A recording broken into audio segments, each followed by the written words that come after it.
Hello and welcome to day 2 of PAUPERGEDDON coverage here in Lucca, Italy. I am your host, Ross Miriam, joined in the booth by Alessandro Moretti. Alessandro, we started with almost 1,000 players yesterday. We're down to 133 here for day 2. We've got 6 rounds of Swiss, followed by a cut to the top 8. It's really the cream of the crop now. Only the best players, only the best decks. Should be a great day.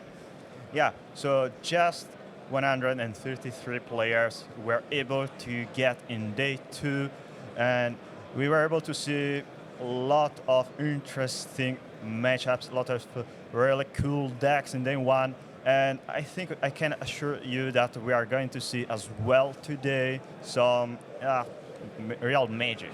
Yeah, it's going to be a great day of Magic here, and let's get it started right now. Our players are ready in the feature match area. We have 2 of the 3 players who made it through day 1 with an unblemished 8-0 record, battling now to get to 9-0. At the top of your screen, Mikolaj Nowak on Mono Red Madness. At the bottom, Edoardo Bardi on CawGates. Looks like that might be reversed. I'm seeing a mountain in the bottom hand. So I think it is Mono Red at the bottom and CawGates at the top. We will get that fixed very quickly for y'all. But, oh no. Am I just mistaken? Thought I saw a mountain. It's a Mono Red mirror match. So I think we are going to fix it in just a few moments. So it looks like we have a Mono Red mirror. Okay, so I think we got the other 8-0 deck, which is Breviglieri on Mono Red Synth against, I think, another Mono Red Synth. Maybe.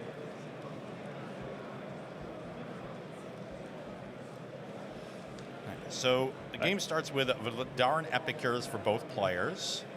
Then up top, Faithless Looting. So these Madness burn decks able to generate a lot of value with various looting effects, discarding Sneaky Snacker, discarding Fiery Temper. Here with no available mana after the looting, Temper will not be an option.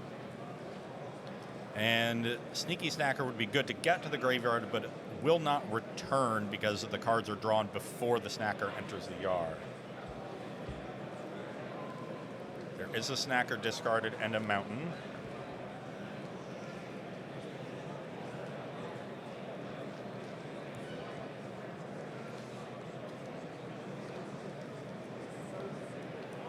There's Lava Dart on the Epicure, and then Epicure will rumble into the red zone.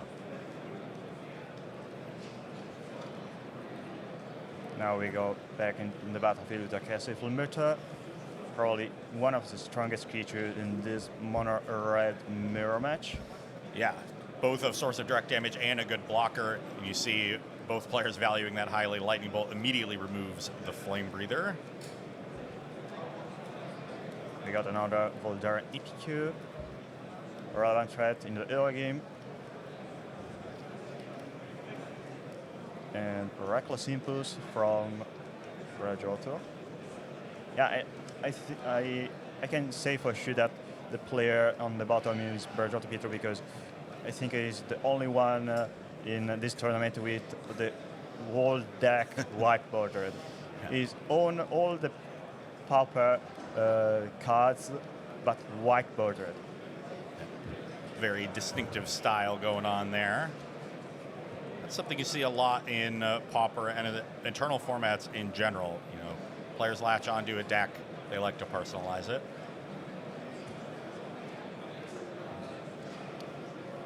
Okay, and there's a Highway Robbery discarding a Kessig Flame Breather.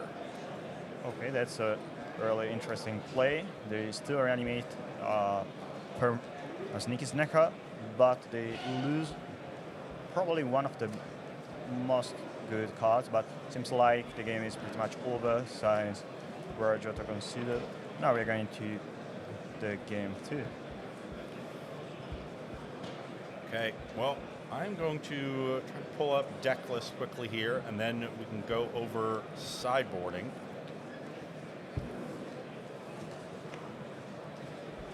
Yeah. But, you know, this Mono Red mirror, fairly straightforward. You know, there's going to be some trading over the creatures early, presumably, and it's really about what creatures players value. And you noted that, Kessig Flame Breather, a very important one in the mirror. Are there any other cards that are really important to try to both, play around with removal and save your removal from the other side?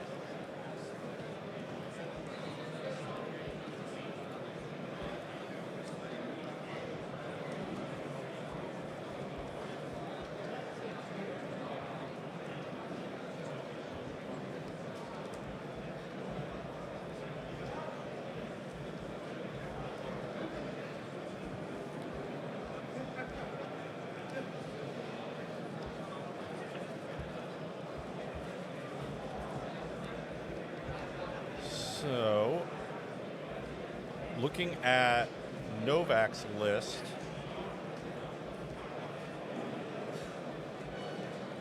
we know that is so.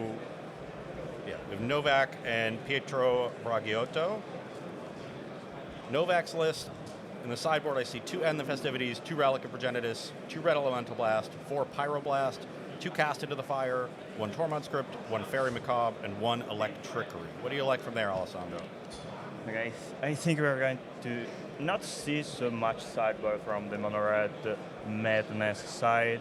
The matchup against Mono-Red Synth is not really good, but most times you just want to have more interaction in the early game. So any kind of removal spell able to kill creatures like Goblin Tomb Raider, Casting Film Beta, or even the 1/1 small creatures like the Epicure are really good. So, and the Festivities and Electrickery might be the good card.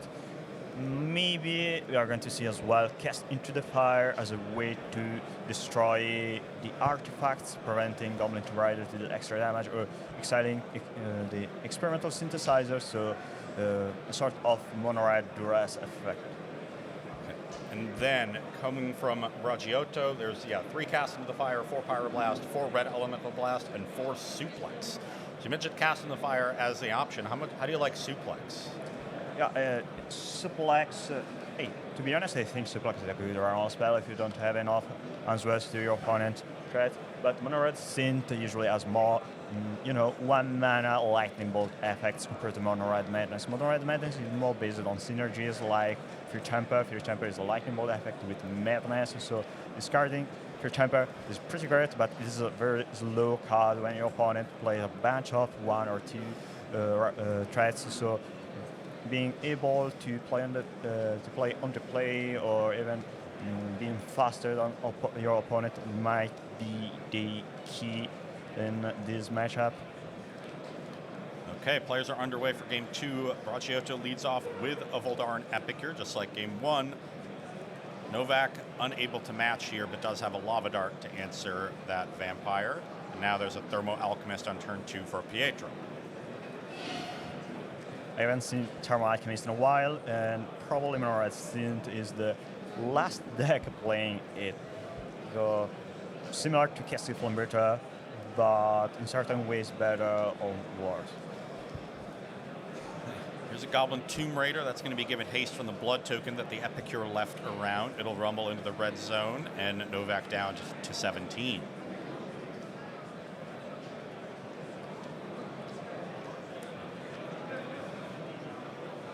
Can see one of those suplexes in hand for Pietro.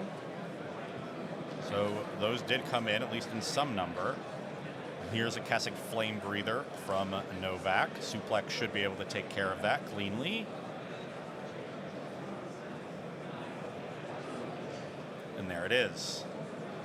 No response from Novak, so no 1-mana instant to be able to get a trigger from the Flame Breather.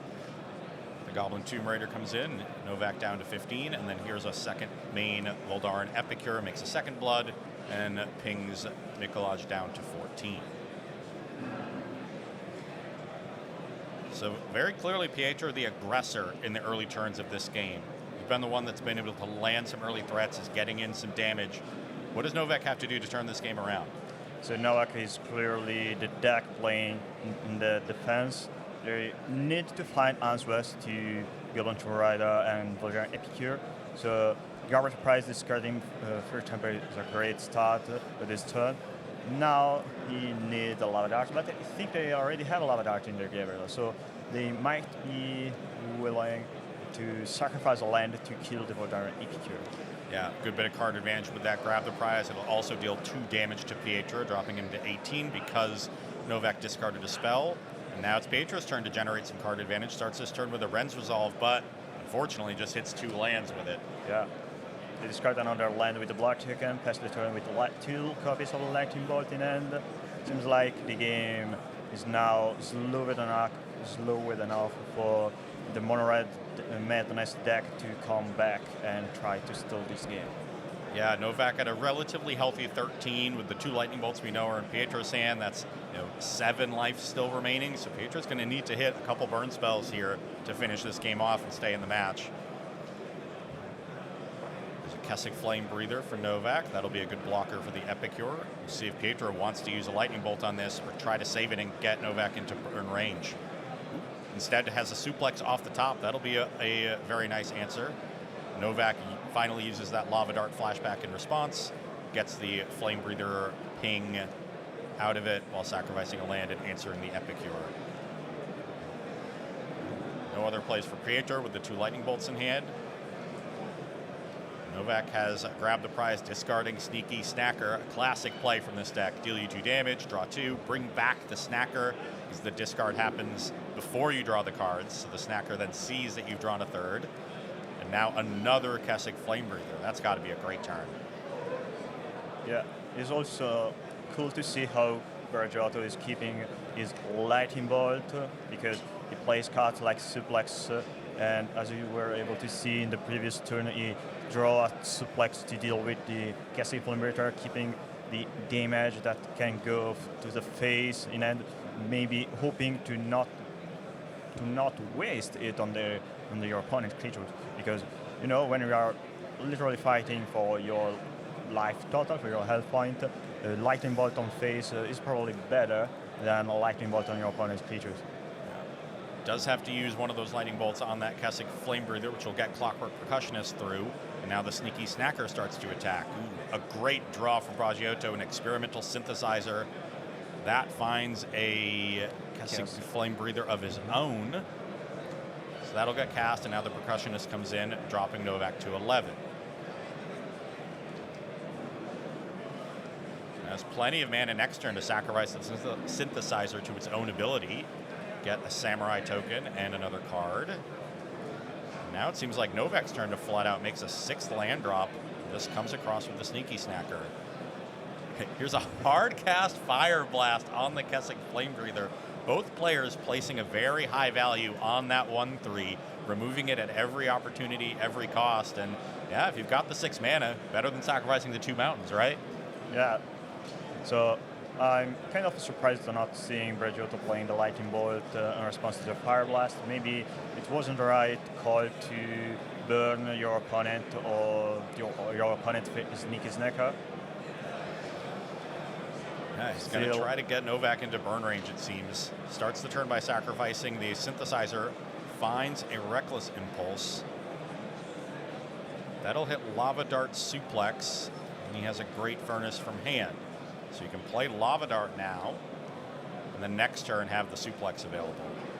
Percussionist comes across, drops Nowak to 10. And suddenly Pietro looks like he's in much better position. He found a couple sources of card advantage of his own.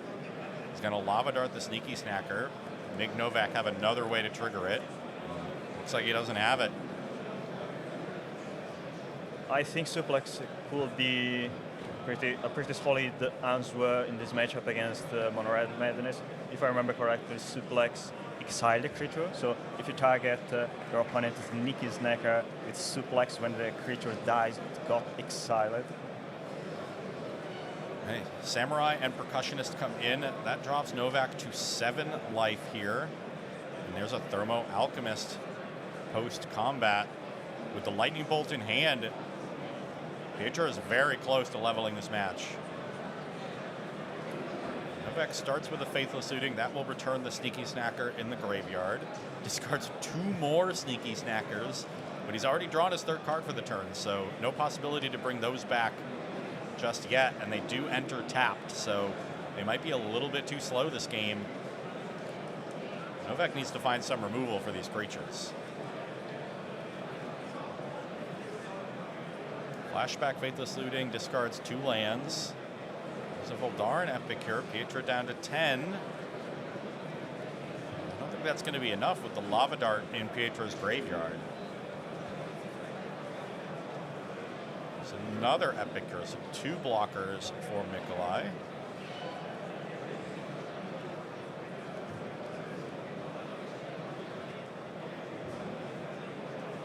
So letting this Thermal Alchemist live is going to do a lot of damage. There's a Kessig Flambeater on the top deck. That's a great draw too. So Alchemist pings Nowak down to 6. Lightning Bolt will bring him to 3, plus 1 from the Flame Breather to 2. Untap the Alchemist, and yeah, Lava Dart is just lethal. Okay, Pietro Bragiotto takes game 2, leveling this match, sending us to a 3rd and deciding game. Now, Nowak going to be on the play for game number 3, but this is a matchup where both players do have a lot of cheap removal, right? Yeah. So is it possible that being on the draw is advantageous here? Yeah, that's for sure. I mean, Mono-Red Synth is clearly favored in the matchup thanks to the threats like Clockwork Percussionist and Goblin Rider. So Mono-Red Madness in this matchup is the control deck. It is kind of weird for a Mono-Red deck to be the control, but still, yeah, you can see that happen sometimes, especially in the Mono-Red mirror match. And to be honest, I haven't thought bot deck are really aggressive. Those kind of mirror match are kind of really enjoyable. You manage your resources, both card vintage and life total. I mean, your health point does really matter here, but you still need to manage your board state. I mean, to keep your creatures alive, to burn your opponent's creatures. Sometimes not going on the creatures is better because maybe your opponent doesn't have so much life left. So just lightning bolt to your opponent when you already have a Kessig or a Gutter Snipe in play. Yeah, that's clearly better. And we're going to see the early game where both players try to deal with the opponent creatures, and then in the mid game or the late game, trying to stick some creatures in play and deal extra damage in phase. Yeah, and in particular, generate some card advantage once the early creatures get killed. And it was the card advantage off the top for Pietro in game 2 that was really decisive, finding the synthesizer into the Reckless Impulse, chained those card advantage spells, and Nowak wasn't able to do the same, really only generated card advantage with the 1 Sneaky Snacker, found 2 more, but wasn't able to trigger them until it was too late. Okay, game number 3. See if players like their opening hands. Pietro's looks quite solid. I see a couple lands, but then a lot of spells. That's what you want in these decks. Nowak likes those 7 as well. Gonna lead off with a Voldaren Epicure. Pietro down to 19. Pietro has Epicure as well. I think that's 5 out of 6. Turn 1s were Voldaren Epicure. See if there's a Lava Dart here to clear the path. If Nowak wants to play something like Grab the Prize. We trade those trading cures. Just trading combat. There's a Highway Robbery discarding Sneaky Snacker, so it will come back. So now having a Sneaky Snacker might be very relevant. It is a threat that, you can bring back the Snacker every turn, even if your opponent kill it. Okay, nice turn 2 for Pietro as well. Voldaren Epicure number 2 and Clockwork Percussionist. The Percussionist will come across, dropping Nowak to 17. Both players developing their battlefield nicely, but it's Nowak that has done so in a way that generates card advantage, because the Sneaky Snacker returned for free. That will attack, dropping Pietro to 17.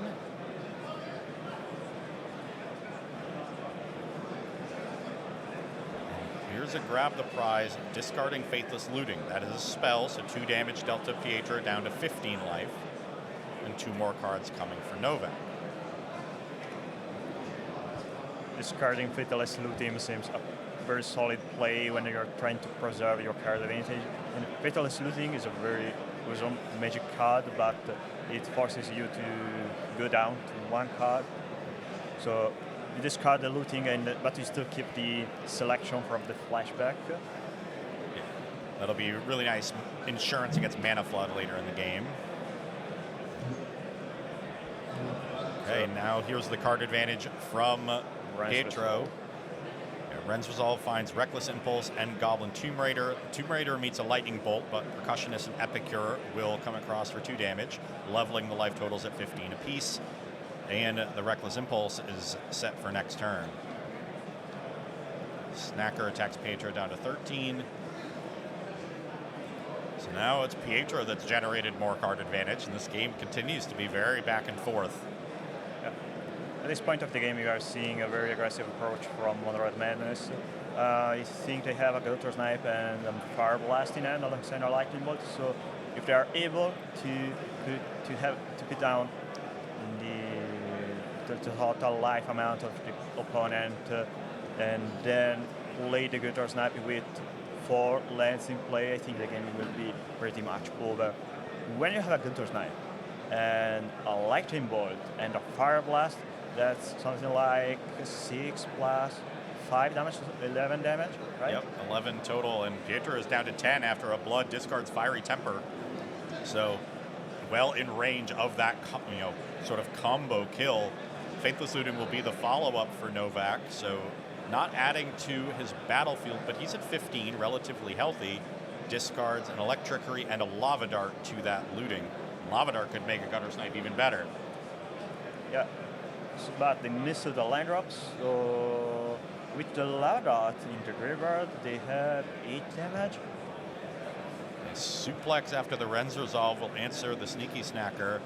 And now Nikolaj going to sacrifice a mountain to answer the Voldaren Epicure. So just the Percussionist comes across, deals 1.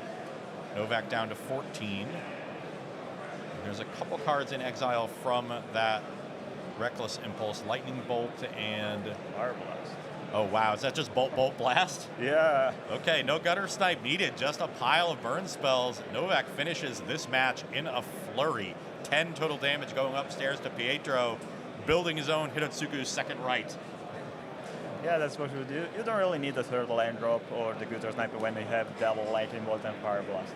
Yeah, and it was all the card advantage going the way of Pietro, but that game ended up not, being about card advantage. It was about the burn spells, and that's where we see the changing dynamics of these mono-red mirrors. Sometimes it's about generating card advantage and grinding out your opponent.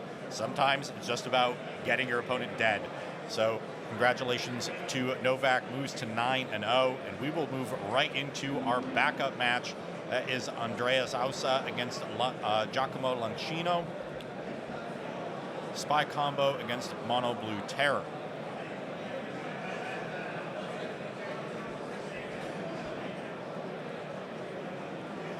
Now, very different matchup here, Alessandro. So this is probably more interesting to see if you don't like mono red. So the matchup is maybe is that Dredge? I mean, there is a Satyr Wayfinder, so I think it might be Dredge and no. Spy. I'm looking at the list. I see 4 Balustrade Spy. Okay. Yeah, that could be a different approach of the deck.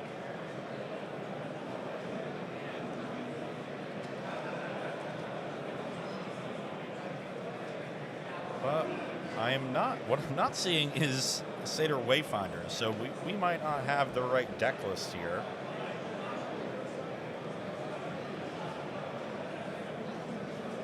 So if this is Dredge and not full Spy combo, what are the differences between those 2 decks?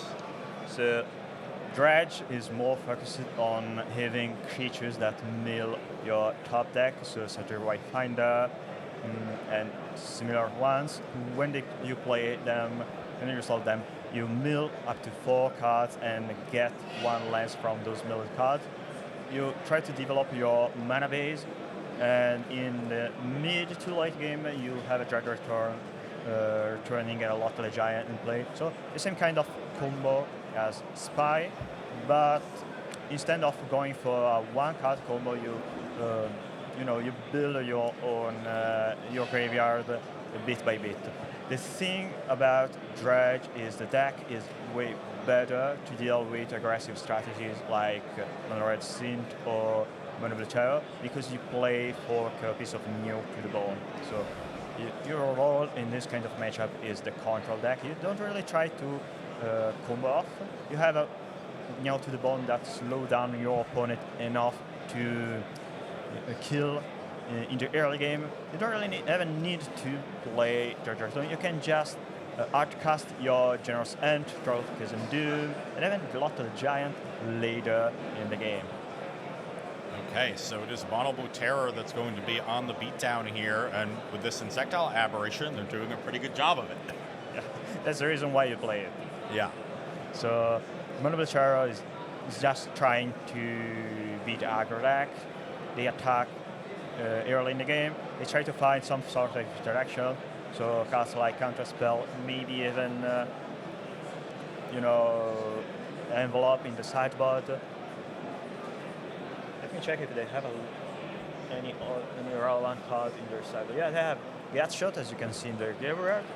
Gatshot is not really meant to fight decks like Dredge, but since Dredge is relying on flashbacking Dredge return, you can indeed kill their creatures, preventing them to cast the spell from their graveyard, but you still have good relevant cards like Envelope. Dredge Return is a sorcery card, so you can counter Dredge Return, and you can counter as well cards like Malevolent Rumble they may have. Yeah, a lot of good options to counter there. That's really a hallmark of this Terror deck. I look at their sideboards and I just see this pile of 1-mana counter spells that all have narrow, restrictions on them. It's Dispel only instants, Envelop only sorceries, Hydroblast only red cards. But across all these different matchups in Pauper, you will find a certain number of them will be relevant, and you just get to bring in these haymaker 1-mana counters. They're so good at generating a tempo advantage.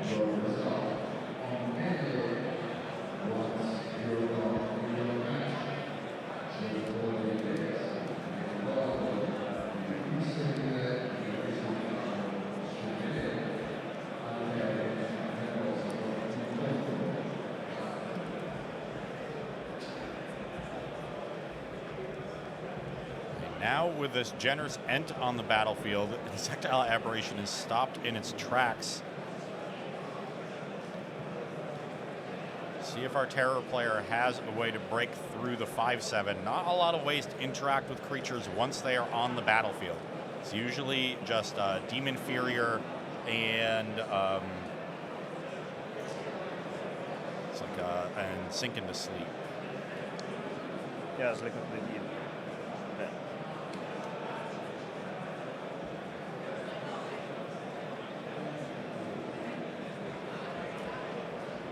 Here's a Clarion Terror, but that is also not big enough to get through a Generous Ent at 5/7. This Terror deck, unlike Mono Blue Faeries, which is the other Mono Blue strategy we see, not nearly as good at going wide around these big blockers. So unless there's a Murmuring Mystic coming, I think we're going to need to see some way to take that Ent off the battlefield.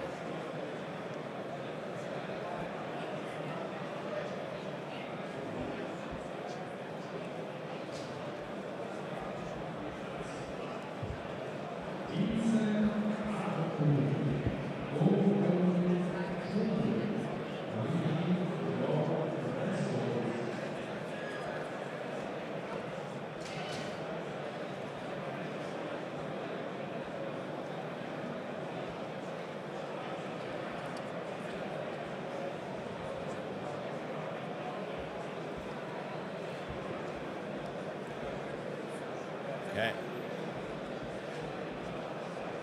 Here is a tap down of the Generosent. That is exactly what Terror needed. Now the Tolarian Terror and Insectile Aberration can come across.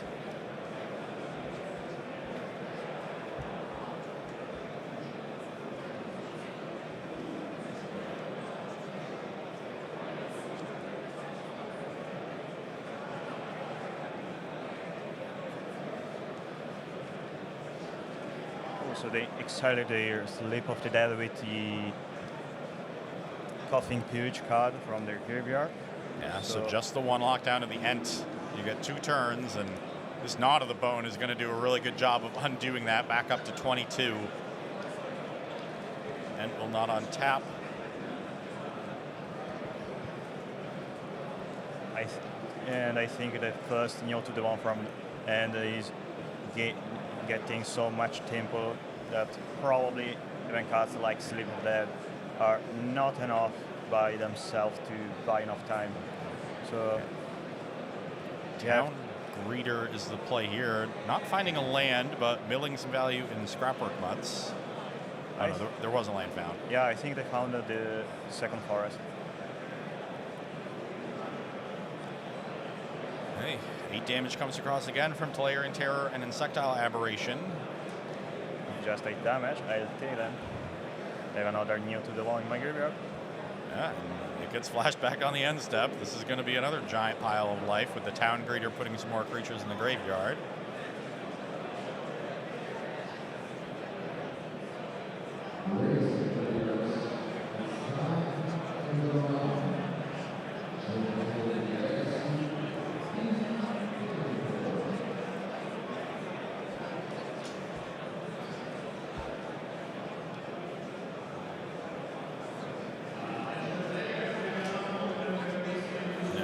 Point with 34 life and the Generosent now untapping, I find it hard to believe that the Terror deck has what it takes to to win this game.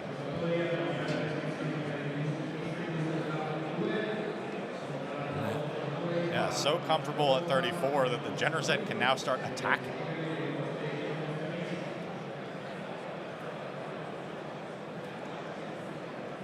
Still have a free token play to sacrifice, and they choose the key to not attack with the village creature, so they can block the Tolarian Terror if necessary. And now it's time to charge for whenever the Terror either attack or keep the creatures on defense to block the Generosent, but they're still going for it. A lot of lands. Seems like there's not so much interaction. And another Neo to the ball.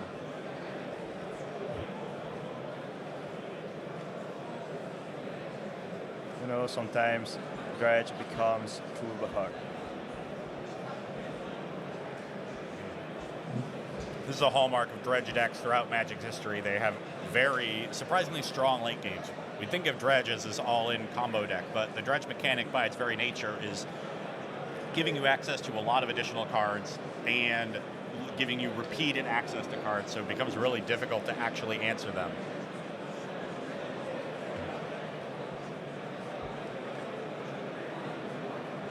And now it's time to play Stink Lin.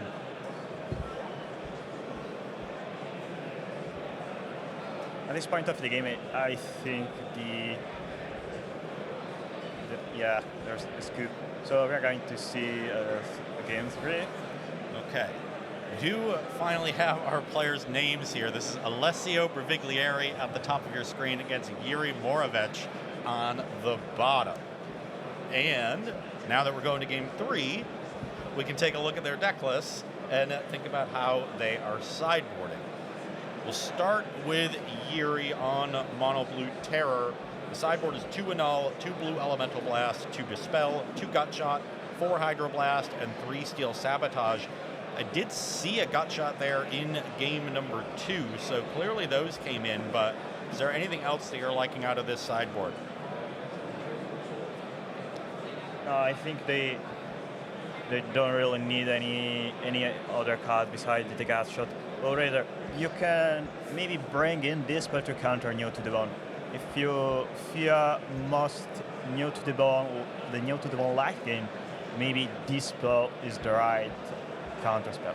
But to be honest, most times against decks like Dredge, you win when you stop them from looping their gameplay. Yeah, it's kind of a similar gameplay from the perspective of Mono-Blue Terror, so a tempo deck, against control and combo decks. And this time you have a combo deck that tries to play the role of a control deck.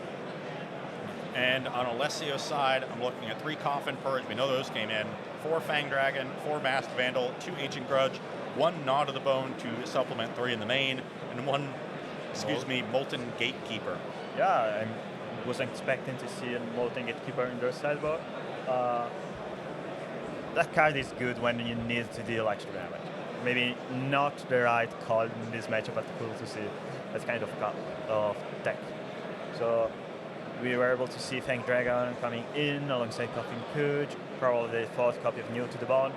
I think Fang Dragon could be very strong here if you're expecting your opponent to play Murmuring Mystic. Murmuring Mystic is very great to stop their big threats to deal damage, but in this specific mono-blue tile deck, we are not seeing any mistake, but we are seeing indeed some cool cards that could be good against Dredge, like Boomerang, and maybe Disrupt. I mean, disrupting Malevolent Rumble seems good, but maybe it's not the best counter spell you can play in the matchup. Might not be the best counterspell, but it's definitely one of the sweetest counterspells. Yeah, I love that card. Yeah, anytime you land a Disrupt, it feels so good.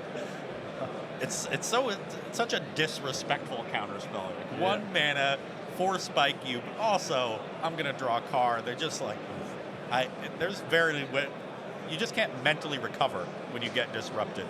Yeah, it is kind of weird to me, Disrupt as a card, because the first time I see that card, I thought to myself, wait, but this card is terrible. It's just 4 spike, but worse because you can counter every kind of card, just instant and sorcery speed. But after that, I figured out you don't really need to counter a card to draw a card. So you can tax your opponent mana, you draw a card, and then your opponent maybe don't have enough mana in your next turn to prevent you from playing whatever card you want. So this is really cool.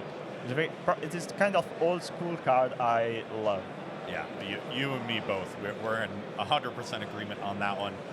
Looks like Yuri takes a mulligan to start game number 3. And second hand, I see 1 island, and it might be a lowering revealed next to the gut shot. So a 2-land hand is pretty ideal here on 6 cards. You can decide which card to put back. And then I also see a Delver of Secrets, which would be an excellent turn 1 play. Yeah, especially when you are on the play, as you said. So I think they put on bottom Slip of the Dead. Slip of the Dead is good as a card in this matchup if the game goes longer, but in early game, of course, is not really good. I think now we are going to see a very fast start from Mono-Blue. So hey, interesting. Yuri deciding to island cycle the Lowering Revealed in response to the Delver trigger. So really trying to maximize his chances of transforming Delver here on turn 2. How do you feel about that play as opposed to waiting, and then you get to see your top card and decide to shuffle it away or draw it? Well, to be honest, when I play Mono-Blue and I have a Delver of Secrets, I love being able to get rid of bad cards when I see them with Delver. I don't want to draw them, but maximizing the chance to flip your Delver is as well a great, a good game playing against your decks like Dredge. Dredge is very unfavorable for Mono-Blue Terror unless you play Graveyard 8. So unless you play cards like Trauma's Crypt or Fairback Card, not being able to have a good start with Delver of Secrets really punish here. So probably the call is right, and in this case it was a good call because it flipped on Tutskawa. Yeah, does get paid off there, transforms the Delver with Thought Scour, then resolves a Ponder, decides to keep the cards on top, so must have found some ones he liked. I definitely saw a Tolarian Terror in the top 3, and with the Thought Scour, Yuri could be casting that Terror very quickly. Forest Cycle on the end step from Alessio finds a second land, and now a Malevolent Rumble is the play. I believe that was a Town Greeter found off the Rumble. I think they found a Satyr Wayfinder. Satyr Wayfinder, okay. Virtually the same card. Yeah. From my point of view, all those cards are City Wayfinders, but with just different names. Yeah. And there is the Eldrazi spawn from the Rumble. So back to Yuri. See if, yeah, maybe wants to upkeep this Thought Scour. He knows what the top cards are from the Ponder. So it's just a question of whether he wants to draw them or not. Mills over Brainstorm and Lorien revealed. So 2 spells in the graveyard, 2 more spells, I should say. 5 total now. And make it 6 with a Gut Shot on the Eldrazi spawn token. So Tolarian Terror now costs 1 mana. That is very castable for Yuri Moravec. Aberration will come across, drop Alessio to 14. And there is the Terror. No third land, though, but a very good battlefield with 8 total power. This is a 2-turn clock for Alessio. Doesn't have much of this Dredge engine online yet. This is Satyr Wayfinder. They find a land. A couple Lotleth Giants and a Colony Garden. So Garden will be the choice. And you know, Colony Garden here is way better than Forest. You can either Charm Black or flashback your Dredge return. But at this point of the game, I think that you just want to Charm Block whatever creature is winging to you, Malevolent Terror, and at a certain point you have a New to the Bone in your graveyard to go up to enough life to not die. Yeah, enough. That's a good number. We did the math. It comes out to enough. Satyr Wayfinder does indeed chump block the Tolarian Terror. Sectile Aberration will come through for 3 damage. Alessio down to 11. So I'm going to find another land. There's a Cryptic Serpent, and a Tolarian Terror. So a huge battlefield now for Yuri Moravec, and Alessio very much under the gun. I mean, we said that Knot of the Bone was enough. Is it enough now? Stinkweed Imp is dredged on the draw step for Alessio. We have a Dredge return in the graveyard. You know, usually when I play against Dredge, I'm on Magical Line, so I'm able to count how many creatures there are in the graveyard. It seems kind of difficult from a perspective, but I think they don't have enough creatures to kill them with the Lotleth Giant right now. Okay, here's a Scrapwork Mutt, discarding Stinkweed Imp and then dredging 5 off the draw. Alessio going to try to fill his graveyard with more creatures. Only hits 1 in the top 5 with another Scrapwork Mutt. Also hits a Coffin Purge, but that's not too relevant yet. But that Scrapwork Mutt from the graveyard, I wonder if it could be enough to dig in your deck to find enough creature and kill your opponent at this point of the game. Yeah, it would represent the 3rd creature for Dread Return, but Yuri is at 18 life. That is a lot of creatures needed for a Lotleth Giant to be lethal. There's another Scrapwork Mutt in hand for Alessio, so could just play that one and leave the other in the graveyard. And that is what he does. Another Stinkweed Imp gets discarded and dredged. There's a Town Greeter, Forest, another Imp, Colony Gardens, and another Scrapwork Mutt. So 3 more creatures added to the graveyard for Alessio. Yeah, I like this play because they're playing for the win and not just to survive, because they know their opponent might have any form of counterspell there, and so digging your deck, putting creatures in your graveyard. You just need, I think, 16 creatures in graveyard. After all, when you are flashbacking the return, you are sacrificing 3 creatures. Yeah, and it is not lethal. By my count, it's somewhere in the in the low double digits. So Alessio just going to pass the turn. Now Yuri makes the big attack. 2 Tolarian Terrors, Cryptic Serpent, and Insectile Aberration enter the red zone. Alessio will need to block at least 2 of these creatures to stay alive. A single block would mean at least 13 coming through. He's only at 11. But can potentially, block with Scrapwork Mutts and then unearth them next turn, right? Exactly. So we're going to see double block. I mean, one Scrapwork Mutt blocks one Serpent, the other Mutt blocks another Serpent, and in the next turn we're going to see a plant token being tapped for red to reanimate the Scrapwork Mutt.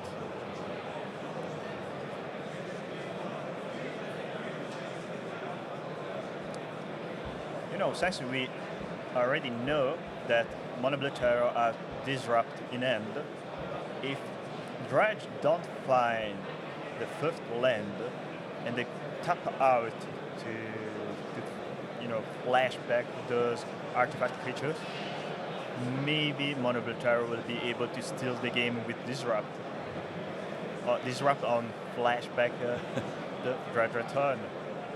That would be awesome. There is a Disrupt in hand for Yuri, and might be the way these games are going. Alessio is dredging Stinkweed Imp for turn after chump blocking with Mutt and a plant token.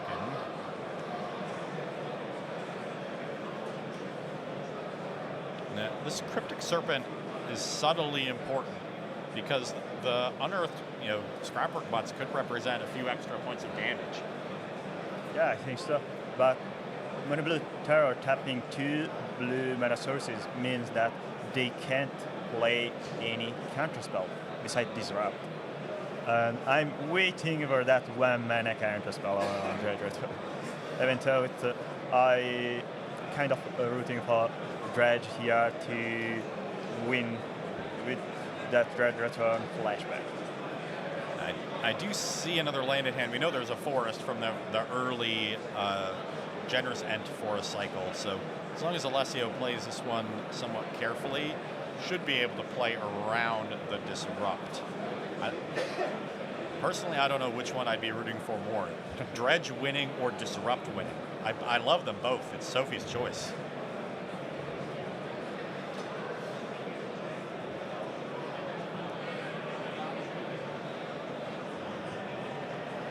Here's a Town Greeter for Alessio. That will mill 4. It's Gnawed of the Bone, Dragon, Generous Ent, and Stinkweed Imp. So 3 more creatures there with the Fang Dragon. Excellent hits. Doesn't really need another land. Just wants to get creatures in the graveyard for Lotleth Giant. They play the forest. Okay, now that you can choose between casting New to the Bone to survive 1 turn or trying for the kill. To be honest, since you have Couple Stinkweed Imps in your graveyard, you as well have the Artifact Dog, the Scrapwork Mutt. You can unearth Scrapwork Mutt, Dredge, find more creatures, and still play around Force Spike. I mean, Force Spike is very well known to be played right now in Mono Blue Terror, so if it is for the better to play around just by having 1 mana looting. Plus, if you wait on the combo, you let your opponent untap and potentially lose Dredge Return to a counterspell. Yeah. And that would be devastating. That would be really devastating and maybe pointless. But at this stage of the game, maybe you just need to win. Okay, here is an unearthed Scrapwork Mutt, dredging Stinkweed Imp. It only mills 1 more creature. Wait, they are attacking? Attacking with the Scrapwork Mutts, and now the Cryptic Serpent gets to block. Oh no. Seems like Alessio lost sight of the Cryptic Serpent on Yuri's battlefield. And now he's going to be 1 creature short of the flashback cost on Dread Return. Oh, that's really unexpected. Wow. Oh, man. Yep. Just lose focus for a split second, and Alessio loses himself this game and match. It's going to be Yuri Moravec taking it down, moving to 8-1. Unfortunate way to start the day for Alessio. He had set up this game very nicely to combo off with Dread Return into Lotleth Giant, but just made one silly attack, and that made the difference. Oof. What a game, what a match. It really shows you that, at this stage of the tournament, we're in day 2, we're down to only 133 players. You really have to retain your focus for the entirety of the match, play very crisply, very cleanly. One mistake can undo a whole game's worth of good play. Yeah, that's a kind of, well, more than annoying is really frustrating, but when it happens, you then need to keep your focus. Okay, it is fine to mess up a bit sometimes, but no worries. If you then keep getting your focus on the game, on the play, on the tournament, you can still go for it. So the tournament is long, so it is really easy, even after a lot of hours. We have just started the tournament. It is round 1, but the players already played another tournament yesterday, another 8 rounds. So now they need to play another 6 rounds, and it is time to play a very kind of different tournament with a different metagame, with different decks, and keep calm, keep your chill, don't worry, play your game, just look at what you have in front of you. Yeah, very, very important to stay forward focused. Alessio is still 7-2, very good record, still live for the top 8 by my math, so he needs to just put that misplay behind him and go forward in the tournament. That is going to be all of our coverage here for round number 9, but we're going to kick to a deck tech that has been recorded with Mikolaj Nowak, the player who we saw win the mono red mirror in our main feature this round. They are now 9-0 in this tournament. We're going to see, with Will Hall, I believe, breaking down their deck, why they played it, why they made the choices that they did, and it is serving them very well. So don't go anywhere. We're going to watch that deck tech, and then we will be back for round number 10 here on coverage for PAUPERGEDDON in Lucca, Italy.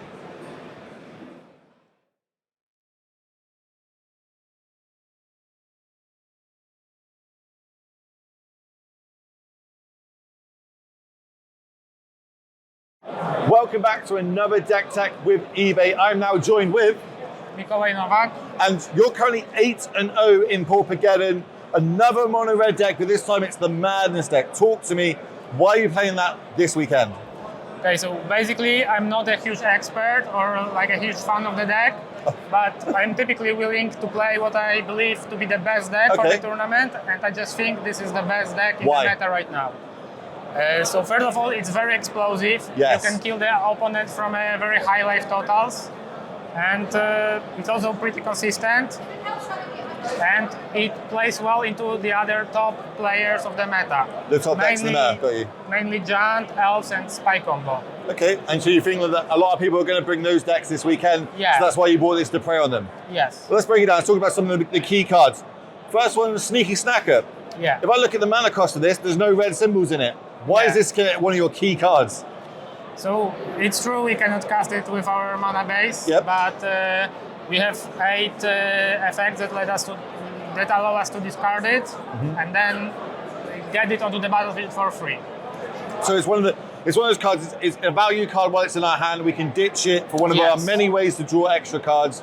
And of course, on top of that, it's able to come back from the graveyard once you've drawn our 3. It's super hard for most of the meta to get rid of. Yeah. Because it just keeps coming back. It's just a free spell on the board. It's a 2-1 fly, so pretty hard to deal with. So this brings us on to let's talk about some of the draw spells. We've got Grab the Prizes, but we've also got a couple others. Talk to me about these and why these are so key. So the main ones are Grab the Prize and Highway Robbery. Yep. These are our turn 2 spells to get Snacker onto the battlefield. And they come with different upsides. With Grab the Prize we get 2 free damage most of the times. And with highway robbery, we are able to plot the card and then play it later to basically play more efficiently about counter spells. You can kind of set up for those big turns, because of course Yes. we've also got a lot of madness cards in this deck. And get a free trigger of our pingers. Which we've really seen how good some of the pingers are. And you're going with Gutter Snipe, obviously got downshifted in, well, semi-recently, but being able to do 2 damage to every spell. I'm guessing, is there any other key reasons that this is, or it just happens to be the best pinger? So, like, it's more expensive than Keswick, but the 2 damage is twice the number, so it adds up and you can really deal huge amounts of damage in a single turn.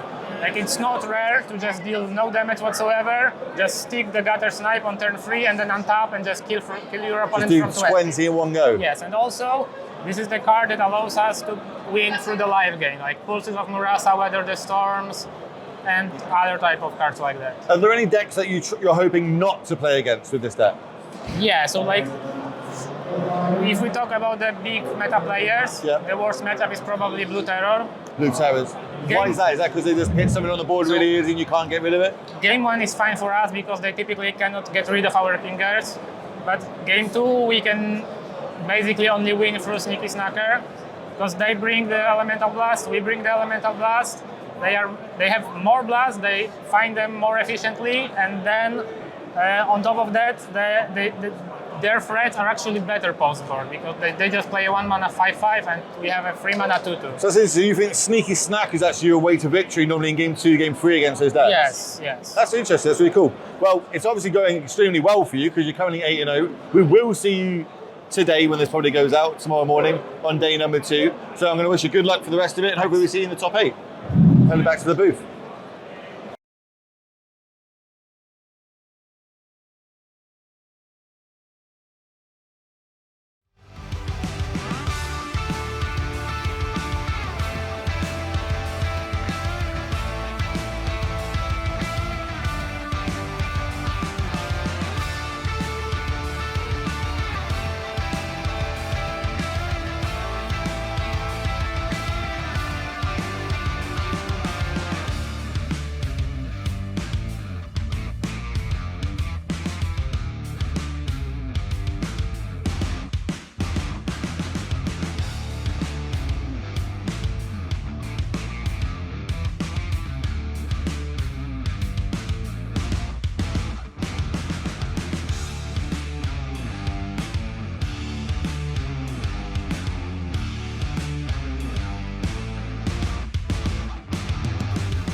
everybody, and welcome to PAUPERGEDDON Eternal Edition 2025. I'm Emma Partlow, I'm here with Sapo, and we are here to bring you round 10. Round 10, yeah. PAUPERGEDDON. It's been an interesting week, it's been an interesting few days. We looked at if you weren't with us yesterday, we had the day 1 meta game, which was very surprising. We saw a lot of mono red, a lot of terror, a lot of John Wildfire, and right now... It was a tournament that it started with 1,000 players. Yes. Now we are in 133 players remaining, day 2. So all players that had yesterday ended with the 18 or more points on the leaderboard. So we are now about to start the round number 10, but I'd like to see the conversion rates of the deck. Yes. We elaborated it during the night, thanks to Alessandro and Mattia that worked on it. So let's see it. This is pretty impressive. I predicted the conversion rate of Familia is always the highest in the field. Yeah, but it's surprising seeing the conversion rate of Elves. Yes, Elves was 21% is pretty good. Yep. Always had one of the worst conversion rate in the meta game, but I think that the 21% of Elves is pretty the best ever for that deck. Yeah. And with that, let's get into round 10, and let's start things over. Yeah, I know that the top 3 decks are the same as the day 1. Yes. So that conversion rate maintain the meta share of the day 1. But here we go. I wanna bring for this round a very strange deck that was tier 1 back in the days. That is Wall Combo.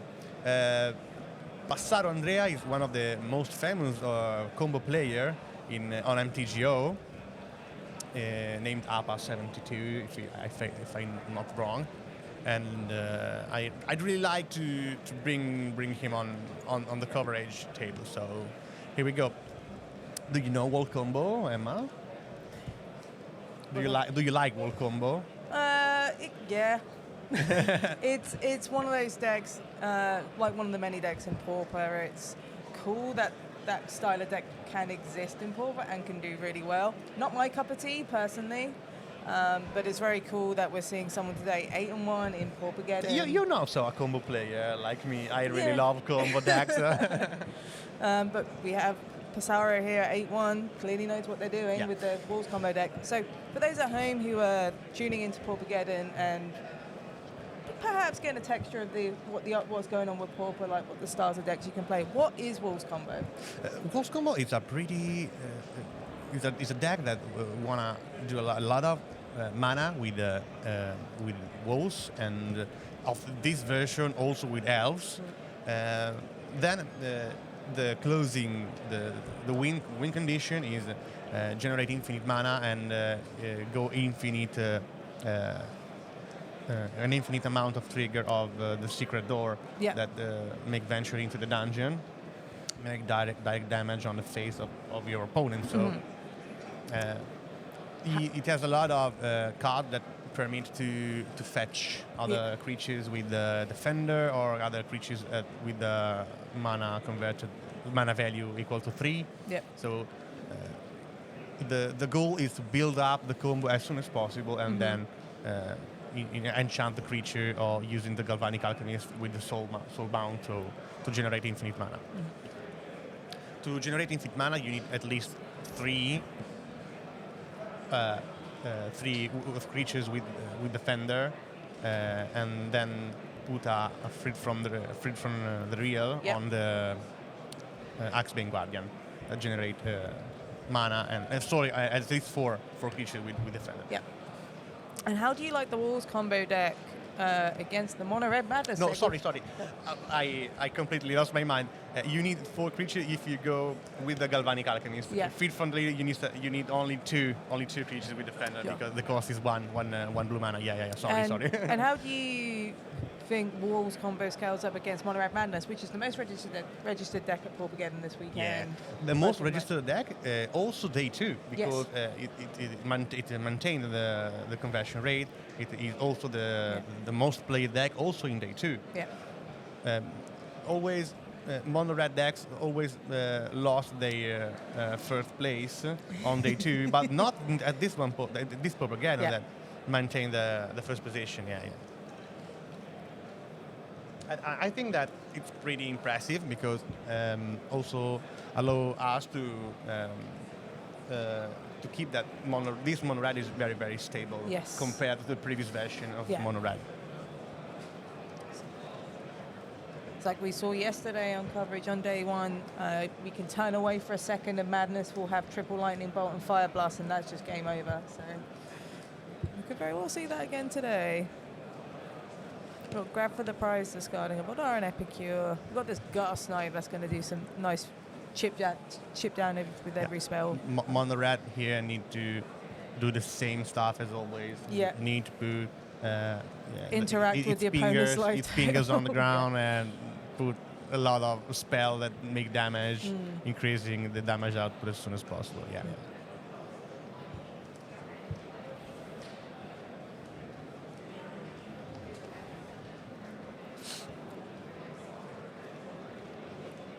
That's solving the blow token.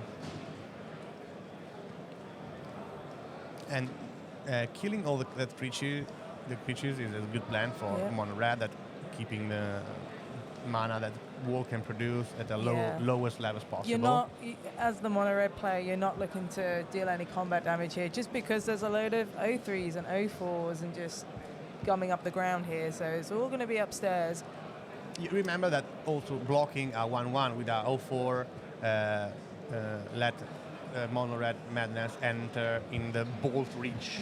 So it can allow a 0-4 can be defeated with a single lightning bolt. So it's a good choice. It's a hard choice for Andrea to do.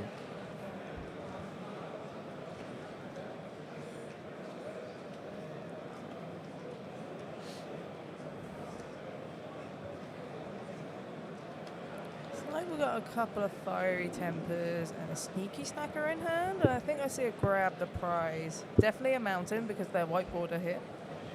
Much easier to see. Really angry hand. But we have this Faithless Legion that's now being resolved. Just figuring out what to discard here.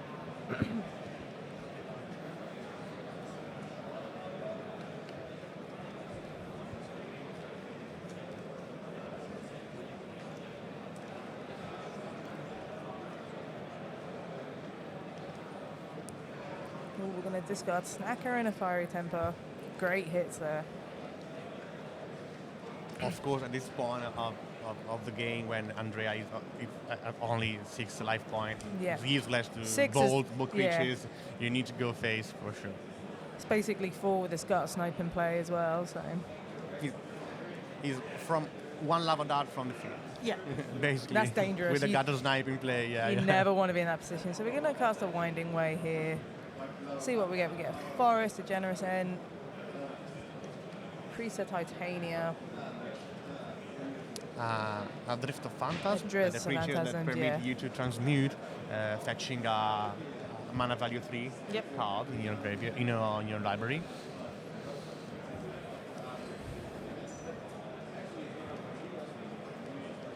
It's very useful in this deck. You can fetch all the part of your combo except for the Secret Door. But you can also fetch cards, for example, like Ripping the Graves, that are pretty useful card here.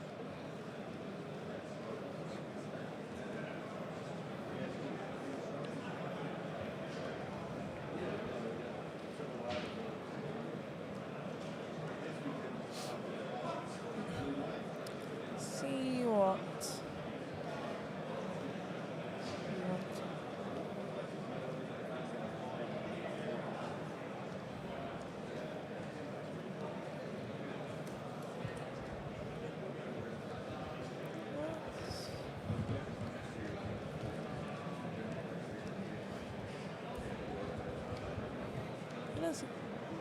Passaro is going to resolve a Lead the Stampede.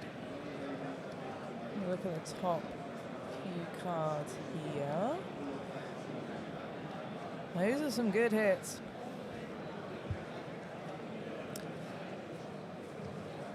A Tartar Grabberfall, I think that one of the most useful card here, because it allows you to cast creature and go and make your combo in the same turn. It has been a pretty useful move when your opponent is, for example, is tapped out. Yes. And you have only one turn to go combo. You can't wait due to the summoning sickness. Yeah. That allows you to bypass that. Yep. Yeah. Here comes the fiery 5 damage temper. here. Yeah.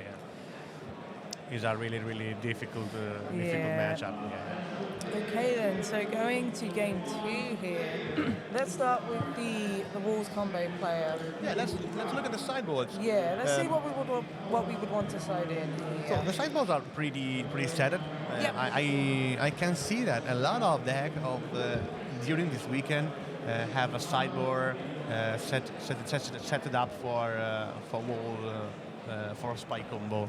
Yeah. A lot of grave hate, a lot of fairy macabre. Yeah.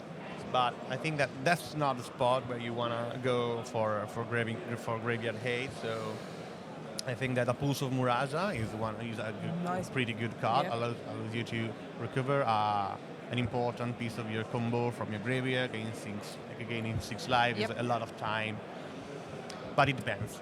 If your opponent have Gutter Snipe is just one bolt. Yeah, it's not too much. Yeah, the Madness player can easily catch up. I know. I'm looking at the sideboard. Is a pretty transformational sideboard in the sense that he's playing 4 Avenging Hunter. I think that he can choose to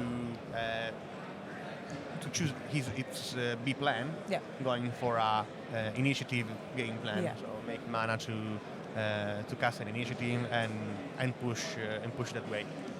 There's a Mirror Shell Crab, 3 Essence Warden. Yep. But I think that Essence Warden is pretty good here. Yeah, for sure. For sure.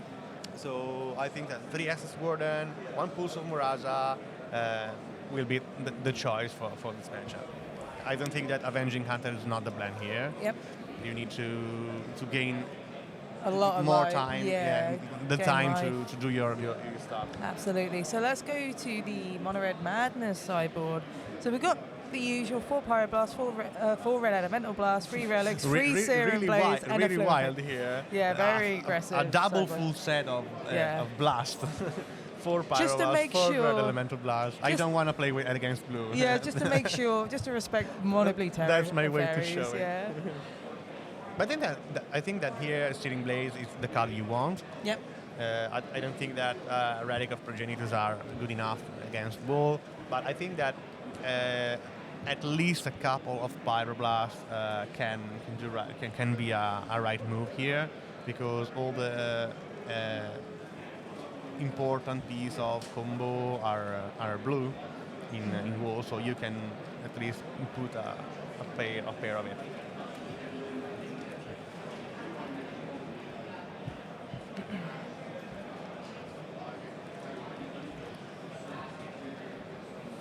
I saw player doing counter sides, removing the combo pieces and going all with B plan. Sure. Searing Blaze is a card, is a thing here. Mm-hmm. Is really nice. Let's see. Passaro is on the play.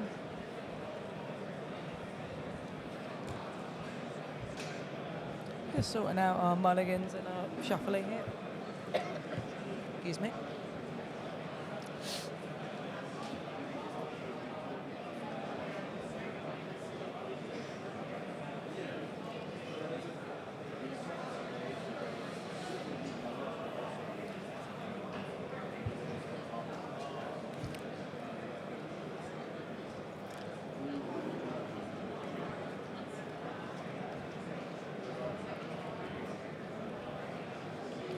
Most Gardens deck maintain their presence in day 2.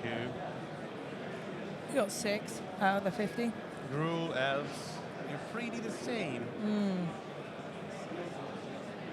Yeah. Got CawGates at 21% conversion as well, which is great. Let's see the conversion rate. There was an expected conversion rate of 14%. I think that a lot of decks maintain that percentage. Yeah, 60 cards, 133 players. Yeah. It was 870 players that didn't reach day 2. Yeah, so like Elves, Madness, Terror, CawGates, Familiars all have really good conversion rates. Wolf Spy's also pretty good considering 16% seems pretty good as well. Elves has gained a position here, Yeah.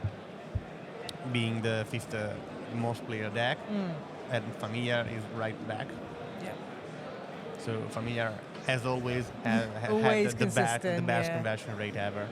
That's basically a given in Paupergeddon. Is always like has the best conversion rates. I think that the previous edition of Paupergeddon were galvanized.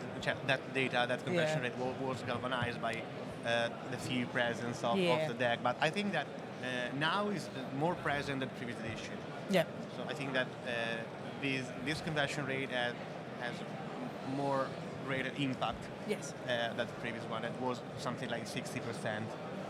But there are fewer deck at the beginning, something like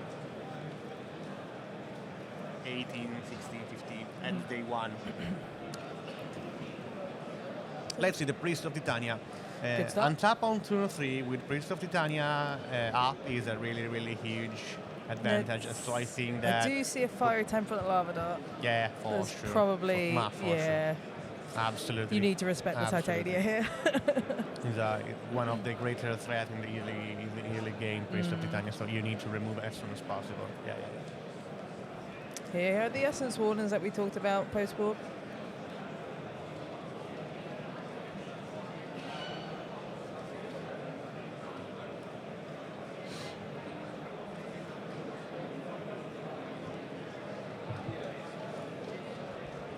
See if Postorino here can remove this Essence Warden, otherwise it's going to be a nuisance.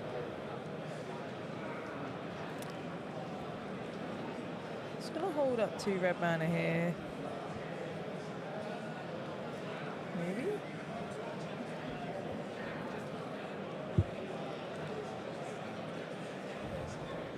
And we're just going to tap out for a Gutter Snipe. And here we go with a Gutter Snipe. Yep. We do have an Essence How Warden many in Gutter play. Snipe does he play? Something like 9?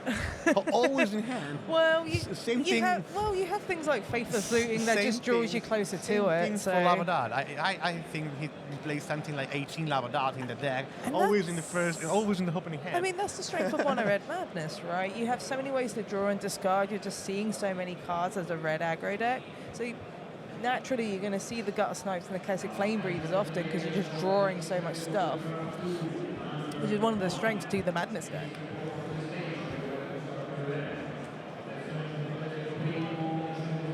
I think that he needs to valorize that Essence Word as soon as possible before it be removed. Well, there's Lava Dart in the graveyard, so we can definitely deal with it. Now we've got 2 Gutter Snipes, but then we're going to deal with that Essence Warden. That's the flashback here for sure. Deal 4. Second Gutter. Oh gosh. I told ya. What if your Gutter Snipes just combine to be a Boris Charm? He's playing 9 Gutter Snipe.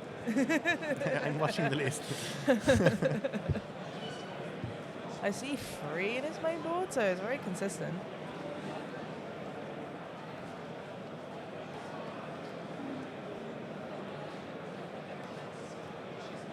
A double Gutter Snipe is really It's brutal. wild. Yeah. You can deal 10 damage with a single Lava Dart. Yeah, it's just Amazing. yeah. 10 damage with a Lava Dart. Ugh, it's gross.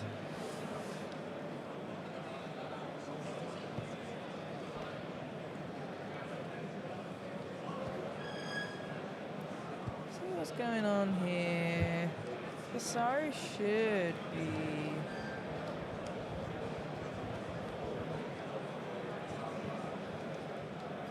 At 16.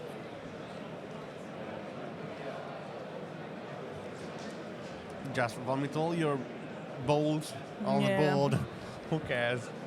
3 bolts are 21 damage. Yeah. Ah, See what's God. happening here. Maybe. Okay. I can see a fire blast, a lava dart. I can see. Yeah. Gosh. Gonna Yeah, make some untapping there, I mean 24 damage with 2 cards. We'll sacrifice the Tinder Wall. We'll make some more mana. We're gonna transmute a drift. We're gonna go drifting. Attention, please. Mule Drifter of fun. Let's mash up the cards.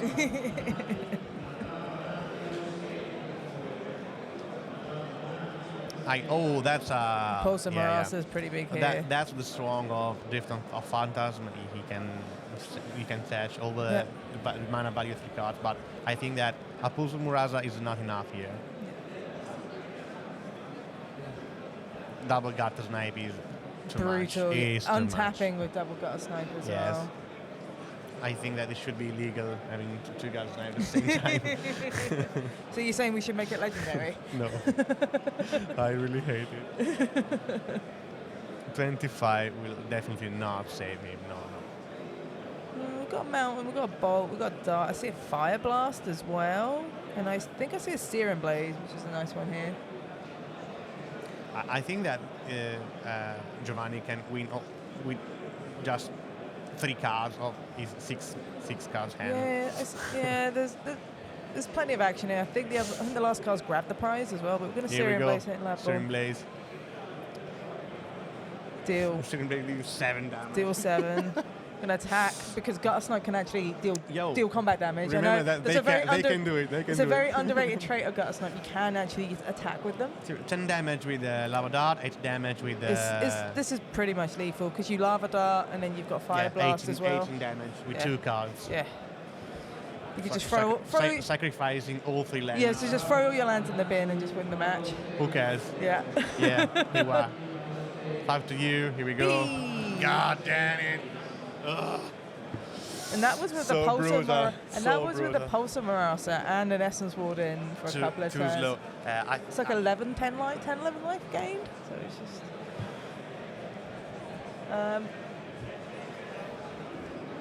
Oh gosh. Let's see the other match here.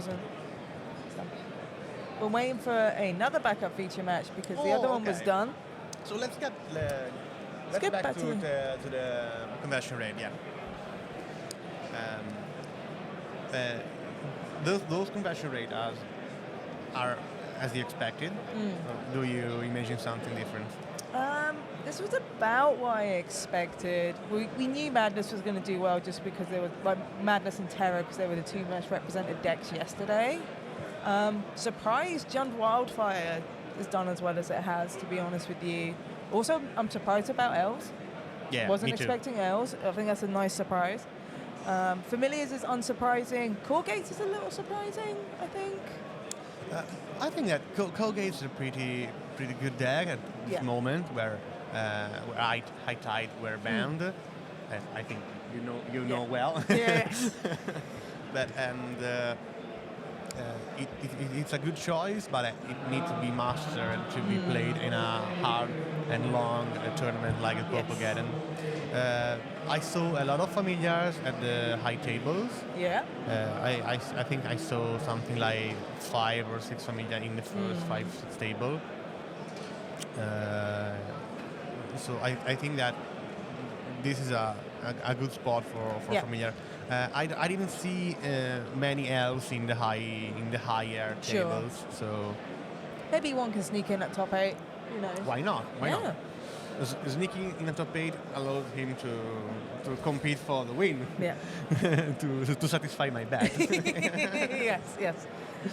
You never know. CawGates could take it down again, like they did in PAUPERGEDDON Summer. Yeah, I think we had the screen with the past champions of the PAUPERGEDDON. And yes, Pietro Carocci were the last champion of Los PAUPERGEDDON this summer here in Lucca, with Darius Gate. And Lorenzo Bergamini, that also is a good position in this game, in this tournament.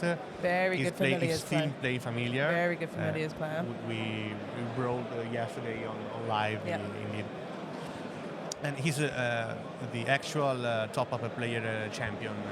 So, Absorius Gate and Absorius Familiar are one of the most favorite deck, I think, in a tournament like this, due to how a player mastered them. So they are pretty impressive. They are very. They have a lot of way to win a game. They can play as a control or as a mid-range or as a value deck. So they are a modal deck. I like modal cards. They are modal deck. You like choices. You just like the freedom of choice. I think that having a choice in Pauper as a game plan, for sure, is always better than don't have it. Yeah. If you have only one plan and there are cards that can impede you to do that plan, you will lose that match. Yeah, for example, with Elves or with Swarm deck, you have a lot of cards, for example, like Breath Weapon, Cardinal Shaman, Crypt Rats, that can literally destroy your game plan. If you don't have a B plan, you will die to that card. And I think that dying to a single card is it's dangerous. It's very dangerous. Yeah, absolutely. We're just waiting for a backup feature match to be sorted here. Yeah. So we're just going to chat a little bit about Pauper. Yeah. Any surprises for you this weekend after seeing all the data and the conversion? Anything that's taken you off? Like, wow, I was very surprised. I was surprised, but not from the decks. Okay. This is the first edition of PAUPERGEDDON when that we did on Friday. Yes. That we started on Friday. So I didn't expect it. 1,000 people come here on a different day during the week and not during the weekend. And this is really a big surprise for me that made my weekend literally. Yeah. And we did more player than the Legacy main event. Yes. Like 10 players. Not so much, but still the biggest tournament in the Eternal Weekend. Yes. So I think that this is my great surprise, and that make me very, very happy. It looks like we are ready down in the feature match area, so we're going to go. Here we go. We've got Spike combo versus Mono Blue Terra. Let's check the lists. Terra is one of the most represented decks this weekend, so it's not a surprise to see it in day 2. It's also a high converter going into today. Lancini and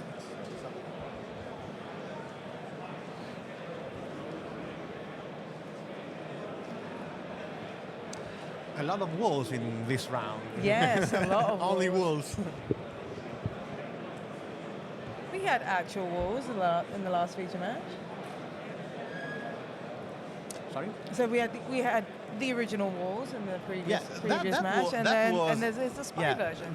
The deck where all spy combo inspired to bring the core, the generation mana core. So yeah. I'm looking at the list, and I think that's a really pretty stock list. Yep. Two Giant for Battlefield Spy, Fariquarian Ranger. He's playing with the Wall of Roots. I think that card is really, really nice. A full set in the main deck of Musket Vandal. Basically, I think that a full set of Musket Vandal in the main deck means that he expected a lot of Jan Wildfire. Yeah. If you expect a lot of Jan Wildfire as it was, it's a good choice to play a full set of Musket Vandal, impeding the developing of a good mana base, having an answer in the main deck to their Nihil Spellbomb for the Drive Hate. Yes. Yeah, so I think that, and also it's a good weapon against Amici munition. That's not the card here, but in certain situation can be a problem. Yeah. They're resolving the mulligan. Yep, we are going into game 3 that here Giacomo, as well, yeah, I think Giacomo is on a mulligan to 6. Oh, to 5. That's not where you want to be. Mulligan to 5, yeah. Yep.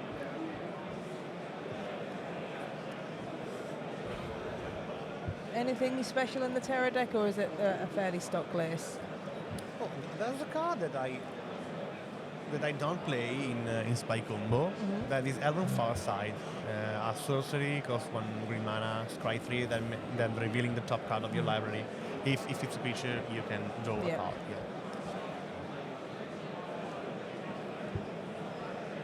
We're going to kick things off with a land grant here. One of the more powerful cards in Spy Combo. Yeah, he has a good B-side that allowing your opponent to watch your play. Yeah. Basically, So you're here's my playing with the hand. revealing the hand, so. Here is some land that I want to get out of But my deck. I think that's it's mandatory to play a land grant. You didn't have the way to recover land with a. So you can keep no lands hand. Yeah.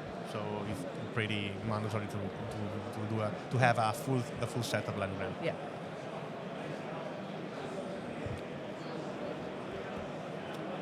If you like foil cards, land grant is one of the most difficult cards to find. Only printed in Mercadian masks. Yeah. And yeah. Masks foils tend to be pretty expensive in general. Yeah. Because how many great cards are in that set? Like Brainstorm, for example. Do you like those islands? I think the Space Islands are cool. I believe they're from Infinity. Yeah, Infinity. Infinity ones, yeah. I think they're cool. I like the fact that there's different basic lands people can use to express themselves when it comes to playing decks, competitive or otherwise. And what about those forests? These are unstable, correct? Yeah. Also very nice. I believe that's John Avon. Yeah. John Avon's great. Yeah. Fellow countryman. One of my best favorite basic land ever. Yeah. The John Avons. Nice. All the John Avons land. Yeah. Unfortunately, he doesn't participate more at this kind of event. Yeah, so he keeps we it. cannot bring him here. Yeah, he normally keeps it to UK events these days. 'Cause that's where he's based. But no. Oh. Yeah. So we're just going to take that counter spell there, easily snap that off with this Mesmeric Fiend. We have a Mental Note, and it looks like another Brainstorm. Looks like a Brainstorm. I believe it's one of the Secret Lair ones. Also, Mesmeric Fiend is a pretty good card against the mono blue deck, mono blue Terror deck on the most, because it doesn't have too much way to remove creatures from the board. That is also returning to their hand. So removing, for example, Mesmeric Fiend is not a pretty good card against mono red madness. It has a lot of way to remove that card to take back what you pick. So against those decks, always a side out. You have always better responses, better answers to those interactions. But I think that against mono blue is a pretty good card. Yeah. And this land grant's getting land number 4, which is very important here. Pay attention to going combo only with 3 creatures. Yep.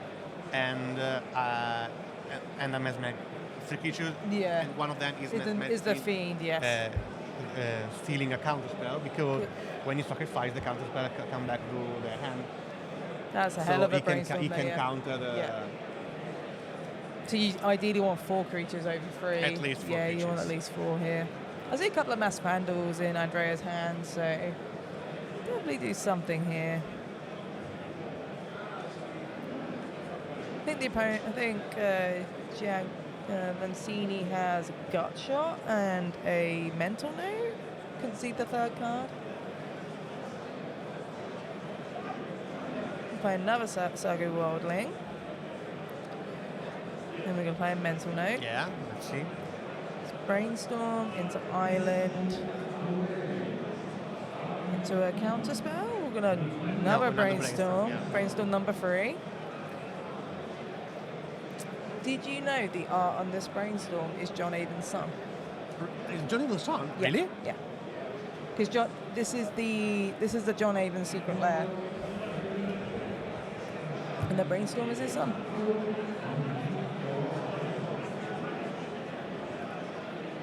And there's the sketch version. And the guy with the hands on the head is just John Hammond hand. It's John Avon's son, yeah. Yeah, I didn't know it. Nice. Cool fact for you there. No, nice. Thankfully. No worries, no worries.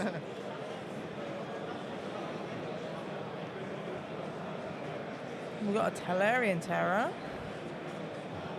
One of the nicely altered Paupergeddon Tellurian Terrors. Yeah, from one of the artists that are partner of Paupergeddon, Shivan, Yep. aka La Nina.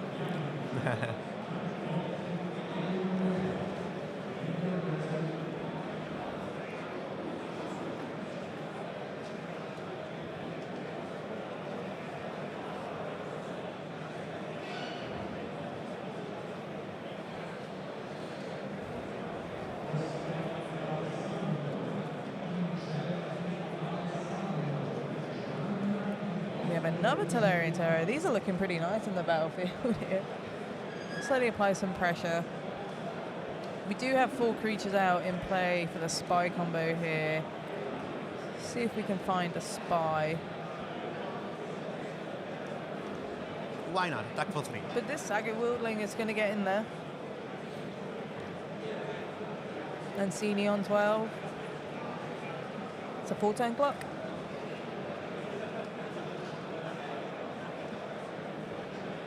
And that's another Sago in the hand, so... Here come the blockers. Yep. These Vandals are on blocking duty for these terrors. Literally 2 mana, fog your creature. Yeah.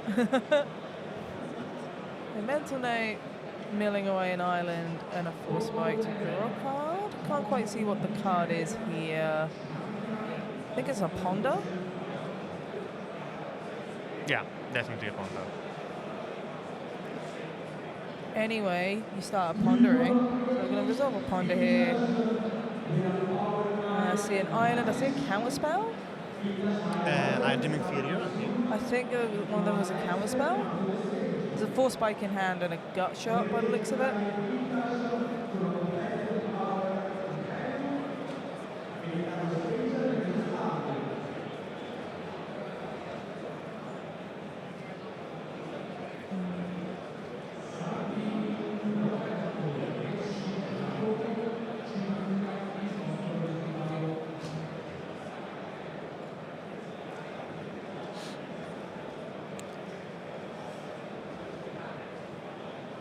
We're just going to cast a generous end.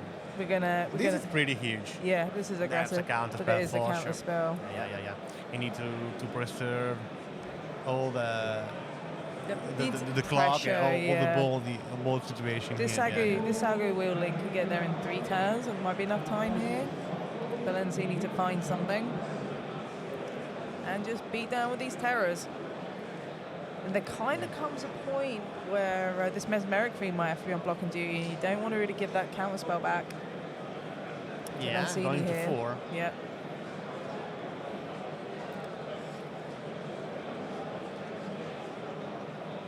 We're going to Sleep of the Dead, the Saga Wildling. Tap it down. Sleep of the Dead is so good in Terror as well, I must say. Escape is really good. Yeah. You knew. You surely have a lot of cards in your graveyard.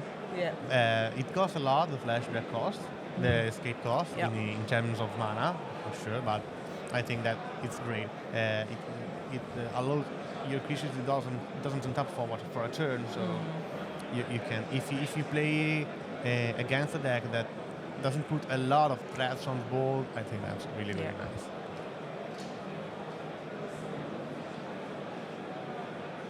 I think that Andrea keep the Musket Vandal due to the fewer cards to side. I don't think he has too much cards to side.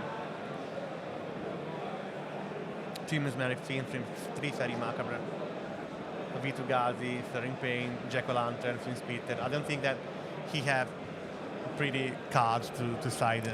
Oh, this is huge gut shot in this Mesmeric Fiend to get that counter spell back. Just to see what happens with this lead, the Stampede, that is now going to resolve. That's a bad spot. Yeah, sure, That's they a really countered bad lead, the spot. Stampede. Yeah. My bad, yep. Terrible only has 1 card in hand.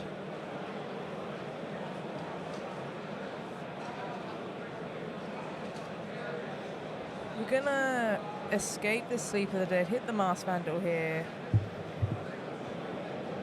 Gonna exile some basic lands because that's Pretty useless. they're pretty useless in the graveyard of a Terror deck.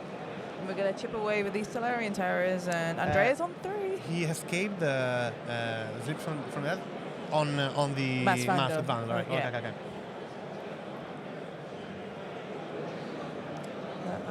Lancini's getting in here for 10.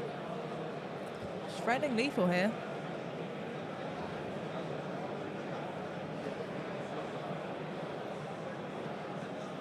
Ooh, okay. Another overgrown battlement, so it's definitely on blocking duty here. Another cast of Sleep of the Dead here. Yeah, you can just keep throwing these away. And tap the Sagu, Wildling. And this is why Sleep of the Dead, we're just seeing how good Sleep of the Dead is here. You can do it again. Yeah, and then you just push through the last points for your damage. Amazing. I think that Sleep of the Dead made the It just broke up combat in a way that just allowed you to push with these 5/5s. Yeah, I saw a lot of lists playing Artful Dodge.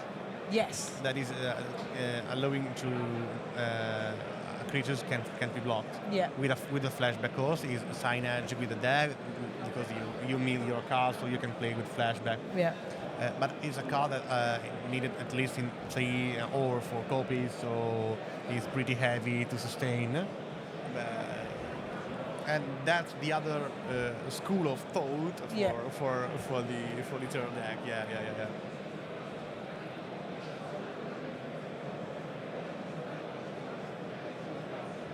So there we have it. That is round 10 of Paupergeddon. This was round 10. Yeah. Today we will have 6 rounds. Correct. Plus the top 8. And let's look at the prize. We will have a prize pool of over 30k euros, giving the about 20k to the top 8, giving 8k to the champion, 4k to the finalists, and 2k to the top 4, and 1k to the top 8.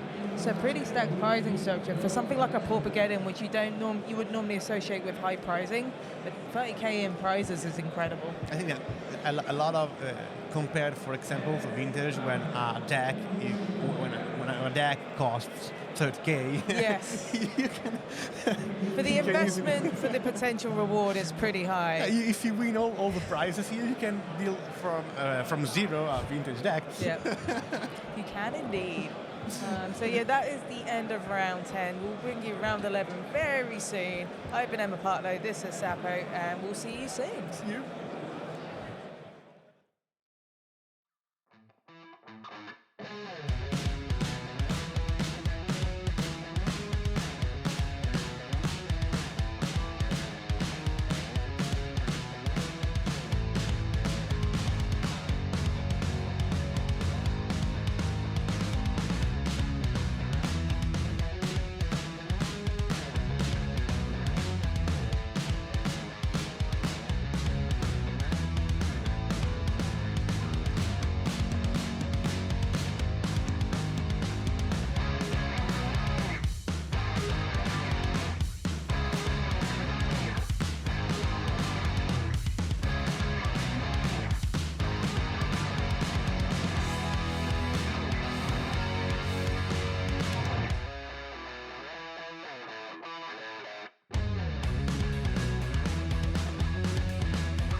Hello and welcome back to coverage of Day 2 of PAUPERGEDDON here in Lucca, Italy. I'm Ross Merriam, joined in the booth by Alessandro Moretti. We are entering round number 11 of 14 in the Swiss rounds of the PAUPERGEDDON main event.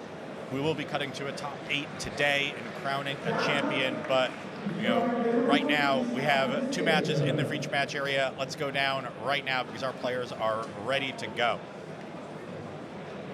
Okay, on the top of your screen, we have Edoardo Bardi, who is the only remaining undefeated player in the field at 10-0 on CawGates. The bottom of your screen, Giovanni Postorino on Mono Red Madness, the most played deck in the field, but CawGates, one of the best performing decks in the field. I believe the second best conversion rate into Day 2 after Azorius Familiars. So this could be an uphill battle for Giovanni. Alessandro, how do you think this matchup plays out?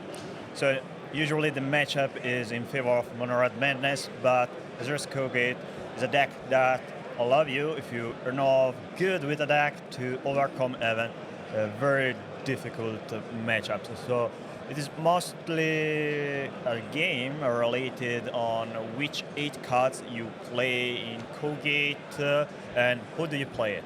So we're going to see maybe an early fast game 1, while the post sideboard games will have plenty of interaction and of course plenty of good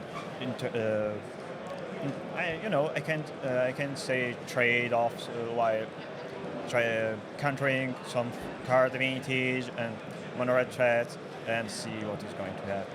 Okay, no 1-drop for either player to start out this game, but an Outlaw Medic for Bardi, followed by a Kessig Flame Breather for Postorino. And Flame Breather we've seen be a very critical card in a lot of matchups. Players have really put a premium on answering it because the damage really adds up over the course of a long game. Second Medic for Bardi on turn 3, and then another tapped gate.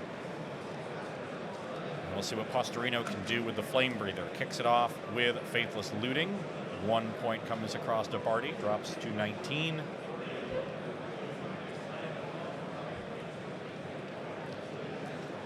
Now Mono Red is in a good position. They can get some early game damage thanks to the Castle Flame Breather. They are Faithless Looting, discarding this Sneaker's Necker, and for Tampa killing Outlaw Medic.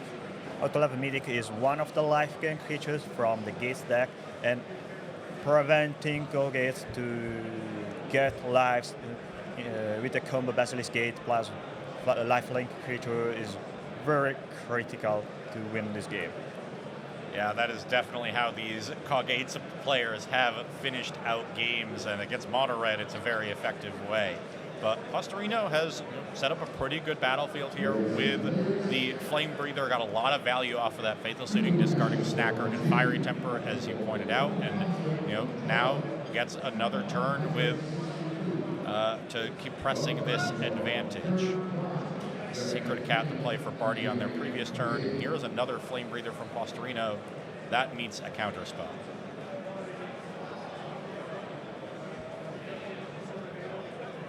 So the first casting Flame Breather was a bait, I say. So the draw spell is able to resolve, bringing back the Sneaker's Necker. So you are trading off 1 card from your hand and 1 land in play to draw 2 cards, deals 1 damage, and reanimate a 2/1 flying creature. Yeah, another nice bit of card advantage with that Highway Robbery. See what Bardi can do. Just going to pump up this Sacred Cat with the Basilisk Gate. I'm counting 4 gates on the battlefield, so this will be a 5/5. Big attack. Well, when your deck is called Azorius Gates, I think you are kind of in a winning position when you find all your Basilisk Gates. Now Bardi getting aggressive very early in this game. He is not messing around. And with multiple lifelinkers on the battlefield, including a Sacred Cat that could be embalmed back if Postorino has a removal spell for that. I don't see this wave of giant lifelinking attacks stopping anytime soon. It is interesting, this situation in this game, because we can really see, as Ross said, much interaction from Mono Red. We can see a couple draw spells, and draw spells are very critical in Mono Red gameplay because it heavily relies on looting dead cards and madness cards to get advantage from an alternative cost. And now we are seeing an Highway Robbery being cast.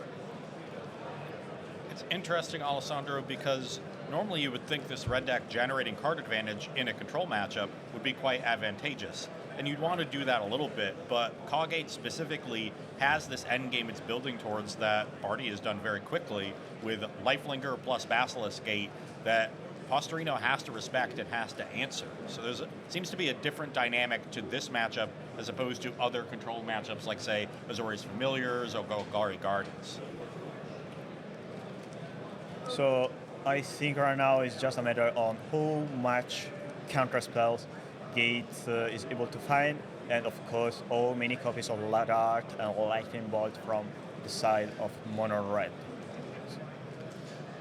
Another Gate and another Basilisk Gate activation on the Sacred Cat, so this is going to be a 6/6 lifelinker attacking. Giovanni makes no blocks, drops to 9. Bardi will go up to 24.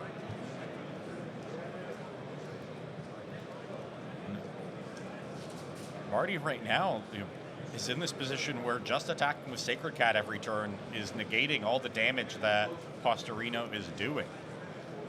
So the onus now is on Postorino to find some answers. It's another Flame Breather, that's more damage, but not enough to really outpace the Sacred Cat. I can see Lavadart, Fire Blast, a Sneaky Snacker, and I think a Grab the Prize in Mono Red End. Okay. So this is a dynamic we've seen in this matchup where Lava Dart, time walks the attack from Sacred Cat, and then you can flash back the dart to stop the embalmed one. Bardi, though, sniffing it out with a great play here, pumps up the Medic instead because of the untapped mana from Postorino.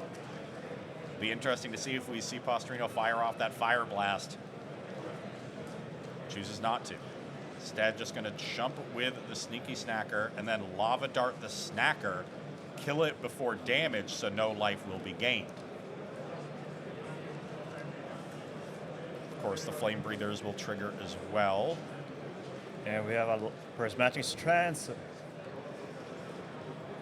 counter with Flashback. So this will... It prevents all the red damage from the Flame Breathers. Does that also prevent the damage the Dart does to the Sneaky Snacker? Nope, because it prevents the damage just from the sources of the color you choose. So you prevent from red, the Sneaky Snacker survives, and you prevent the damage from the Kissing Flame Breather as well. So even though the card might be not so good in this specific matchup because you don't really have so many occasions to cast the Prismatic Strands to prevent the damage from casting Flame Breather and Gutter Snipe. In this case, since you played your Prismatic Strands to get some life with the Auto Love Medic, the Prismatic Strands worked really well. But now we have another game change play with Grab the Prize, bringing back 2 copies of Sneaky Snacker.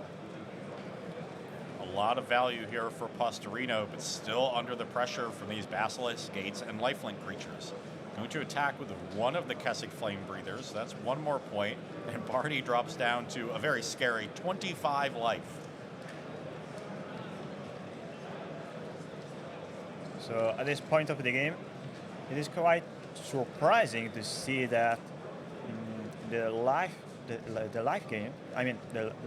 total amount of life the players have is a resource mostly for Mono Red rather than CawGate. CawGate is so high in life total compared to Mono Red, so they don't really care about getting burned by those castle flamer. You have a very huge life link creature every turn swing in to put you higher turn by turn. Here's Squadron Hawk from Edoardo Bardi.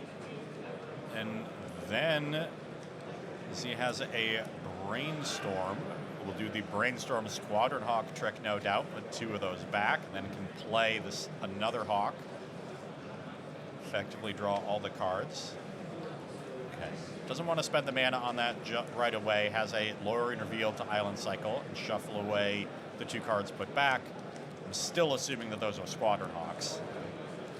Yeah, probably CawGate find a counter spell, so you can keep your mana open to counter whatever form of card advantage or interaction from mono red. And then a Sacred Cat is the follow-up play, conveniently leaving up 2 blue mana for the counter spell Alessandro sniffed out. And now with the Squadron Hawk in play, Bardi has 2 ways to threaten with Basilisk Gate. They can gain a bunch of life by pumping Lifelinkers, or they can force Postorino to have blockers in the air by pumping Squadron Hawk, because Giovanni's at 9 life right now, and there's counting 5 gates, so we're almost at the point where Basilisk Gate is a lethal. 1 Basilisk Gate pump creates a lethal attacker. Highway Robbery from Postorino, that'll trigger the 2 Flame Breathers. Bardi drops to 23. So mono red now has 1 Fire Blast, 1 Lava Dart, and a Sneaky Snacker. Already they discarded the Sneaky Snacker and now draw 2 extra cards. So I wonder how much time left both players until the game is over. Yeah, Giovanni is doing such a good job of generating a lot of value with these looting effects and Sneaky Snacker. He's drawing some removal, but there's so many Lifelinkers now on Bardi's side of the battlefield with 2 Sacred Cats and one of those Outlaw Medics. Then there's going to be the Squadron Hawks to grind through. You wonder if it's going to be enough. We've seen this mono red Madness deck be able to set up really big turns of a lot of damage, usually with Gutter Snipe. I wonder if Postorino's trying to set up something like that, but Bardi at 23 life, it's going to be hard to do that. If they were at something like 10, 12, 14, that's much more doable. Yeah, and Sacred Cat is a very difficult card to interact with. I mean, the card has Embalm, so you are kind of forced to kill it 2 times to prevent the life gain. Okay, Bardi goes for a pump with Basilisk Gate on a Sacred Cat. Giovanni is ready with a Lava Dart.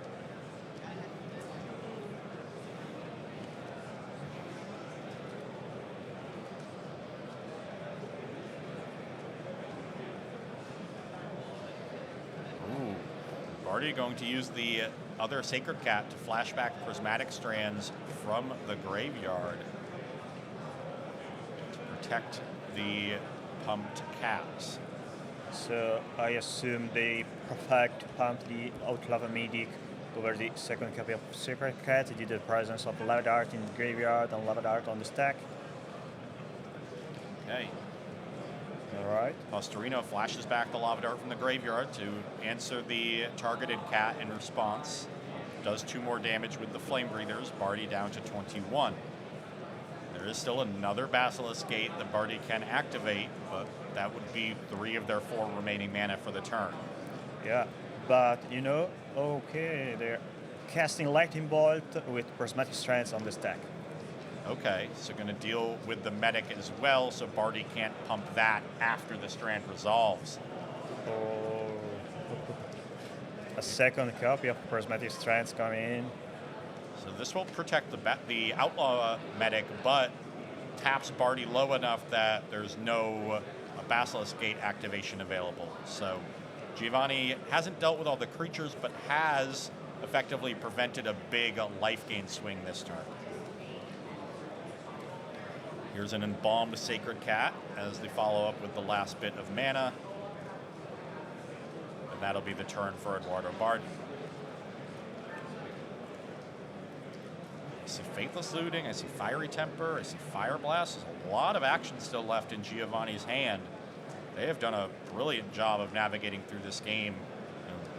Normally when decks start gaining 5 life a turn against a mono red, the game ends very quickly.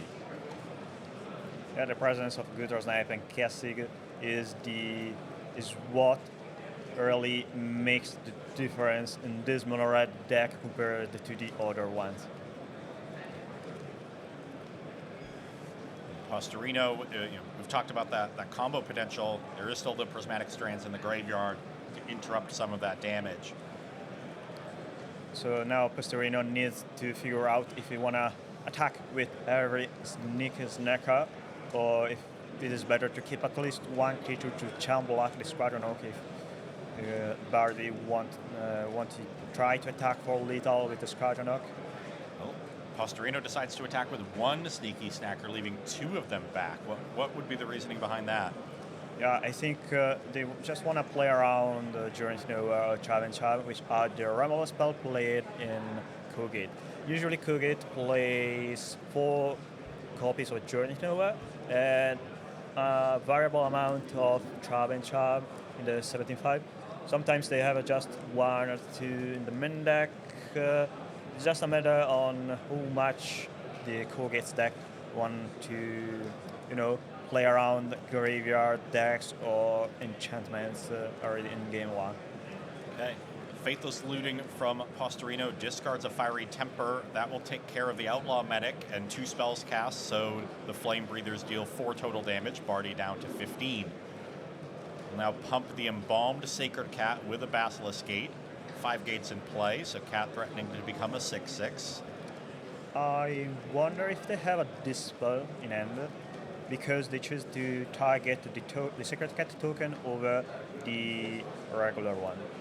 Well, now going to target the whole Sacred Cat, and that is the one Postorino decides to use a Lava Dart on. Bardi going to use the Squadron Hawk to flash back the Prismatic Strand from the graveyard. That will protect the creatures and stop the damage from the Flame Breathers. And now both pumped cats get in the red zone. They are 6/6s. This is a lethal attack, so at least 1 block will be needed from Postorino to stay alive.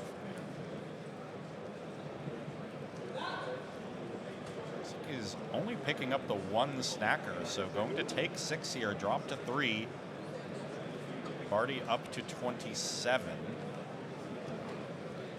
Interesting that he didn't want to block with both with a Faithless Looting in hand. Could have brought them both back this turn, but might have other plans for the turn.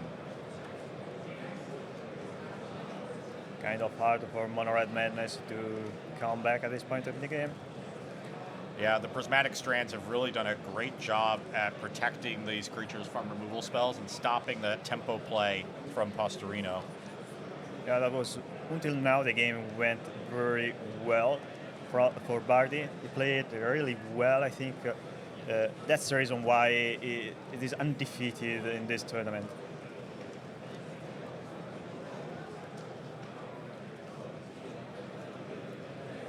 Another thing I want to point out is all Mono Red Madness right now is not, in this game doing very well because it was forced to sacrifice a lot of lands to resolve those lava darts, which means that you have less mana to play less spell each turn. You can't even play any Gutter Snipe, and you are forced to kill your opponent's creature or to have chump blockers just to not die.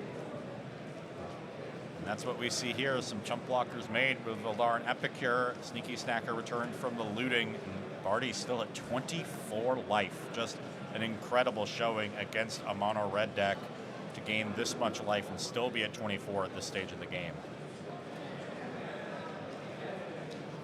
Another gate is played, so this is going to be a pump for 6 on the Sacred Cat.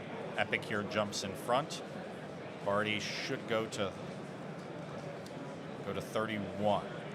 I think they have a Guardian of the Guild Pact in hand, a Kupos, Squadron, and a counterspell. Guardian can get chump blocked by Sneaky Snacker, but that's it. Valdaran Epicure will drop Bardi to 30. Now one Snacker comes across. Bardi takes it to 28.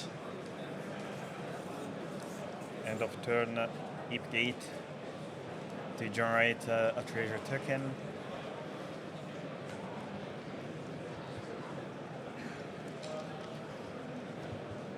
Bardi being very patient at this stage of the game, can generate some more value with treasures, has plenty of cards in hand, wants to be able to set up a turn where they can animate both Basilisk Gates and still have mana to interact or play more threats. Very crisp, clean game operations from Edoardo Bardi here. No surprise being that they are 10-0 in this tournament.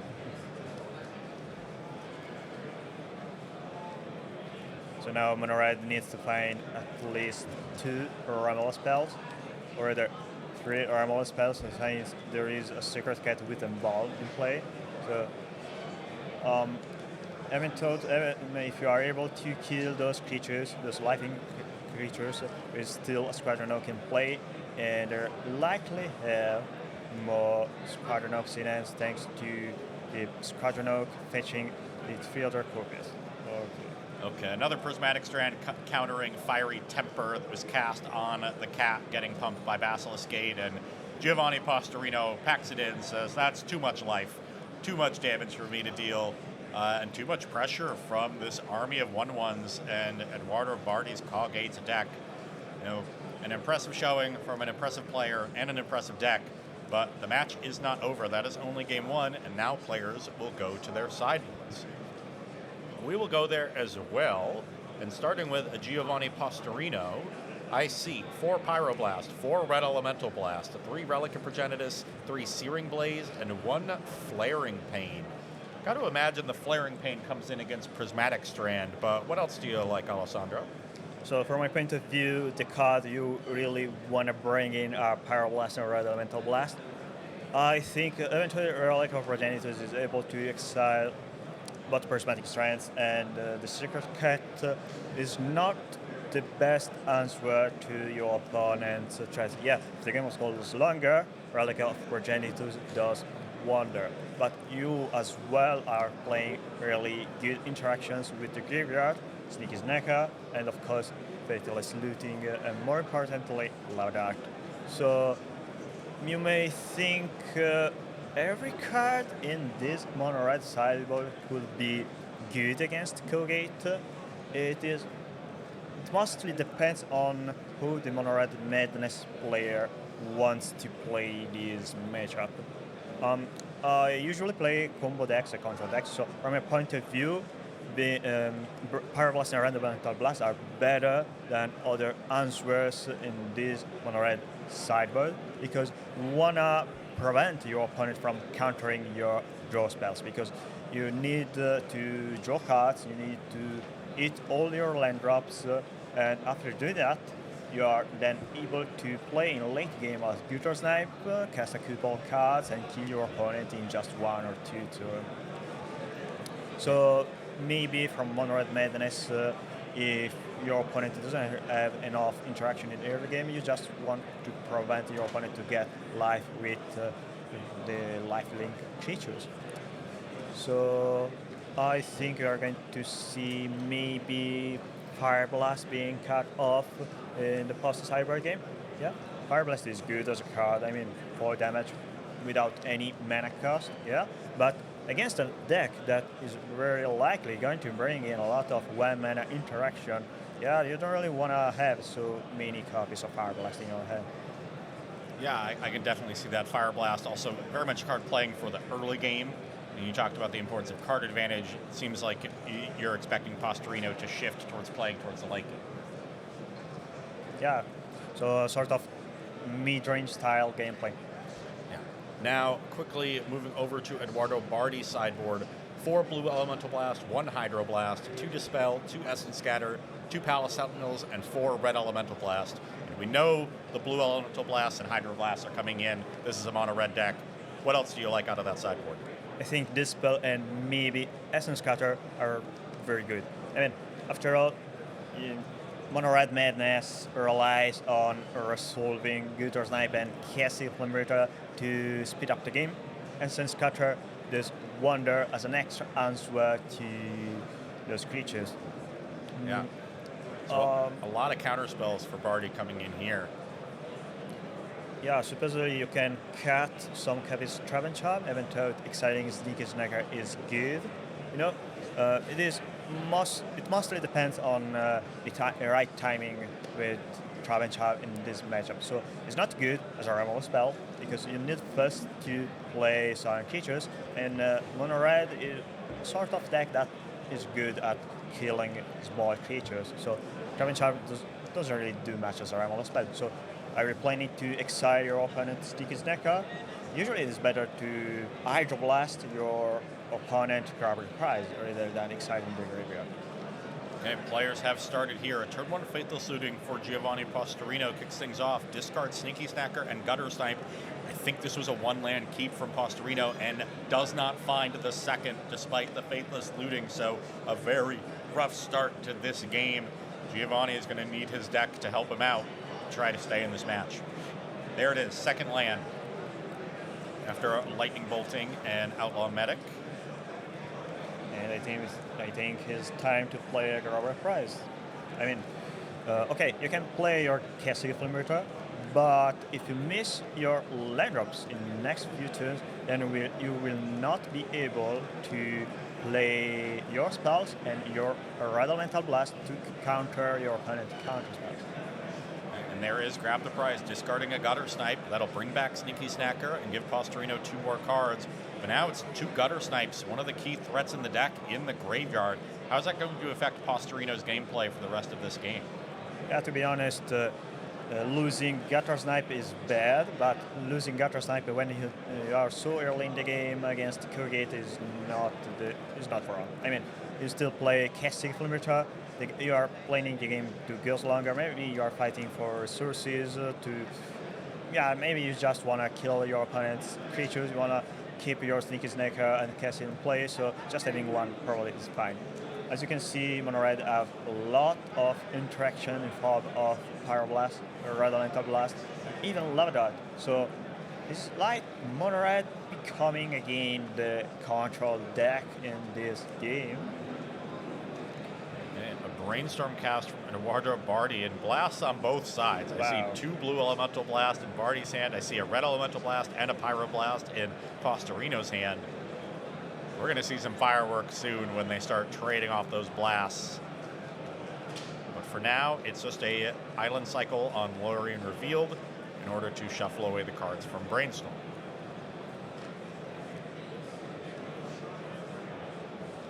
That was all, of course, on the end step. So now Bardi takes, this is turn 4.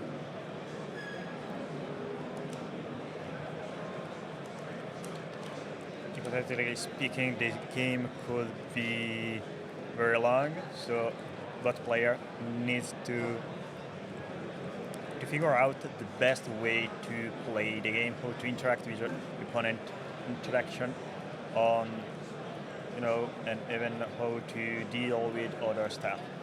Like letting your opponent killing your Sneaky Snacker probably is the right call if you want to counter the draw spells.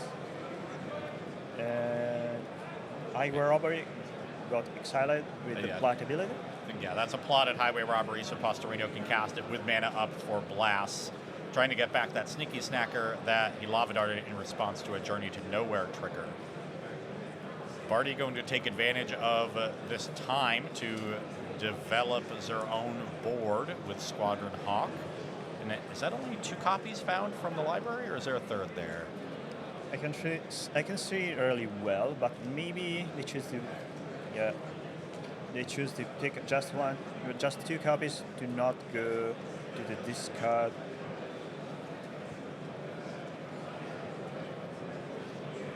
Another plotted Highway Robbery, so Postorino being very patient here. See what Bardi can do with this additional time. And there is Basilisk Gate, a second one. Sacred Cat, and now pumps the Squadron Hawk. There's 5 gates in play, so this is a 6-point attack.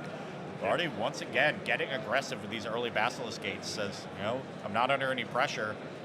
My opponent stumbled on mana. Let's try to get him dead. Yeah, so at this point, the Mono Red players need to figure out if it is better to try to force this counter spell from CawGate or if it is better to plot another highway robbery. But since CawGate just had two mana open, they weren't able to cast another Blue Elemental Blast, just 2 Blue Elemental Blast, and 1 Red Elemental Blast and 1 Paralyze is enough to resolve the highway robbery. Yeah, so Highway Robbery resolves after 4 blasts are cast trying to counter it or protect it. That'll bring back the Snacker, but it is tapped. And with 5 gates, 2 Basilisk gates, 2 1/1s, that can be an attack for 12. One more gate will make this a lethal attack. Postorino then casts another Highway Robbery, trying to find another land, and does. Do they have a way to interact with this battlefield? There it is. Lava Dart cast on the Sacred Cat. And the flashback Lava Dart can potentially answer this Squadron Hawk, because the gate would be a potential 13-point attack.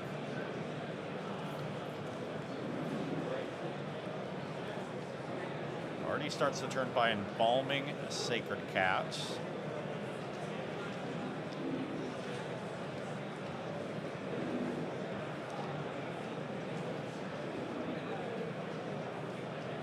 Time to figure out how much pressure you want to put on the battlefield with the Skarnek.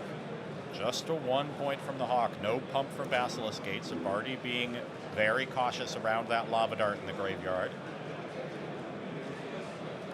So we can see a bit of the Bardi end. You can see Counterspell, Prismatic Strength, and I think 3 copies of Squadron.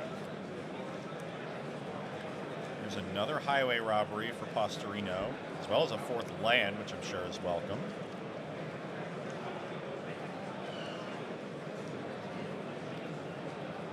See if Bardi wants, I guess plotted Highway Robbery. Okay. And then an attack with the Snacker. So Postorino leaving the defenses down, at least on the surface, but you have to imagine there's even more than that Lava Dart to protect from these gate activations.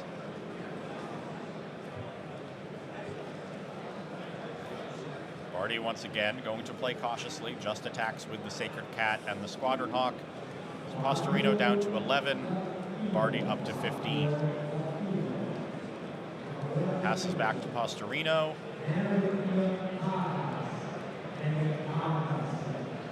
There's a Kessig Flame Breather.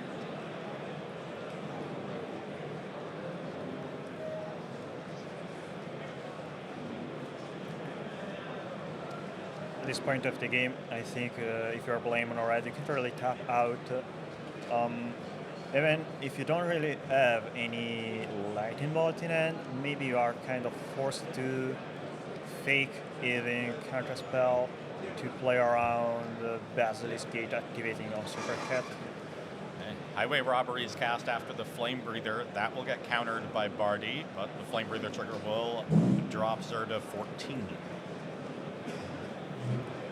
So now Mono Red Madness is not able to cast Fairy Temper on Super Cat.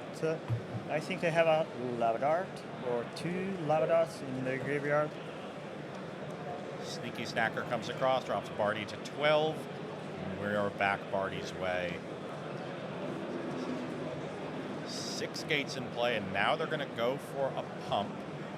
That will meet a flashback Lava Dart from Postorino on the Sacred Cat.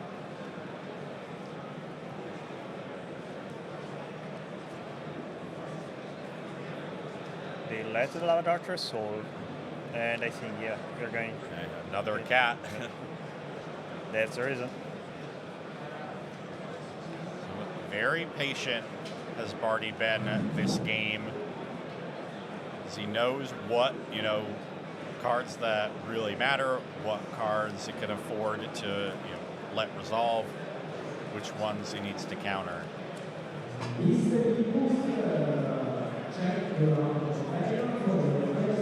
So Snacker gets in the red zone. Bardi will block with a Squadron Hawk. Postorino plays a 4th mountain. The hand for Postorino is just Sneaky Snacker, 2 Fiery Tempers. Not very good at this point in the game. There is the Faithless Looting in the graveyard.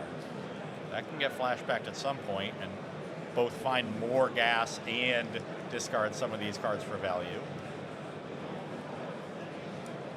Okay, so Postorino here choose to leave the mana open to cast for Temper on Secret Cat. Do you remember if they have another copy of Lava Dart in the graveyard? I think I can see it.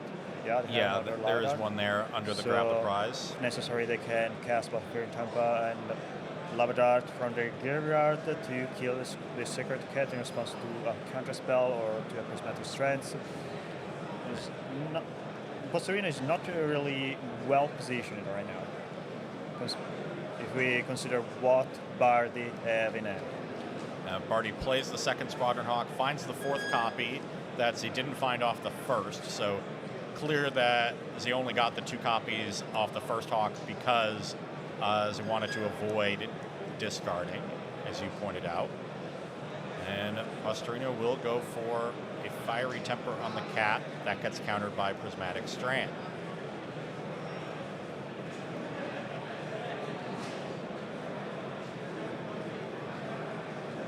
Now the Lava Dart will get flashed back on the Sacred Cat.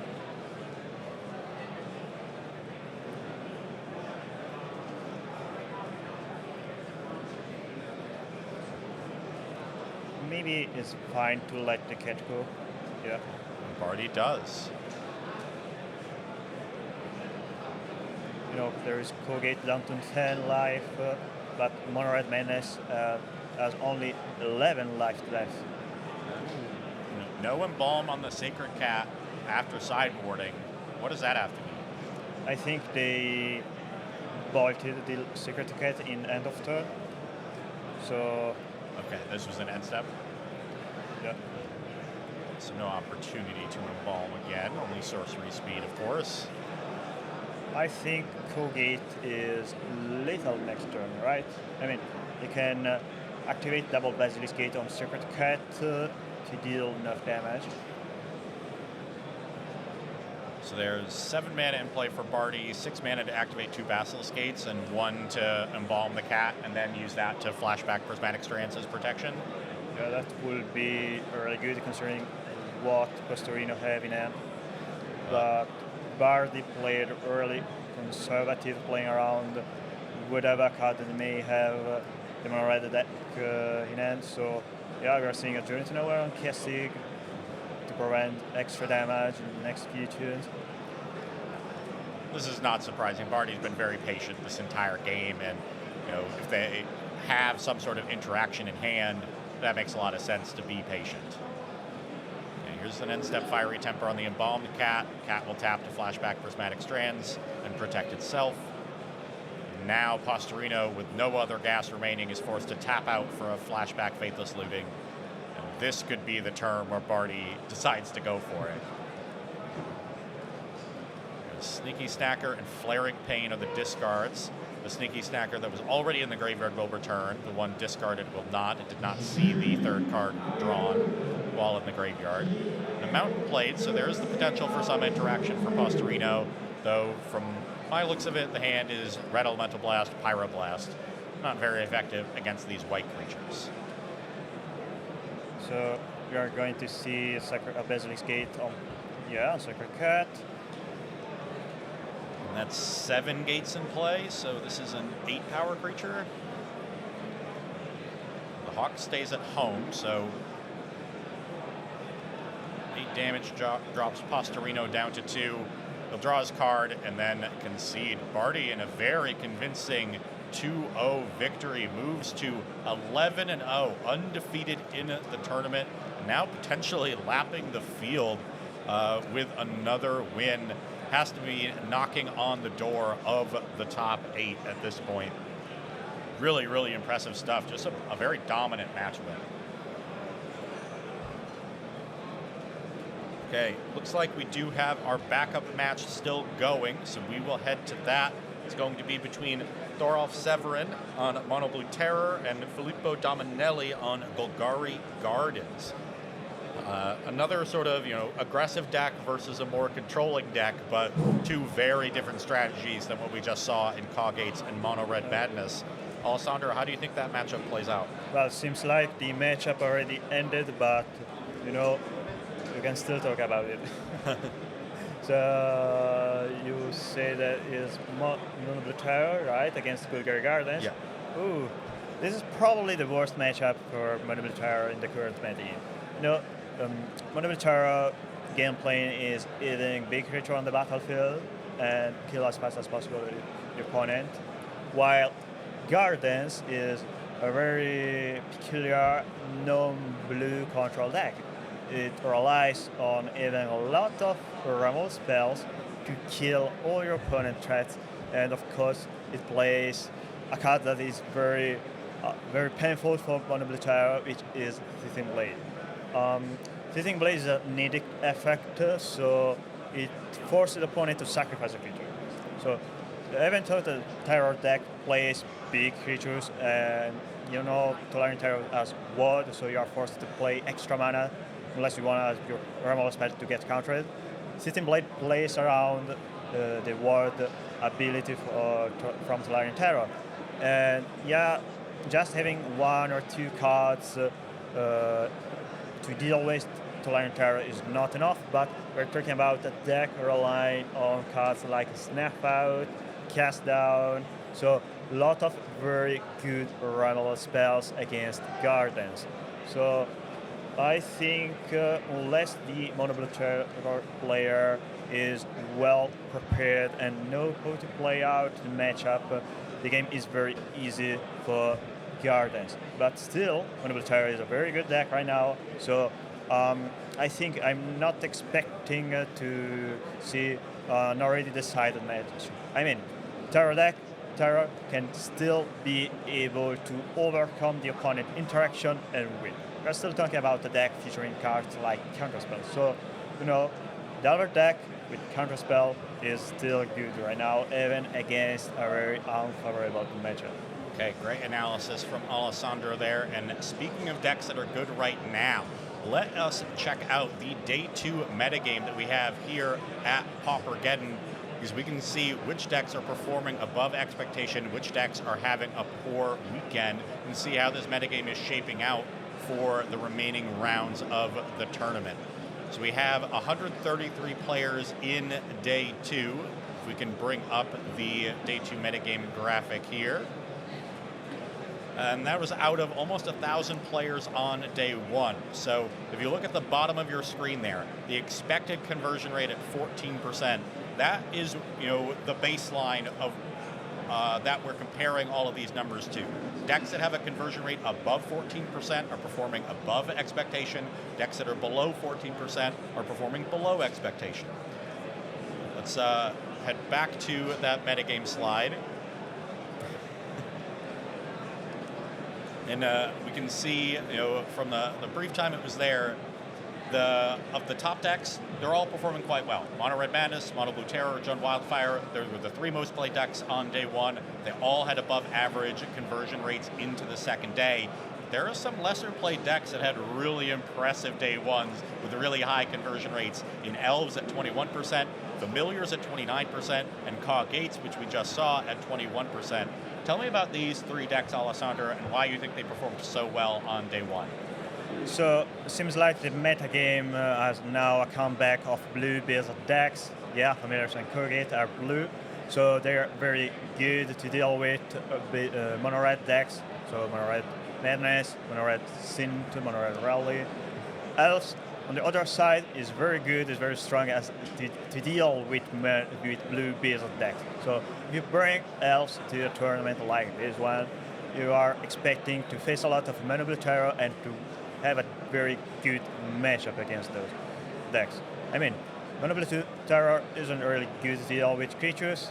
Familiars and CawGates aren't really good into Elves. Yeah, maybe Elves can suffer a bit from cards like Prismatic Strands and Guardian of the Guild Pack from the side of CawGates, but still playing a deck that is able to have a turn initiative on play, while also relying on cards like Priest of Titania. Priest of Titania is Pauper DS Credo.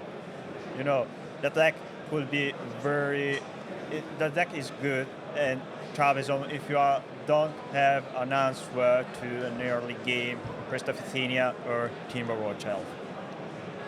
Okay, and then as for the Familiars and CawGates deck, Familiars, this is a deck that you said has performed historically very well in these PAUPERGEDDON events, had one of the best conversion rates at the previous one last summer. So why do you think this deck continues to perform so well? And if it's performing this well, why isn't it more popular? So Familiars is a deck kind of hard to play. You are playing Nazir's control deck, but you don't really have the classic answers a control deck has. So no master removal, no good one-for-one removal spells, and not so much counter spells to interact with your opponent. You're more focused on having creatures like Godfrey's Faithful and Saskin Familiar, and you're as well more focused on card advantage. This deck is very good against, mono-red decks due to the presence of Hydroblast and Godfrey's Faithful, and it is also very powerful against the deck that don't have enough interaction to stop the combo. I mean, the Archimancer plus Ephemerate luck. So if your opponent doesn't know how to play against it, it could be really painful to deal with it. And usually in this kind of tournaments, Familiars is played by players that mostly plays Familiars. So it is not specific just to PAUPERGEDDON, but as well to bigger tournaments of Magical Line where there is a tour qualifier.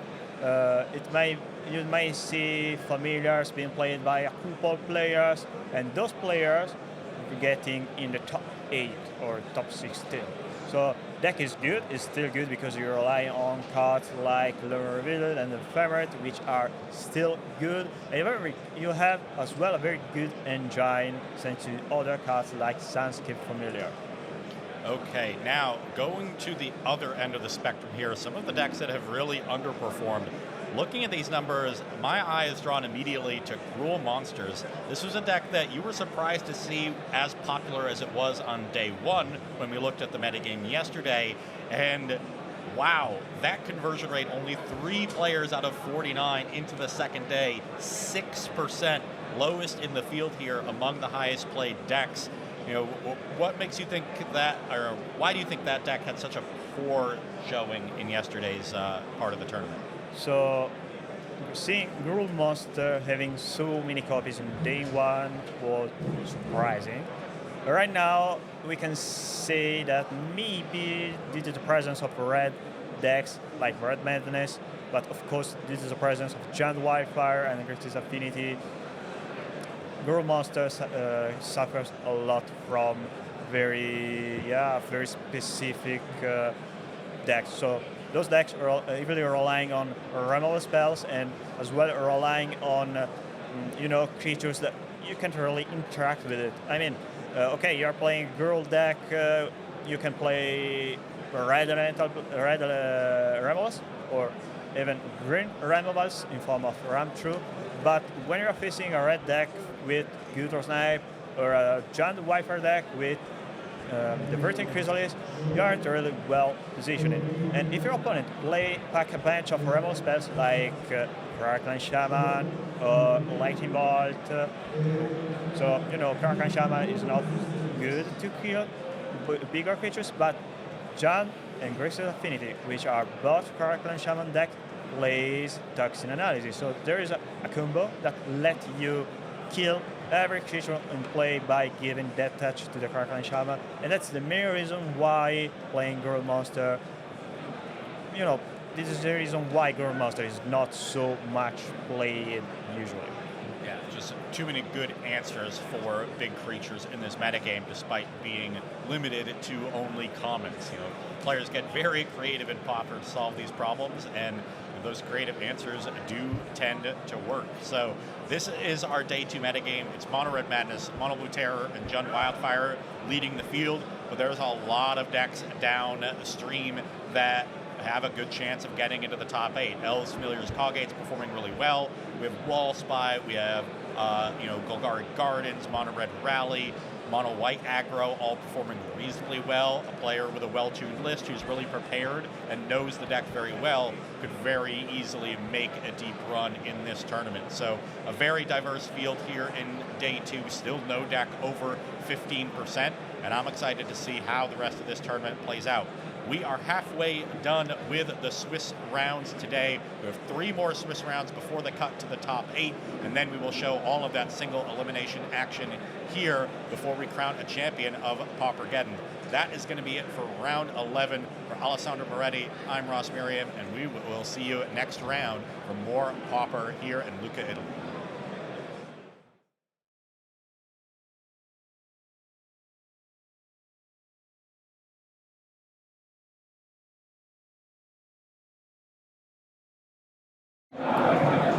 Welcome back to Deck Techs with eBay. I'm joined by Edoardo Bardi. And you bought CawGate. This won the last Paupergeddon in the summer. Are you running it back? Why are you bringing it this weekend? Because you're off to a flying start at 8-0. Yes, I play usually last Paupergeddon. I tied, but okay. Unfortunately, Not anymore, you don't? Not in the format anymore. So for this reason, I chose to play CawGates. I really like this deck, and I think the deck is a good position in this moment in the meta. Why? Why? Because the tier 1 of the format in this moment is Mono Blue Terror, yep. Mono Red, Madness or Rally, and the matchup for this deck is very good for. You think you've got really deck. good matchups into Terror and the Mono Red decks? Exactly. Well, let's talk about why. So let's start off with some of the key cards. Exactly. Sacred Cat, Exactly. 1/1 lifelinker. Yes. Why is this a key card? It's a card because the engine of the deck is the Modern Age, which a saga in which you can draw and discard card, and the Sacred Cat you can also play from the graveyard. You can unbind it. Yeah, exactly. So for this reason, you have engine, and also you have a 1/1 lifelink, and you can use it to gain life, obviously. And so against Mono Red is very good. And it's 1/1, but with Basilisk Gate, the other important card. One of the other cards, key card, Basilisk Gate. Obviously, this one's the one that makes us like pump up our creatures. So I'm guessing against the Mono Red decks, if I can pump up my life linker, I'm going to counteract all that life gain that they got out there. Do you just like how important is that in the deck? If you don't draw it, do you not win, or is it just a win more card? Without Basilisk, it's very difficult to win a game because you have only 1/1 in the deck. So for this reason, without Basilisk Gate, it's very difficult to close the game, to finish the game. But you can also win without it. It's very difficult. We spoke about 1/1 life linkers. How about 1/1 flyers? We've got everyone's favorite Squadron Hawk. I imagine the chat's going to go crazy with Squadron Hawks now, but Squadron Hawk, full 4 in the deck. Why is this one of the key cards? It's a key card because help you and you mulligan. You mulligan, yeah, exactly. And you have also Brainstorm in the deck. So for this reason, you can do Squadron Hawk, take 3, then Brainstorm, 2 Squadron Hawk in the top, and draw basically Ancestral Recall in power.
Hello everybody, good afternoon and welcome to Paupergeddon Eternal Edition 2025. I'm Emma Partlow, I'm here with Sapo, and we are here to bring you round 12 of Paupergeddon. Yeah. We're getting ever closer to that top 8 and figuring out who's going to be our Paupergeddon champion. It's 3 rounds to go. 3 rounds for to the beginning of the top 8, where 8 players will fight for the title of champion of the first Paupergeddon inside an Eternal Weekend. Yeah, I'm so excited about it. Over 1,000 player fighting for the title. Yep. But I know that in the previous rounds we didn't bring enough John Wildfire, so we need to make games slower. Apparently, I think it's John time now. But it's also Elves time, which I hear you're a big fan of. Yeah, in both of the tables we brought here for the 12th round, we have a member of the Pyrocast on the upper part of the screen. Now you can see Giorgio Venditti, aka Giorgio Combo. But now it's not Giorgio Combo, but Giorgio Agro. he's playing literally Elves. Last time he didn't play a combo deck. He went to a final of the Paupergeddon. Very good. Playing Gruul Ponza in the last Paupergeddon of Pisa last year. I'm looking for a list. Anything special in this Elves list, or is it pretty stock these days? I don't know. I'd like to see Giorgio Venditti's list because he's one of my favorite and most skillful deck builders. Yep. So I really want to see if he really is playing a stock list, or if is there some alien technology that I really like. Some spice. We like a little spice at Paupergeddon. Okay. Oh, he's playing only 8 forests and a single gingerbread cabin. Sure. That's the land that's a forest, and it enters the battlefield tapped until you control all the 3 forests.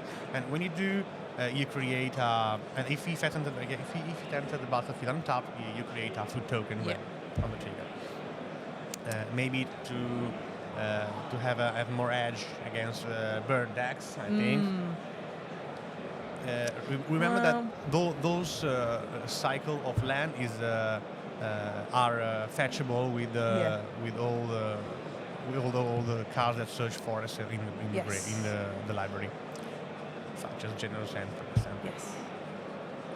And Luke, Lucas managed to clear up a couple of Arbor Elves with a timely Crackland Shaman. Jay is pretty good against the Elves deck, though. It's just a bunch of X1s. Yeah, I think that other than Land Grant is a pretty stock list. 8 Mana Dork, 4 Quirion, 4 Priest, 3 Timber Witch, 4 Avenging Hunter, 4 Master Vandal, Generous Hand Sago. Yeah, I think that's a pretty stock list, yeah.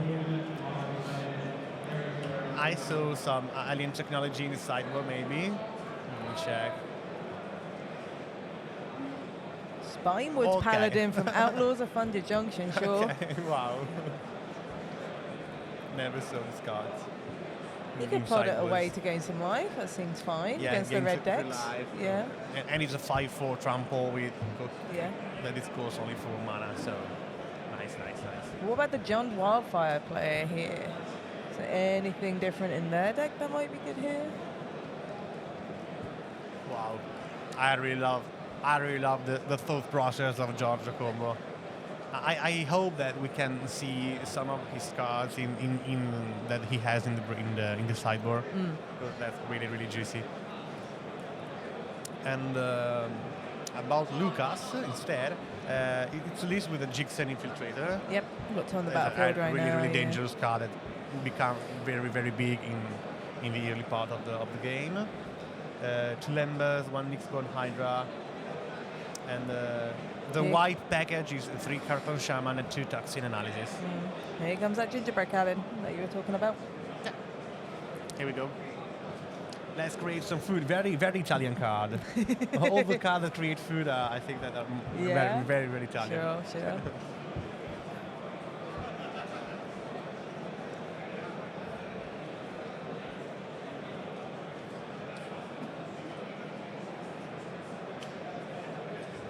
You know that the real name of the Generous Ant is Gianfranco.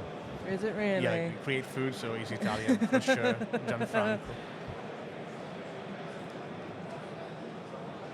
And yeah, he's playing with a full set of Langrand. Yeah. I think that an interesting choice because you don't really have so much surprise to hide, so you can permit to show your hand, your opponent, and playing less land as possible. Yeah.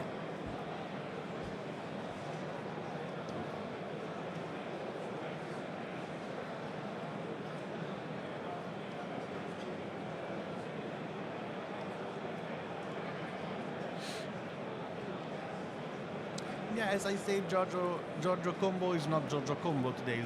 He's Giorgio aggro. Yep. Clearly doing well at 9-2. Getting ever close to that top 8 block-in. Yeah. No, I think that he must win at least one, and he can draw the second one. I don't know.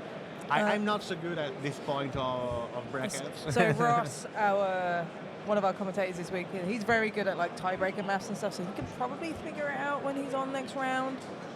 There's probably a point where you can just ID into top 8. Intentional draw, lock automatically into the top 8. Yeah. But it also depends on like tiebreakers and things like that, so it can get a bit complicated.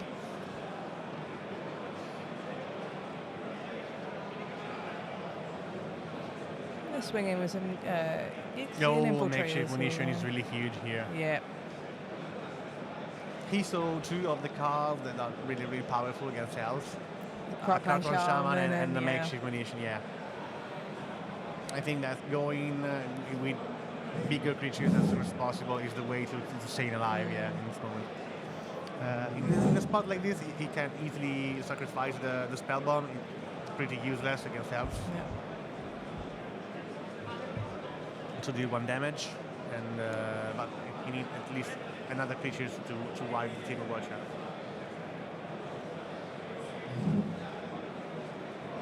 Here comes the munitions for the makeshift munitions. Yep.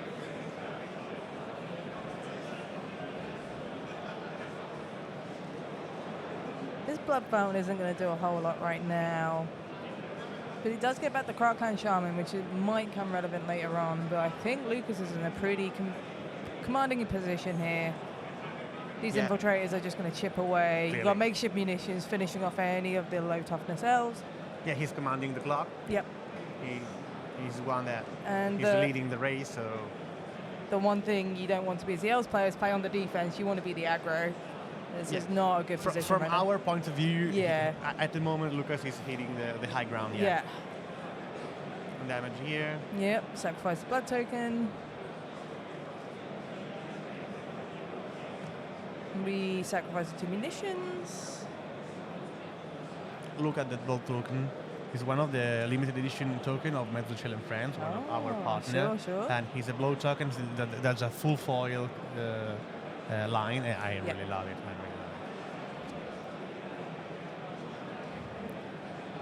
We're going to sacrifice the blood token to the munitions. Triggers the infiltrator. Yeah, the Jackson Infiltrator is Really powerful here. really synergic with all those sacrifice effects that John Yeah. have. You're just swinging in for a ton of damage here. Giorgio at 11, which is looking very dangerous right now.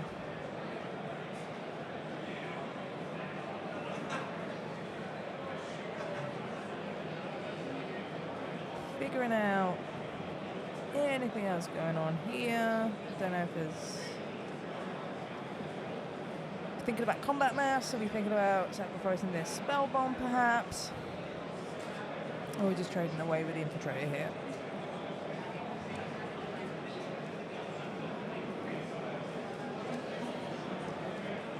Giorgio doesn't have a lot going on right now, just has this Birchville Rangers.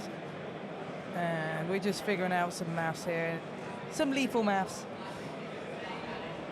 I see a couple of Lead the Stampede and an X-Born Hydra to see if we get anything off this Stampede. It's a pretty good hit. Might be a bit too late, but it's a pretty good hit. So we see Mars Vandal. Not the best, but clearly a good. Yeah, Avenging Hunter, Mars As Vandal. we can see, not sacrificing the Nathan Spellbomb here was a good point from Lucas because it prevents the Masked Vandal to exile the makeshift munition, wiping the Breviglieri in response of the trigger of Masked Vandal. Yeah. So we're going to play out this Llanowar Elves from the Lead the Stampede. We're probably going to throw this Generous Ent away to get another Forest soon enough. Giorgio's still on the defense here. This Gixian Infiltrator is looking to threaten a lot of damage. And this makeshift munitions can, or the Nihil Spellbomb from the makeshift munitions can clear up some of the board as well.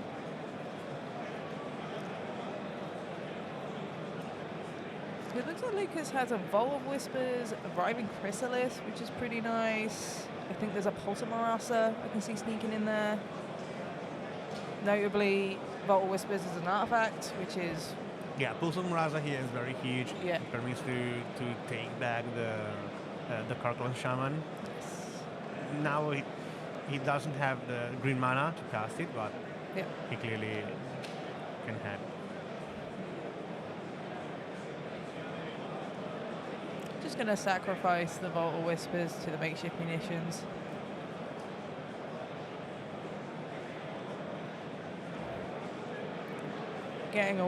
Dealing with the very nice Llanowar Elves. Some very nice looking Llanowar Elves there. I prefer the 7th edition. Really? Yeah, okay. I like the beta ones myself. That's Cham block here. Defensive. The only way to stay alive, Well, Giorgio is on 5, so he had really bad had no spot choice for there. Giorgio. We've got Here Mass we go. Let's Vandal. try.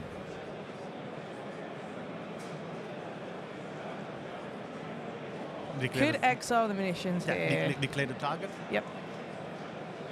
The Any responses? first thing you need to do when Masked Vandal enters the battlefield is to declare target. After that, you can respond to the stack. Yep. Then we have a Nihil Spellbomb that can go somewhere, but we're going to exile from the graveyard. We're going to target this makeshift munitions. Yeah. If the card goes into the exile, the munition is exiled. You cannot respond at this point. Just making sure our timings are all good here. And the munitions are just exiled. Yeah, that's correct. If Lucas said, okay, exile, you cannot respond more.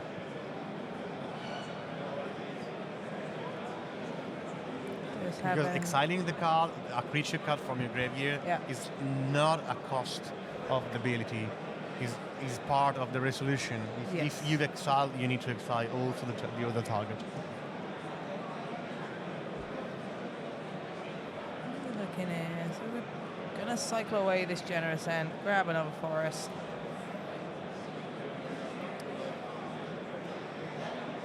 Play the forest for turn.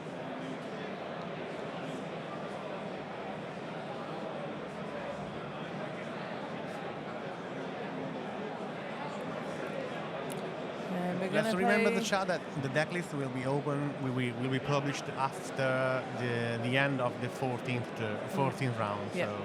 So we're playing this Nyx Boom Hydra on defense. There's a sad looking Nyx Boom Hydra right now, not bestowed on anything.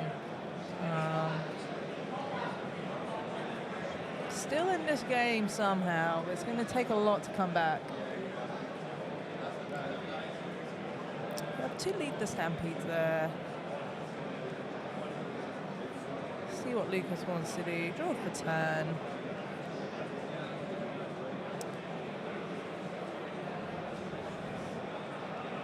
Attack with the Infiltrator. Nyx Boom Hydra is Yeah, blocking. that Hydra was there only for this Yeah, purpose. and now we're following up the Roving Chrysalis, and this door is quickly closing, creating 2 spawns.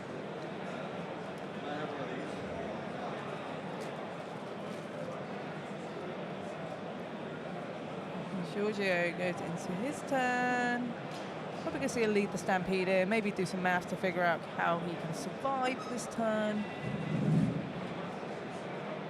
Got 2 leads, got a Avenging Hunter, which is not going to do a whole lot here. Let's see. Let's- If this Stampede can solve this board. Yep. So we've got Avenging Hunter, we've got another Masked Vandal, Sagri Wildling, and a Priest of Titania.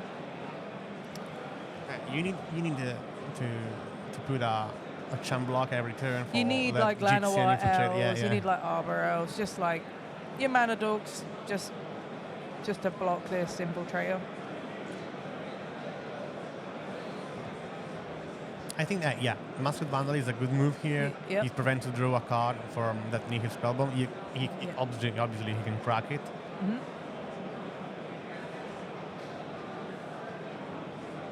Masked Vandal is just such a good card in this deck. Yeah.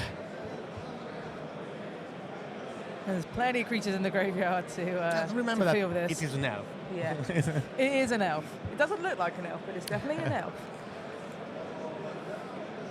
We're going to tag the Spell Bomb. It's the only valid target. Look at the gesture of Giorgio. so Many frenetic. animated hands going on here. Welcome to Magic the Gathering, everyone. Yeah, you can clearly do the right choice to sacrifice pumping the Jixian of Infiltrator. 1 more, Yeah. +1/+1 counter. Yeah, for sure. It's a lot of damage on board right now. Yeah, 6, 7, 9, 8, Yeah. plus the potential for damage from the Chrysalis. Yeah. But I think that there's another Chrysalis coming. Yeah. Yeah, for sure. That's it. I like a Roving Chrysalis to back up my Roving Chrysalis. That seems pretty good. Giorgio hand gesture combo. Down to 4. Not a lot. We're going to introduce the initiative, but it's not going to do a lot here. Not sure what you can draw to get out of the situation. See an Arbor Elf, which is going to be on blocking duty. Let's see. Need to improve its presence on the battlefield, for Yeah. sure. So here comes And the here we go. Avenging Hunter. Introduce the initiative. We'll get a basic forest. Put it to hand.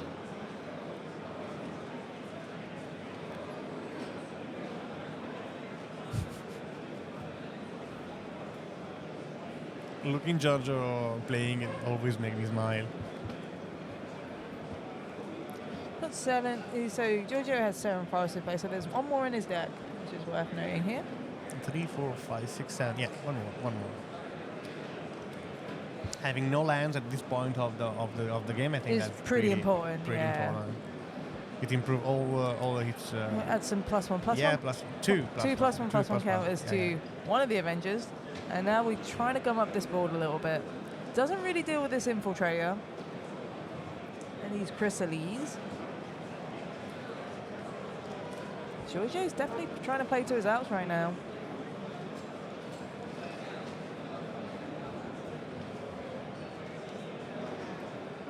That Jigsaw is pretty huge.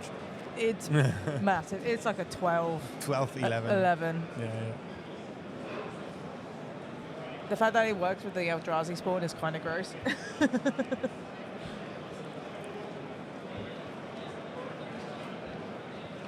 Yeah, we know that that's not evasive, so it doesn't have flying or trample, but it's still a creature that he must block every turn. Yeah, because it's lethal from turn number 4, I think, or something like that. So we're gonna fire off this Fanatical Offering, sacrificing an Eldrazi spawn. And the full synergy with the lands, the Eldrazi spawn, the Fanatical Offering effect. Draw 2 cards, make a map, which is also an artifact.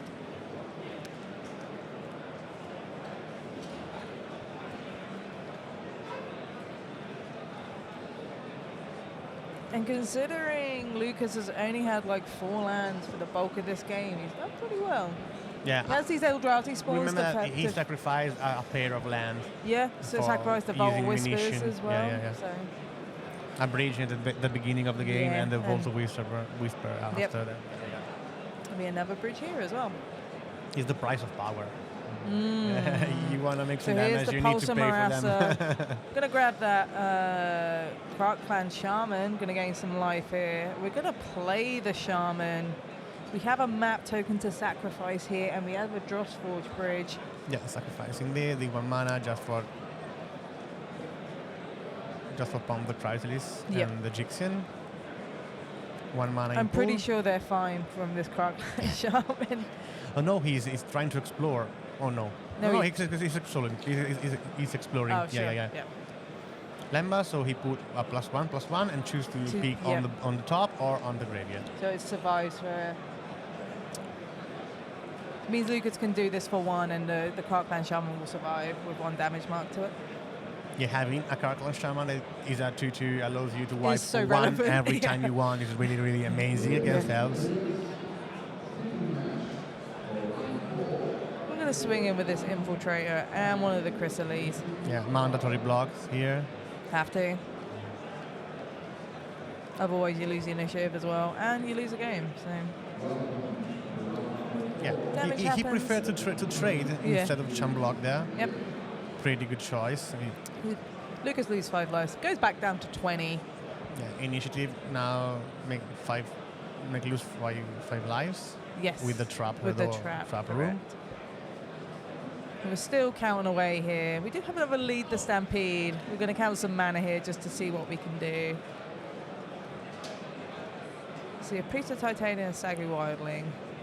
He's saying, I can cast Lead the Stampede, but you can wipe from with Cartoon Shaman, so I know it's so useful. A lot of the chump blockers in the Elves deck are just he doesn't have any artifacts on the battlefield right now, so 2 Quirion Rangers and a Mask Shaman, Mana. 2 Quirion and the Musket Vandal, okay. Tapping the Gingerbread Cabin. Gingerbread Cabin now can be bound with the Quirion ability to...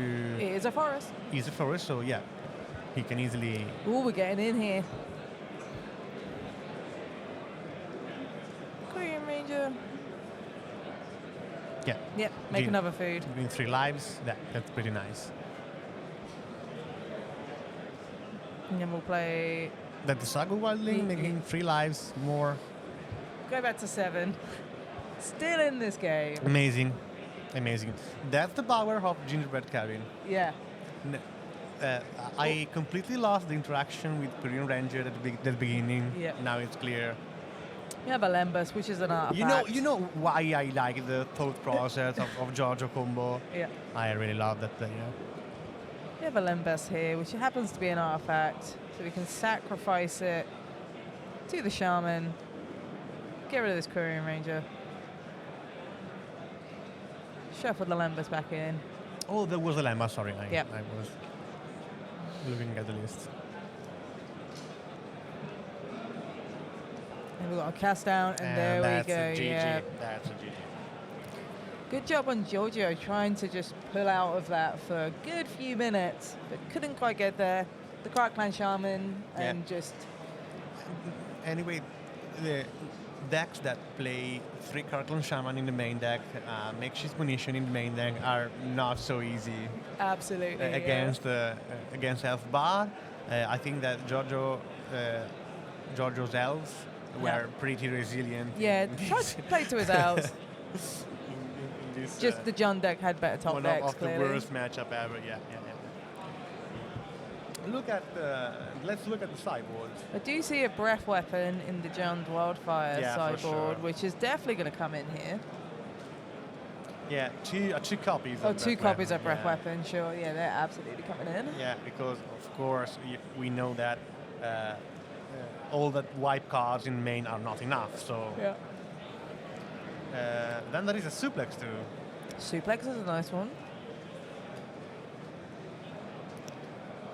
Then Pyroblast, Red Elemental Blast, Nihil Spellbomb. I think that the Nihil Spellbomb in the main deck can be sided out. Yes. They're pretty useless. Let's see, Lucas has had the top of his deck Unless you here. want to keep for prevent the trigger for of the Musket Vandal, but I don't think that's the move you wanna do. Yeah.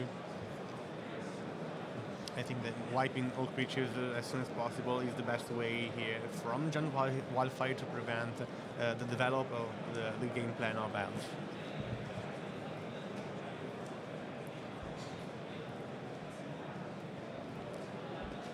Giorgio play an island The in the Tangled sideboard. There's a Tangled Islet as well, which is A also Tangled Isle, which is also also an too, island. and let's say Hydroblast. That's very common for elves to have a Hydro Bath package, but also have the ability to get a blue source, Yeah. or at least a couple of blue sources in this case.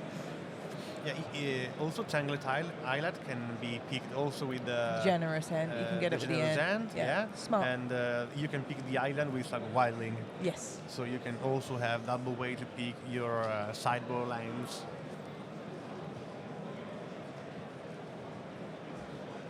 Although, well, say you're playing elves today, and what would you side in here as the elves player? We saw the breath weapons come in. For sure. The three Wildfire. Hydroblast for sure Yeah. are one of the best choice here, and of course the two blue lands, Yes. so the island and the Tangled Island. Yep. I don't know if you wanna do something more with Spinewood Paladins instead of the Timber Watch that is really difficult that he stays alive here. But I don't know. It gives you a lot of time. I think that the way you can overwhelm your opponent here is to be as fast as possible, preventing wipe creatures and wipe spell in the early turn, and developing more mana as soon as possible. So I think that the Timber Watch is still better Yes, for here sure. instead of Spinewood Paladin in the sideboard.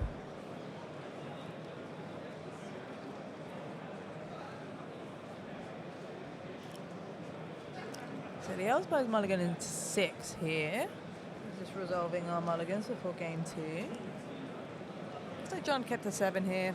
Yeah, I can see. I see a clearly see I can see a Crockland Shaman. an infamous Kirkland Shaman. And Yeah, Blood I also Fountain, a remember couple of the artifact lands. interaction of Kirkland Shaman and Nightborn Hydra. Yeah. So you can Yep. put a Hydra with 2+1/+1 counter on the Kirkland Shaman, then wipe every turn from 2 with Yep. no problem. It's really gross.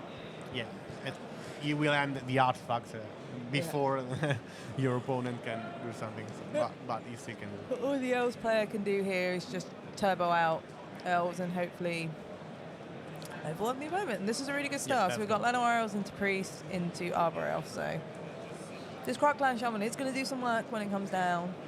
Here we go. Yep. And we're going to play a Blood here we go. Fountain. Create a blood token. We'll use the blood token to sacrifice that well-developed elf board. Too late. And we're gonna Hydroblast. we're gonna sag away. We're probably gonna get this island. Yeah. See the Hydroblast in his main deck. Yeah, he has one in hand.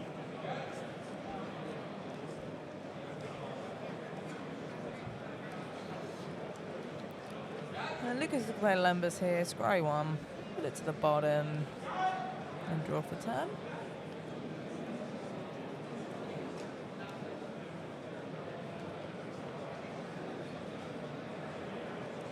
Okay, another Arbor Elf. Hopefully this one sticks around a little longer. Jojo was very greedy in the first turn. In the second turn, trying to develop more mana as possible. Yep. Despite the Getting a bit punished here. the white creature. Here comes white the spell Cleansing of the Wildfire. opponent, I'm going to target the Drosh Forge Bridge.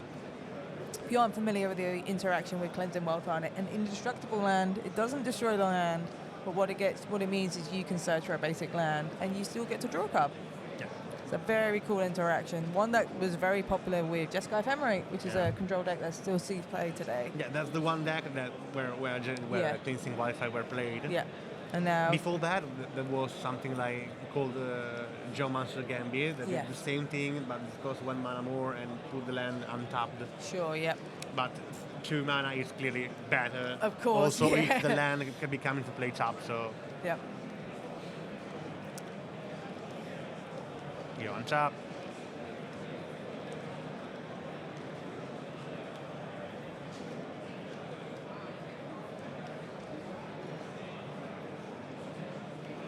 Brother, you need that blue mana. Quirion Rangers. Untap it. Untap it. Quirion Ranger is a normal is a fine Magic the Gathering card. I was so lucky when I bought a full set of Quirion Ranger full foil. Ooh, gorgeous. For 40 years total. Really, really lucky. That's very lucky.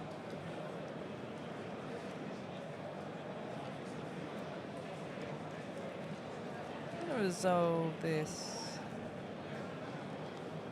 Fanatical Offering.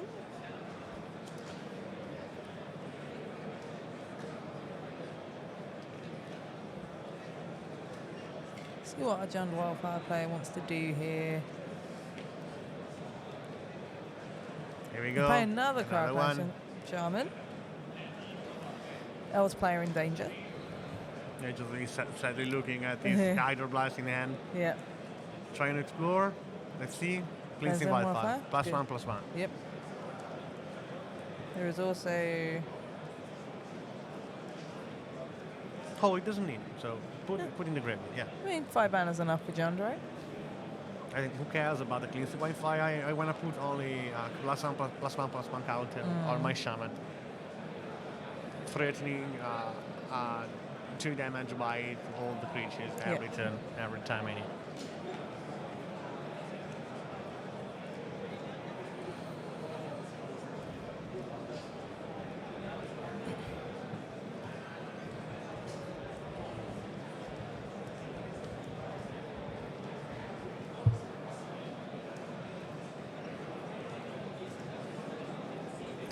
See what our John Wildfire player wants to do here. Play another landscape.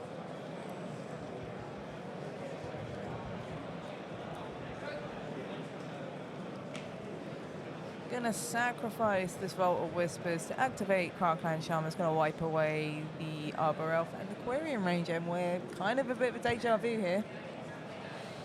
So this one Parkland Shaman just keeping the board nice and tidy. And Giorgio is now going to find a forest with the generous and through forest cycling.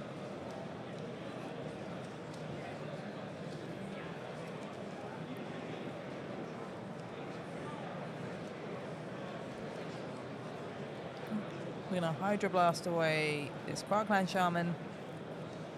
Not going to do anything with it. And we're going to play Llanowar Elf into Wildling, get another basic land, another forest. This Blood Fountain's looking a bit scary with the 2 Parkland Shamans in the graveyard. Yeah, that's also really, really bad. Yeah. Also, Marasa is just going to bring back the Poor Parkland Giorgio. Shaman. Giorgio just used a load of resources just for Lucas to get that, to get the Shaman back to hand. It also had the fountain to bring back To bring the it Shaman, back, so yeah. there's not big difference to see here. We're kind of looping Shamans here, which is not great. We're refurbished Familiar. We're going to discard this Avenging Hunter. Really, really bad spot here. Yeah. Familiar is also immune to Parkland Shaman because it flies as well. Just stacking Avengers Hunters here. Can't do too much.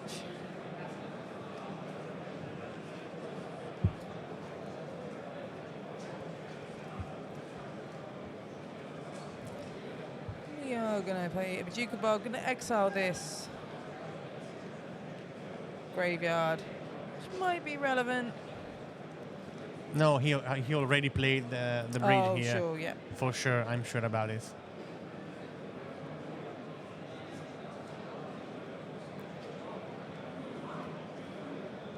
Graveyard is fine for now.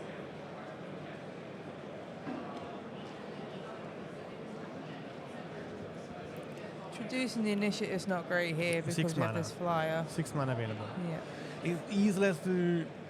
Oh, he's trying to cast the... I don't know. He has two choices here. Casting Sagu or casting the initiative one. But the initiative can be easily stolen next turn by the... With the flyer, with the familiar, yeah. You need to think a lot about it. And killing the rats in the refurbished familiar also allows that blood fountain to be cracked for picking 2 creatures. One of them is a rat, and the other one is Scotland Shaman.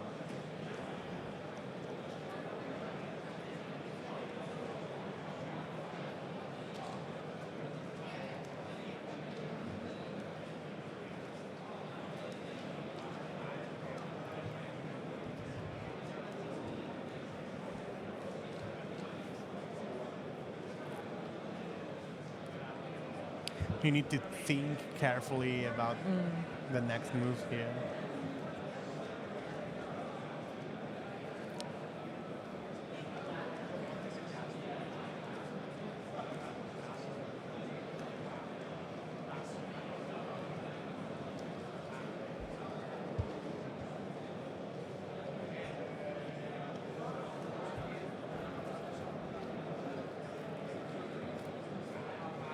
Initiative has been introduced. Yeah. Also, make the initiative stolen from your opponent allows Giorgio to do a double trigger of initiative going in combat. And that's a nice interaction here. Refurbished familiar, preventing the initiative to be taken back.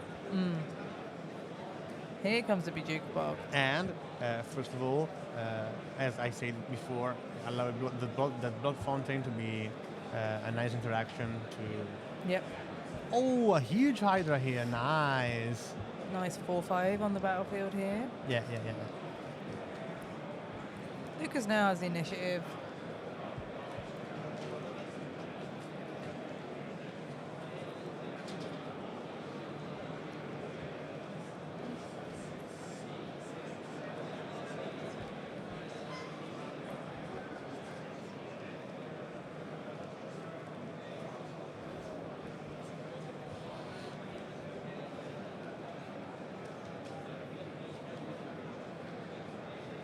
Giorgio is figuring out if he can do anything here. Not in the best position. But still alive. Can play another hunter. Remember that Lucas has a Cackle Shaman in hand here. Yeah. So we're going to put some counters on the not summoning sick Avenging Hunter. We're going to swing in for 7.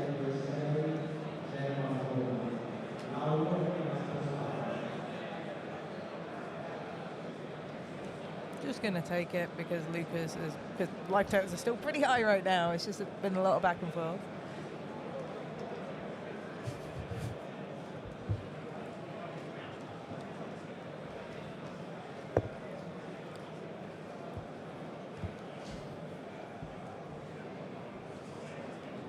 We have another John Wildfire in the backup table, playing by one of the creators of the deck, Paolo Don Francesco, aka Walker and 3 Sunfire.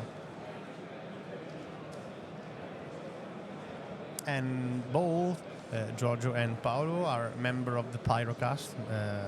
That is a podcast about Pauper. That's very, very interesting. I suggest you to to listen to them. They are very, very professional player playing and talking about Pauper in a very professional way.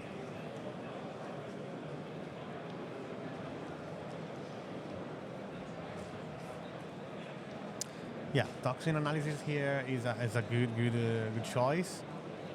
If it's mandatory to cast, yeah.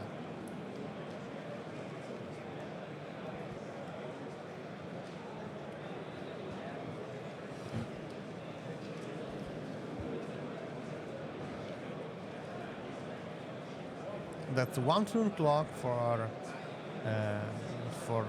John Wildfire. Who cares? Giorgio attack back. Take the initiative, losing 5 life.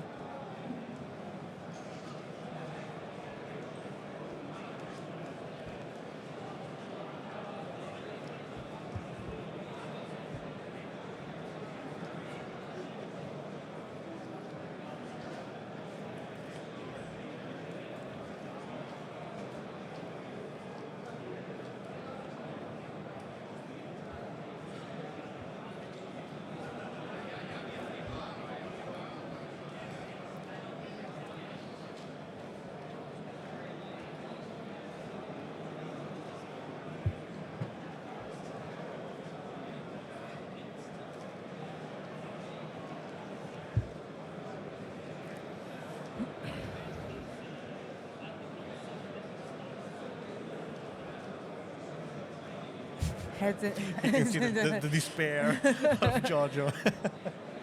We've all been there as Magic players. Hands on our heads, thinking how to get out of this. Remember that if Lucas will take the initiative back, if we go into the trap room, dealing 5 damage more. Yeah. That is surely enough to be lethal.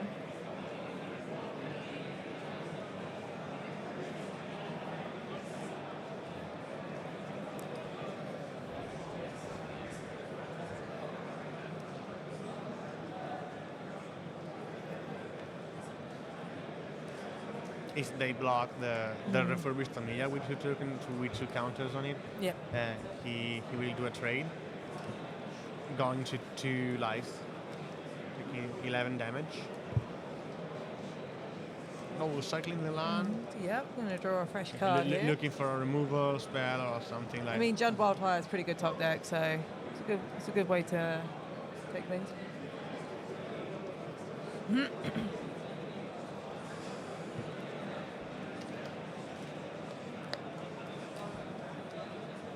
Yeah, he did a choice that is pretty nice. He chose to not attack, staying back in a defense position, because his previous attack were not lethal. So attacking with all creatures make he unbalanced that need to and able to being attacked back. Winding way here.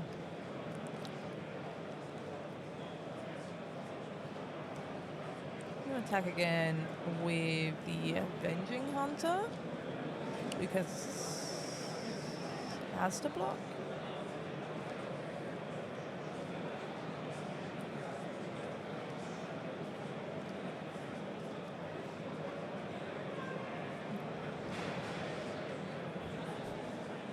You know things are serious when there's the fingers tapping on the battlefield. We're just going to attack this Avenging Hunter. Lucas has to block here because of the trampling damage. 7/6. Double block here. With trample damage. Here we go.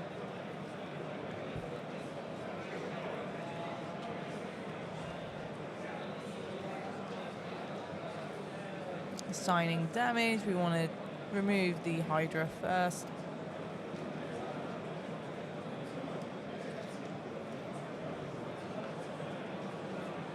Play a Priest of Titania going into an Arbor Elf and just try and set things up a little here. We've got this Wildling to block things in the air. We've got Fanatical Offering. We're going to sacrifice this Refurbish for a minute, creating a map token, drawing 2 cards.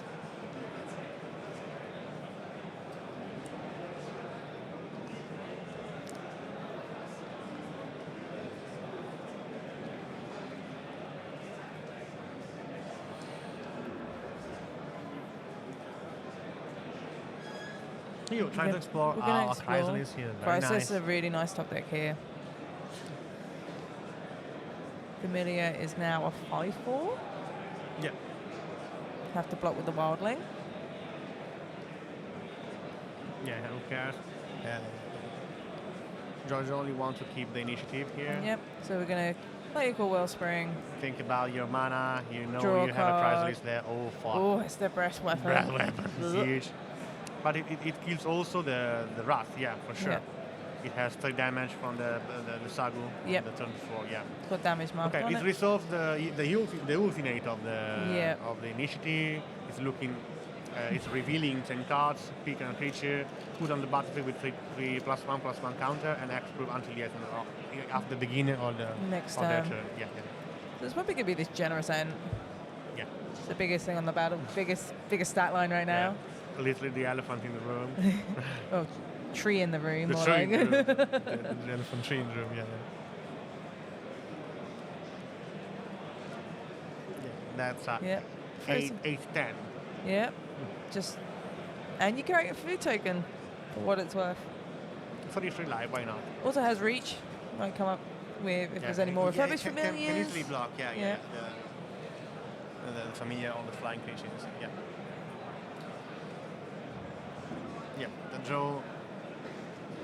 draw phase, then tap 5 mana.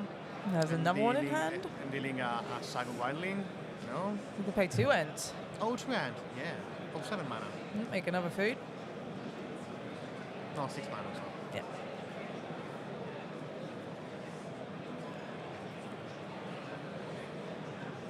We're going to pay this Raven Chrysalis that we knew about from the map token. Make a couple of Eldrazi spawn.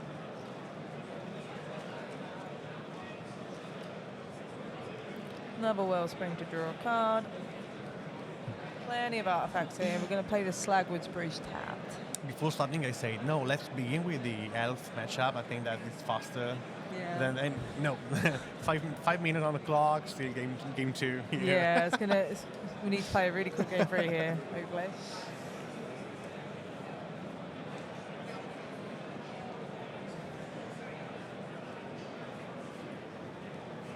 And look how Elves is still alive after Yeah. all the wipe creatures. Yeah. Eldrazi Blocking there, spawns blocking on blocking duty, thrown away to some trees. Then we're going to play another Saga Wildling, and we're going to play a Llanowar Elves for funsies. 3 lives, gain it.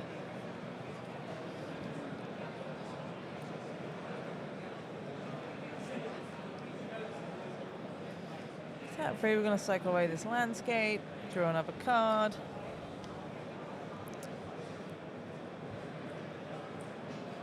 Play another Raven Chrysalis, that's pretty good here. Making 2 more Eldrazi spawn, which can block these Generous Ents. Notably, the Chrysalis does have Let's reach remember that as well. Jojo is 1 turn far from the trap again. Yes.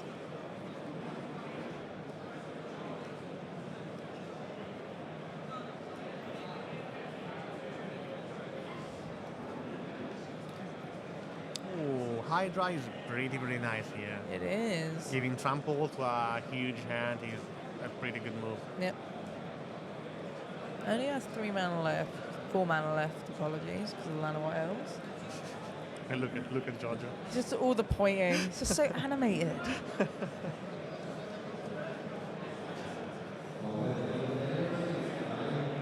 White he asking what are those counters +1/+1.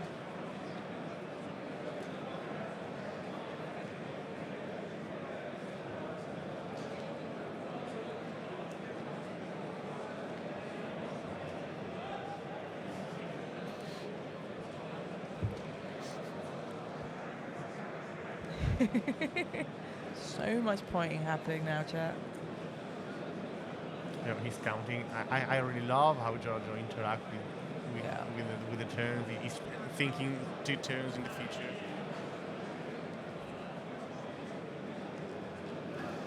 Anyway, I started pointing at cards. Yeah, he's literally an artificer. Yep. He's fusing the cards, infusing the cards.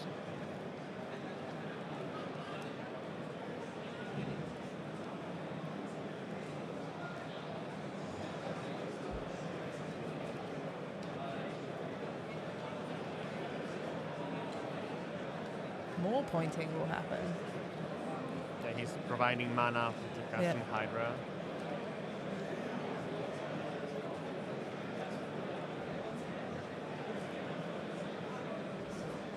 Hey, Arbor Elf.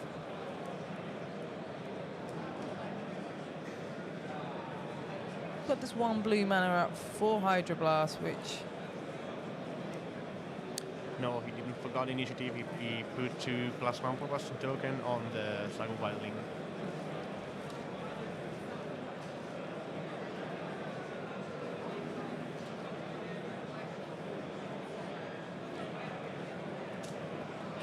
here comes the Crackland Shaman. Oh, Hydra Blasted. That's a Hydra Blast here. Well really timed there. nice. Really nice. Just protecting the wall and 5 damage from initiative. Yeah. Yeah, let's go. So we have a. Woo! Is the other table still playing? Is the other table still playing? No, that game finished. This is the last game. I know that I was wrong when I say that this will be the faster. Yeah. Yeah, the backup table was John Wildfire against Dimir Terror. Dimir Terror is not a deck we've really talked about this weekend. It's mostly been Mono Blue Terror. Yeah. Nice to see Dimir come Mono through Blue for Terror victory. is the second most played deck in the weekend. What, Dimir Terror? Mono Blue. No, I thought we were talking about Dimir Terror. Dimir Terror, I don't know. I can't remember if it has a lot of presence. I think it might be in the other. Dimir Terror here. Oh, sure. Only 12 presence on Only day 12 of 1, them. Sure, 1.3%. And on day 2 it's literally on other. Yeah, I know. But Dimir Terror is one of those decks that, if driven by a good player, can do pretty easy top 8. Here's the early island. And we're going to very quickly be approaching turns. I think this is the turn 0 of additional time. Yeah. No, I think that they have. Now we're in no, turn. okay, So okay. this is turn number 1. Turn number 1, yeah. It's going to be a hard one to finish in a couple of turns, but we'll see. I think that's pretty impossible even for Elves. Yeah.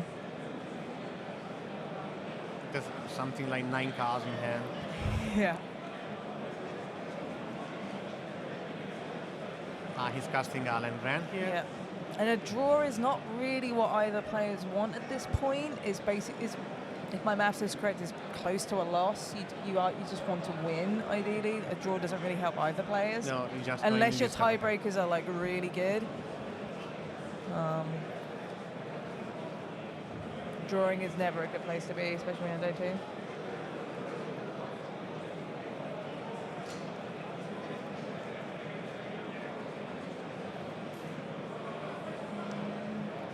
John does a couple of Crackland Shamans, and if there was a bit more time on this game, it would have been really, really good. Sick. Yeah. A pair of Crackland Shaman kill all the dream of a possible win for Elf. Yeah. And we've got Refurbished Familiar here. Discard another one, please. Scarda, Leap the Stampede. Yeah, I think Leap the Stampede is too slow here. Yeah. Turn number 3. Yep. 2 more to go. Here we go. Here, this is my hand. That's my forest. I'm not afraid to use it.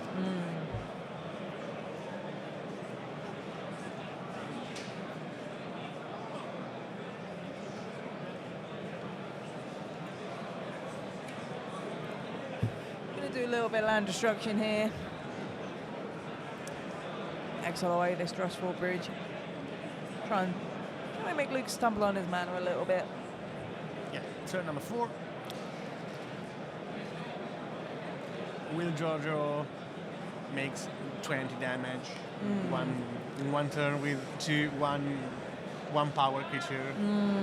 I don't think it's that kind of Elves deck, unfortunately, in Against Pauper blockers, especially. against a wipe creature. Yeah, I don't think we're going to get there, unfortunately. No, I don't think so. Here we go, 18. Here's the final turn of the match. Here's another. What are you doing? Blowing up lands. Going That's to what we're take a doing. coffee. We're going to blow up the other. We're going to exile the other bridge, which is a great play. Clearly, if we had more time. Yeah, clearly and then his that's goal, it, his goal is not to Yeah. win, but to destroy that bridges. So it looks like we've gone to a draw there. Yeah, Bit of a slow clearly. start. I think that was inevitable. I don't think that this is the matchup where you can deal 20 damage in 5 additional rounds. So Yeah. I don't think when I saw the clock going under the 0, or Yeah. it always end like in a draw here. So Yeah. they are 9-1 both players, so they need two wins for being qualified for the top 8. So this was round 11, 12. This was round 12 of PAUPERGEDDON Eternal Edition 2025. I am Sapo, I'm Emma Platinum. and see you in a little bit for a lot of paper men. Yeah.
Hello and welcome back to coverage of Day 2 of PAUPERGEDDON here in Lucca, Italy. I'm your host for this round, Ross Miriam, joined in the booth by Alessandro Moretti.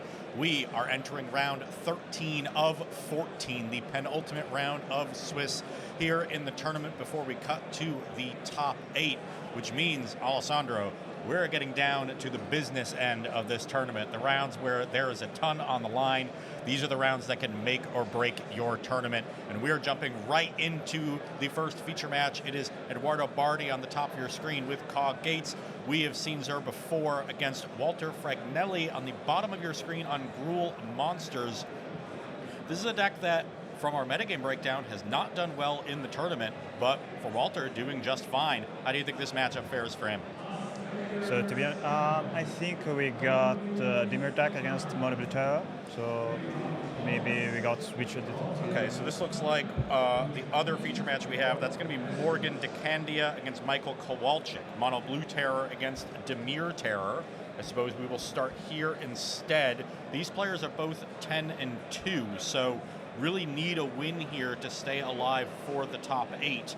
And an interesting sort of mirror match. How do you think the black plays out in the mirror? So the black terror deck play, there is Snuff Out, which is really good against Tolarian Terror and Cryptic Serpent, and the Dimir Terror deck plays 4 copies of Snuff Out. So if you're expecting to face a lot of Mono Terror, Dimir is better than the regular one. So I think it is also relevant to note that this specific Terror deck list plays 4 copies of Sneaky Snacker alongside 4 copies of Abandoned Attachments, a new card from the Avatar set. So very cool to see new addition to the format at so high stakes in this tournament. Yeah, really nice to see some brewing going on there. So we were able to see Sneaky Snacker being played in Mono Red Madness. Abandoned Attachment does the same thing here in Dimir. So it is a divination spell, but it is an instant speed, not a sorcery one. You discard this Snacker and then draw 2 cards, meaning, you have a way to have a free creature from your divination. Okay. Early action here with a Delver from Morgan. Protects that Delver with Force Spike on cast down, but now with a full graveyard, a Tolarian Terror is the play from Michael Kowalczyk. So now there is a Terror deck. There is a Tolarian Terror in play.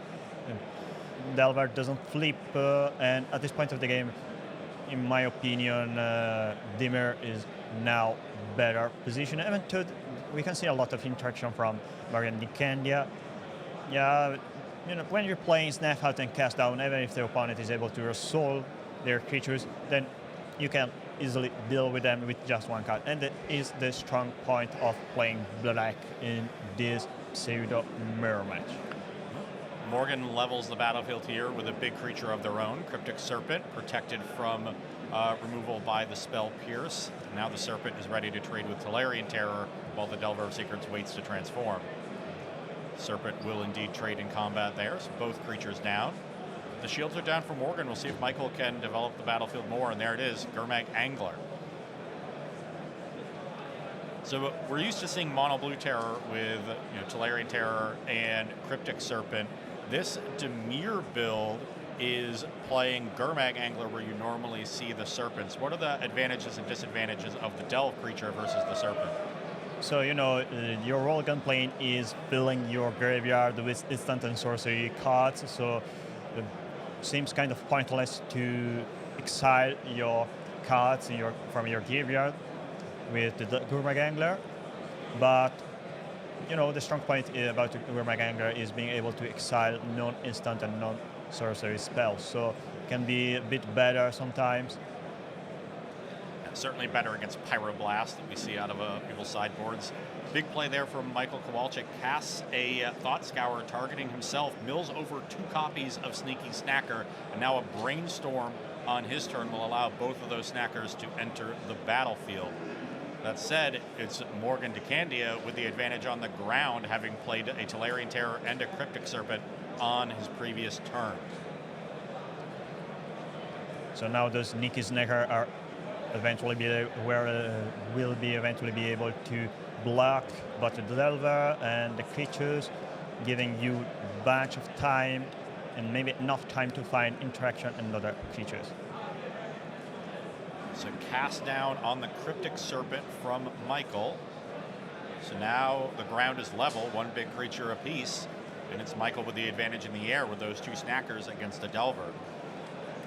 Now offering the trade with the Tolarian Terror is probably the best thing the Dimir Terror deck can do, thanks to the presence of double Sneak Snacker in play. So your opponent get 5 damage, you are winning.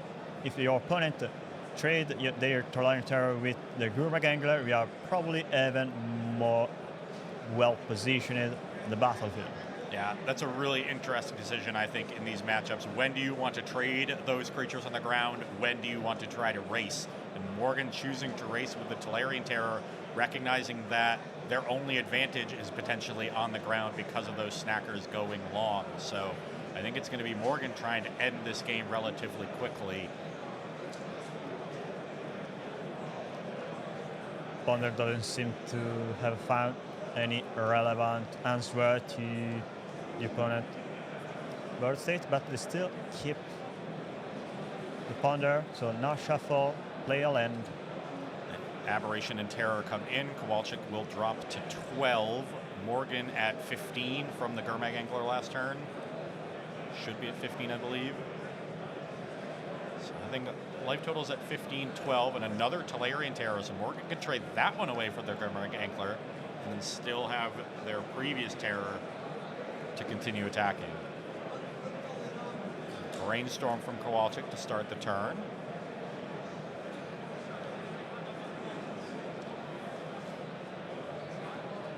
See if we can find one of those snuff outs. That would be a nice answer to this Terror. And there it is.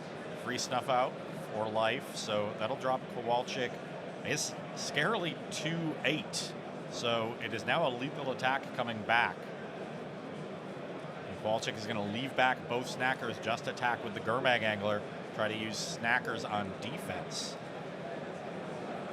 And another Tolarian Terror. Wow, so many creatures on the ground here for both players. Yeah, that's for sure. So now Mono Blue Terror, probably the only way to come back in play is drawing Sleep of the Dead. I wonder how many copies of Sleep of the Dead did they play in the main deck? Looking at 2 and then 2 Demon Inferiors. Yeah, but creature one interaction. Demon Inferior is already in the graveyard due to Mental Note played in the previous turn. So yeah, if you can't get rid of or at least the Tolarian Terror, it could be very difficult to put down to 0 your opponent life. And it passed the turn. No attacks from Morgan de Candia. The brakes are on. That means Michael must have an advantage here. Needs to find a way to break through, but Michael has 2 5/5s on the ground and just 1 for Morgan, so he already has a pretty clear attack there. Just needs to make sure he doesn't die on the cracked back. Morgan is at 15 life. So this is not quite a lethal attack from Michael. It's 14 damage on his side of the battlefield.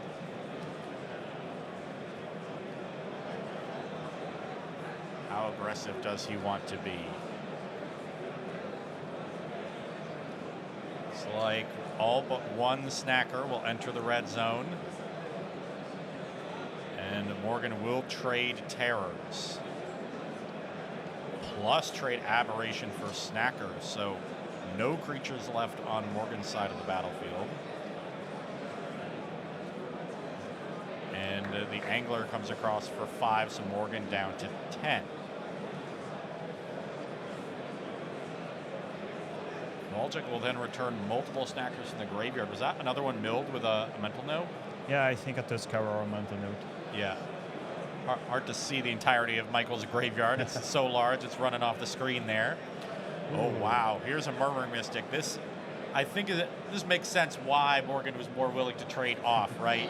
Yeah. This is a card that could dominate the battlefield by itself.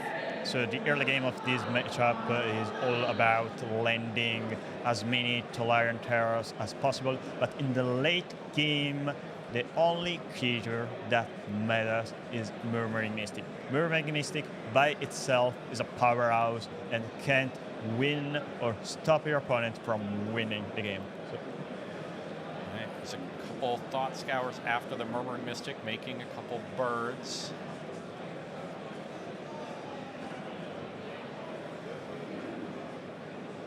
See a counter spell in Morgan's hand, but only the 1 mana available on Michael's turn. See if you can find a way to bust through these birds early. Sends in with everything. Birds will chump 1 snacker and trade for a snacker and chump the angler. So 4 damage comes through, and Morgan is down to 6.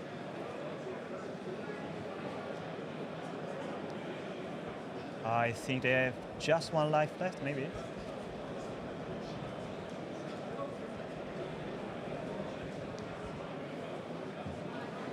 We can see just 1 Cryptic Serpent and 1 counterspell in Morgan.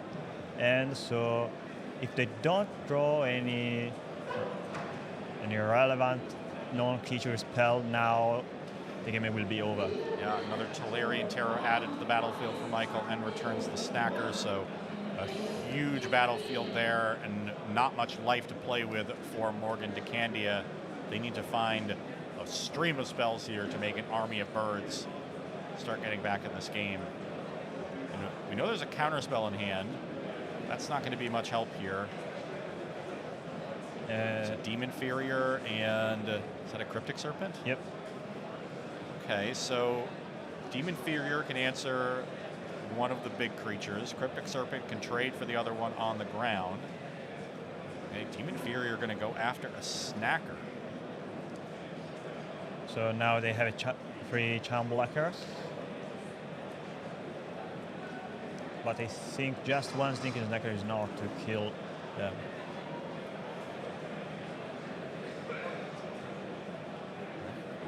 Everything comes in. Is that going to be a game? Okay. Game over. They had just 1 life left, and 2 damage from the Sneaky Snacker was enough. Yeah, just 2 flyers against 1 flying blocker. So Michael Kowalczyk on Dimir Terror, going to take game 1 in this Tolarian Terror mirror. And our players will move to sideboards, so we will as well. Looking at Morgan de Candia's list down a game here, I can see 2 copies of Annul, 2 Steel Sabotage, 1 Dispel, 1 Envelop, 1 Fairy Macabre, 3 Gutshot, 4 Hydroblast, and 1 Murmuring Mystic to supplement the 1 copy in the main deck. Alessandro, what do you like and why? Well, Murmuring Mystic is the best card in your sideboard against the Tolarian Terror deck, but I can see Morgan bringing in Dispel and maybe even Envelope. Envelope is good to counter, but for sure the Lorry Relays and the penalties, maybe you are willing to counter Ponder. To be honest, just 1 copy of Envelope could be a nice tool.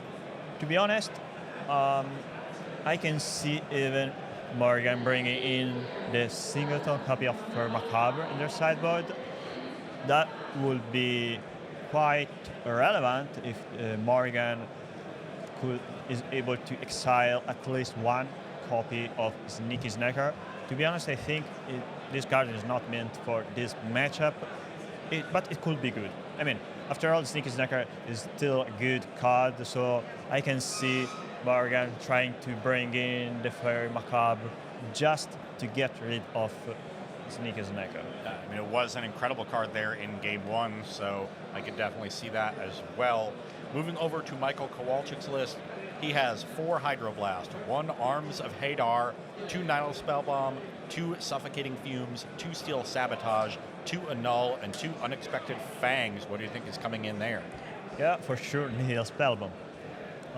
Nihil Spellbomb is the Graveyard 8, and even though the Mono Blue is more or less the same deck, that variant of the deck doesn't play graveyard 8 usually. Yeah, Morgan plays Fer Macabre, but you know, since they don't have any black mana, they often don't play any artifact that can exile their opponent's graveyard. Yeah, sometimes there is Torment Crypt, but Torment Crypt is clearly worse than his Spellbomb. The cool part about his Spellbomb is being able to draw one card. Yeah, compared to Relic of Progenitors, is better because you don't need to leave your mana open to exile your opponent's graveyard. I can see as well Michael bringing in Suffocating Fumes. Fumes seems weird as a side in against a Terror deck, but since there is Murmuring Mystic, if your opponent is able to land a Murmuring Mystic in the early game and you don't have an answer to it, you can then kill their tokens at a certain point. Yeah, definitely a card that can get you out of some tight spots. And then the cycling on it really limits the downside, right? You know, Exactly. if you draw and your opponent doesn't resolve a Murmuring Mystic or you kill the Murmuring Mystic, then you just cycle it away. And that's part of the reason why sometimes, or rather often, you see Suffocating Fumes played as a singleton copy in the main deck of black-based decks, not just Dimir Terror. Morgan to Candia takes a mulligan to start game 2. They'll be down to 6 cards and down a game, so tough sledding for Morgan at 10-2. Likely going to need this match to stay in contention for top 8. I've been following the standings closely. I think 12-2 over 14 rounds will be good enough. Maybe 11-1, and then you're in that tiebreaker scrum for the last couple spots. But 11-3 certainly will not be good enough.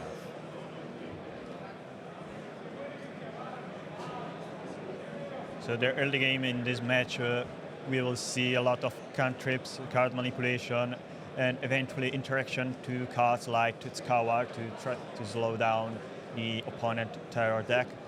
I think, both decks plays at least 8 copies of Tutskawa and Mental Note in total. Now, Mono Blue plays just 3 copies of Mental Note. That's cool. There's a Brainstorm turn 1, trying to play around the opponent interaction. Here's a Mental Note from Morgan. Okay, so Upkeep Mental Note.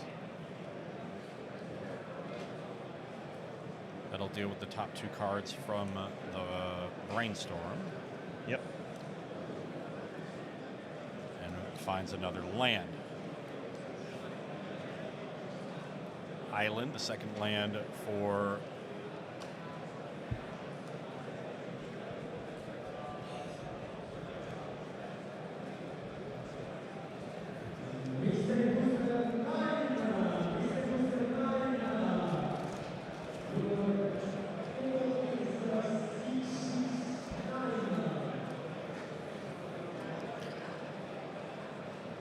There's a Nile Spellbomb taking out Morgan's graveyard preemptively, so none of those Tolarian Terrors or Cryptic Serpents could be cast.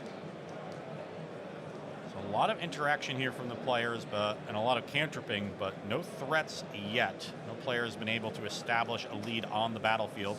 Mental Note will get dispelled from Morgan, very aggressive use of that counter spell, but they're also trying to limit the opponent's graveyard size. There's a Thought Scour, and that will mill over a Sneaky Snacker for Michael Kowalczyk.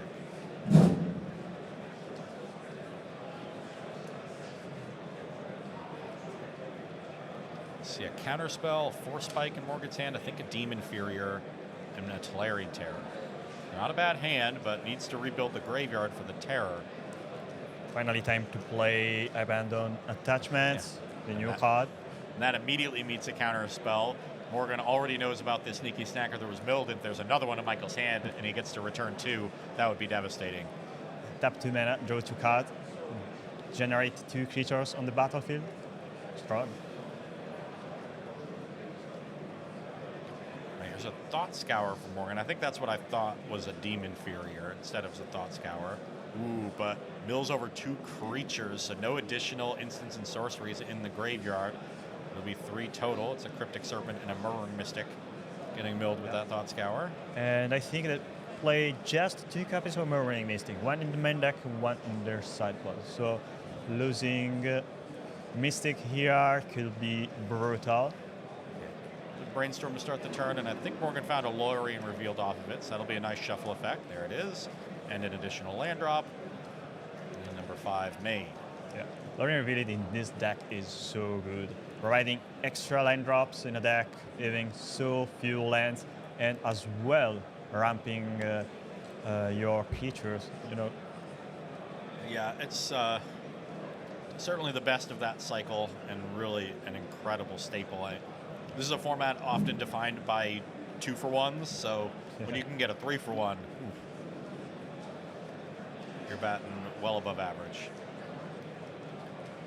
Okay, here's a Tolarian Terror for 3 mana from Michael Kowalczyk. That meets the counter spell that was in Morgan de Candia's hand. And now a Kermag Angler with, looks like 6 cards in graveyard other than the Snacker. So Snacker gets to stay there. And the Force Spike clutch for Morgan answers both threats from Kowalczyk and now has a terror of their own. A huge swing for Morgan de Candia down a game. Yeah, we thought the game was going better for Dimir terror, but thanks to Morgan having answers to Michael threats, and then top decking a Tolarian Terror, the game seems kind of going well for both players. And Snuff Out answers the Tolarian Terror, so the battlefield is once again clear. And here's a Cryptic Serpent from Morgan. That meets a counterspell from Michael. Both players have done a great job of keeping this battlefield clear, and now it's going to be who can top deck more threats and more copies of Lorien revealed. Brainstorm for Michael, that is going to resolve, so the Snacker in the graveyard will finally trigger and enter the battlefield.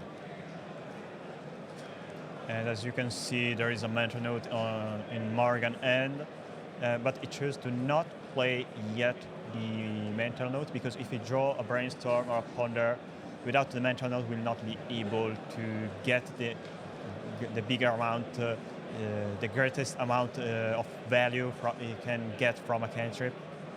Wow, so Michael looks like purposefully declined the Snacker trigger and now was able to cast a Gurmag Angler for 2, leaving up 2 mana. That's indeed an interesting play. Tolarian Terror for Morgan to match the Gurmag Angler, and Michael's going to Brainstorm in response.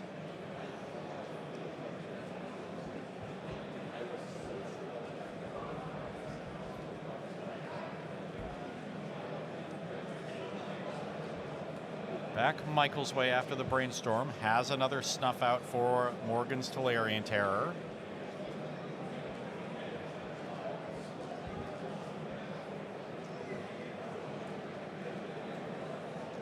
That will meet a counterspell. Now the Gurmag Angler comes in. Morgan declines to block because Michael, I believe, is at 12. I believe he's cast 2 Snuff Outs this game. Morgan recognizing that they are quite ahead in this race. Doesn't want to trade 5/5s. Morgan drops to 15 from the Angler attack, and now it's back to his turn. Tolarian Terror comes in, Michael will drop to 7. And now a Delver Secrets to draw from Morgan. If that transforms next turn, it's a lethal attack. A lot of mana being tapped for Michael here. That is a very expensive Tolarian Terror, but one he will gladly cast. And then the Gurmag Angler comes in, dropping Morgan to 10. The Delver does indeed transform. Wow. That's Sleep of the Dead. I think they're little with the Sleep of the Dead. You tap the Tolarian Terror, it's weak for 8 damage. Yeah, and with only 1 mana untapped, even if there's a Spell Pierce in hand for Michael, Morgan has enough mana to pay 2 for Ward and pay 2 for Pierce. What an incredible top deck from Morgan de Candia. Down a card in this game is still going to take it down. And we are going to a game number 3. Really nice stuff there. Just, both players trying so hard to keep those 5/5s off the battlefield. And it seemed like every time somebody had one, the other player had the answer. Then they played their own. Then the opponent answered it. It was finally, I think, really the damage from those snuff outs. Yeah, that's for sure. But when you're casting snuff out, you're getting just for damage. I mean, if your opponent creature survive and deals damage to you at least one time, you are always taking more damage than the snuff out does to you. Yeah, Morgan was able to make their trades with counterspells, Force Spike on that key turn, and counterspell, so their trades did not cost them any life. Michael's did, and a lot of those snuff outs were targeting Tolarian Terror as well, so it's not like they were free. You had to pay the 2 for ward. There wasn't the ability for Michael to use snuff out to generate a tempo advantage that would have compensated him for that loss of life. Indeed. So now we're going to see Michael Kowalczyk on play, and that could be very much relevant. So this matchup features a lot of cheap interaction in form of Spell Pierce and Force Spike. Yeah, definitely want to be on the play here. But if Morgan is able to blank the early turns, make a bunch of trades, then we could see a game go long and be decided by card advantage. Looks like players are both dipping into their sideboards. Morgan making some changes between play and draw. They're going to be on the draw here for game number 3. What do you think those changes might be? I think there is a mono black card in that mono blue deck. the Fairy Macabre. Yeah. Yeah. Indeed. To be honest, I can't wait to see a Fairy Macabre exciting to Sneaky Snackers. That would be awesome. You know what I want to see? I want to see a hardcast Fairy Macabre. Players trade all their creatures. You're like, nope, Wind Drake, let's go.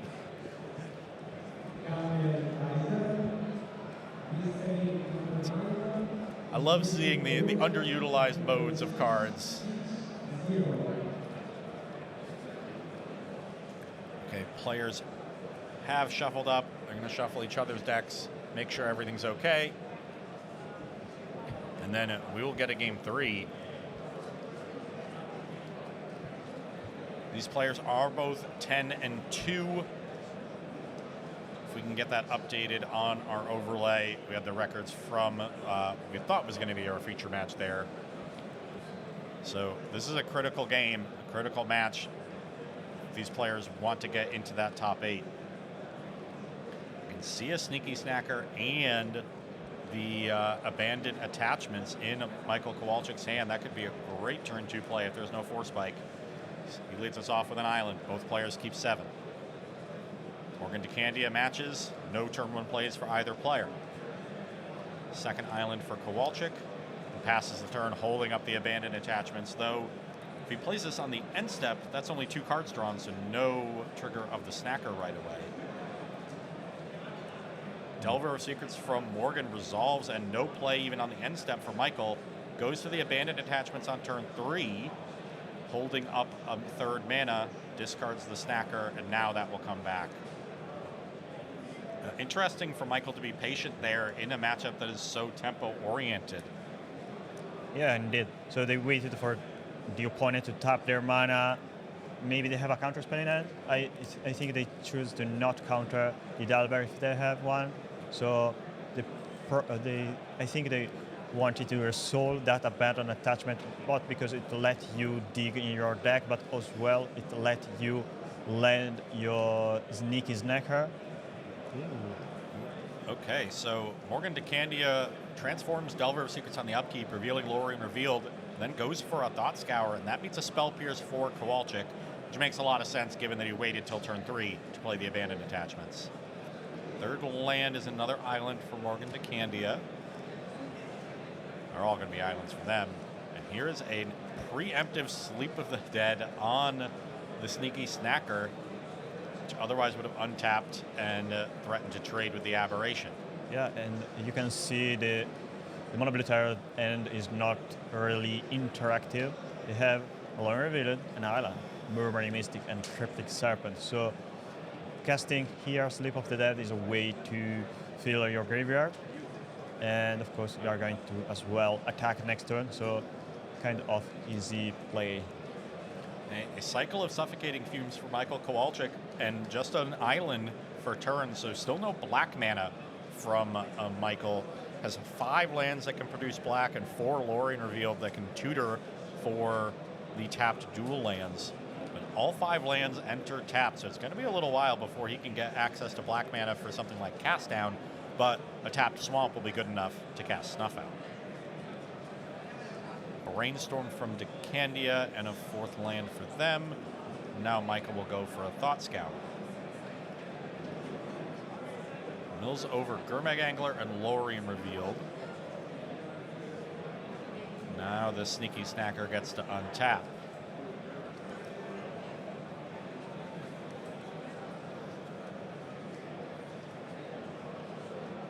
Michael at 14 from these aberration attacks finds one of the contaminated aquifers, so now Snuff Out is online, and next turn Cast Down and Gurmag Angler will be as well.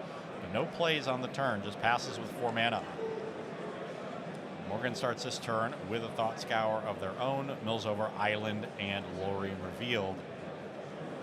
So 5 instants and sorceries in the graveyard for Morgan to Candia. They play a land. Nothing. It seems like both players have a lot of counter spells. I see Murmuring Mystic as well in Morgan's hand. They do not want to run that into a counter. Yeah, now you wait for your opponent to tap first. So you can counter the relevant cards and then deploy your creatures when your opponent don't have any mana left. Gurmag Angler, the play for Michael Kowalczyk, exiles his entire graveyard, and a quick counter spell for Morgan to Candia. Michael will counter back, so the Gurmag Angler resolves. And there's still 3 mana up for Michael Kowalczyk to interact with whatever Morgan does as a follow-up. Deep Analysis was the draw for Candia. Not a bad card here, but a little slow when you're behind to the Angler. Yeah, that's for sure. But to be honest, this turn you don't want to play Cryptic Serpent because your opponent has enough mana to cast counter spell. But they have a Spell Pierce on Deep Analysis. And a clutch Spell Pierce with only 1 mana up. Deep Analysis is countered. Now we're back Kowalczyk's way. I suppose now you can start attacking with the Gurmag Angler, leaving the Sneaky Snacker in defense. So you're, oh well. Kowalczyk goes full aggression. Get in with both creatures. This is a 3-turn clock. Yeah, maybe that's the reason. You know, we usually don't play aggro decks, so this aspect of the game, I sometimes, or rather, I pretty often miss that aspect of the game. And certainly a show of strength from Kowalczyk to attack there. Candia will start their turn with a flashback of Deep Analysis, so down to 10.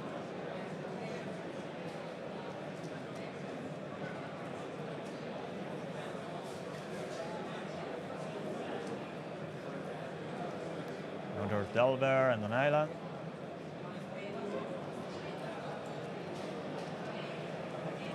So now they may be able to play a Cryptic Serpent. There it is. Michael quickly reaches for a counterspell, which resolves the No Serpent for Morgan. Has another Delver of Secrets. Brainstorm, Force-Spike, Murmuring Mystic, the remaining cards in hand. And if Michael's out of counterspells, that Murmuring Mystic could be huge. Yeah. The Aberration will come across. Michael down to 11. So basically for Morgan, the next turn will be very relevant. Being able or not to land the Murmuring Mystic means winning or losing this game. Yeah, seems like one more counterspell for Michael Kowalczyk will get him this match. Well, not just counterspell. because you play black mana, so that means you have Snap out in your deck and even cast them. Okay, Sneaky Snacker is left behind on this attack. Just the Angler comes in, and Morgan decides to jump block with the Delver of Secrets. Another Sneaky Snacker is then cast from hand post-combat, so now there's 2 Snackers back to try to block this aberration. Morgan plays another land. There's Murmuring Mystic. Does it resolve? Looks like it does. Michael's not reaching for his hand. And as you were able to see, Morgan chose to not cast Brainstorm in their opponent end step because Brainstorm here is a creature order and not just card. Morgan thinking about whether or not they want to cast the Brainstorm here. Okay, going to go for an escape on Sleep of the Dead. That will lock down the Angler for a turn and make a bird. That's a good play. Angler does not untap. See what Michael has to try to deal with his Murmuring Mystic. 1 black, 1 blue. There's a cast down. Okay, so limits the damage to just 1 bird. That's got to be a good feeling for Michael Kowalczyk. Yeah, that's the reason why you play black in Terra. We've seen Mono Blue Terror struggle to remove permanents from the battlefield. Dimir, you've got some good creature removal there. Morgan untaps again. No attacks with the Sneaky Snackers. Michael suddenly getting a little bit conservative. Morgan will deploy the Cryptic Serpent and once again escape the Sleep of the Dead on Gurmag Angler.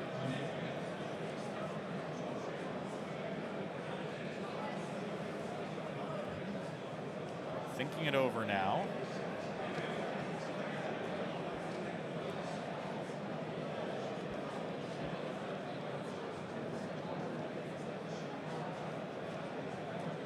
And goes through with the Sleep of the Dead. So Angler locked down for another turn. And there's enough cards in graveyard for Morgan to escape the sleep 1 more time. Now, even without the Murmuring Mystic, this is a close battlefield. Both players have 1 big ground creature, a couple flyers. Yeah, indeed. The game is still pretty much open. Michael has no play on his turn, so we're back to Morgan, who will now fire off that Brainstorm. I can see a Tuxkawa and a Cryptic Serpent. Okay. There's a Ponder after the Brainstorm, so that will shuffle the library and find a new card. The appropriate art of Ponder, too. I'm a fishy Ponder guy. You're fishy, too? Yep. Yeah, fishy over 3 Moon Ponder here in this booth.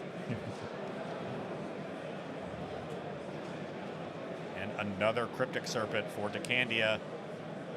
The original Serpent will come in, and Michael will chump block with 1 of his Sneaky Snackers. Now another Sleep of the Dead on this Gurmag Angler. It has gone to full hibernation mode here in Game 3. It's that time of year, though. Okay, Brainstorm in response to the escape from Sleep of the Dead. Sleep of the Dead is a very powerhouse in Mono Blue Terror. Such a strong late game card for them. The Brainstorm will return the Snacker. Players remembering that trigger, and now Kowalczyk goes for a Thought Scour to clear the top 2 cards. The Sleep of the Dead still resolves, so Angler will be locked down. The Snacker will untap.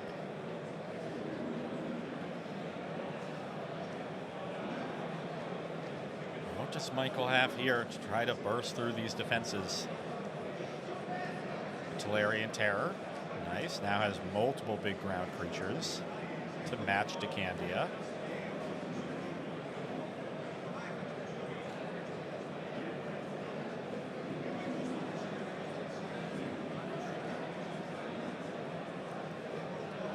Thinking about his next play, so there's got to be something in hand. Another Sneaky Snacker. And still declines to get in with the other Snackers. So we're back to Morgan Candia. So we have a bunch of Snackers, on the battlefield, but Dimir were able to find just one divination spell, the abandoned attachment one. So I think they still have 3 abandoned attachments in their deck. Alongside Lore Revealed, the Dimir deck, Michael Kowalczyk, could have an even better top deck compared to Morgan Candia's Mono Blue Terror. Morgan will start this turn with a Thought Scour and then attacks with both Cryptic Serpents. Kowalczyk quickly puts Tolarian Terror in front of one and then decides to chump the other with one of his 3 Sneaky Snackers. No damage comes through, Snacker dies, and 2 large creatures trade.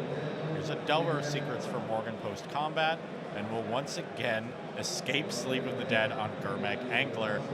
But to be honest, at this point of the game, is maybe not better to tap the flying creatures? I mean, you have 2 Delver of Secrets and 1 remaining Mystic token. Yeah, definitely could go after the Flyers. That would be the more aggressive play, but both players have been pretty cautious here in these middle turns. That's why our game has really extended. And now with Morgan, being able to lock down the Angler, they have sort of ground superiority with the Cryptic Serpent. Ooh, big top deck for Michael Kowalczyk. Lorien Revealed. That's going to draw 3 and return the Sneaky Snacker that chump blocked last turn. 2 mana left untapped, so 4 Spike and 4 Spell Pierce will not be enough to counter this. There is a very macabre in Morgan and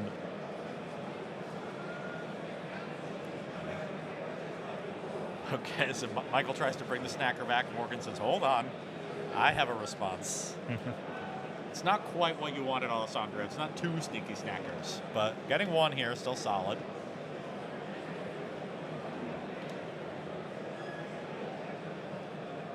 Morgan's really thinking about it. Maybe thinks if this game keeps going longer, maybe there's a spot where they can get to, and they want to wait.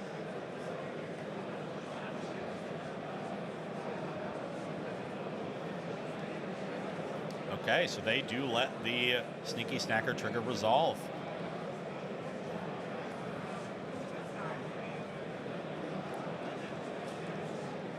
Nile Spellbomb the play for Kowalczyk. That can exile this Sleep of the Dead and finally get this zombie fish to wake up.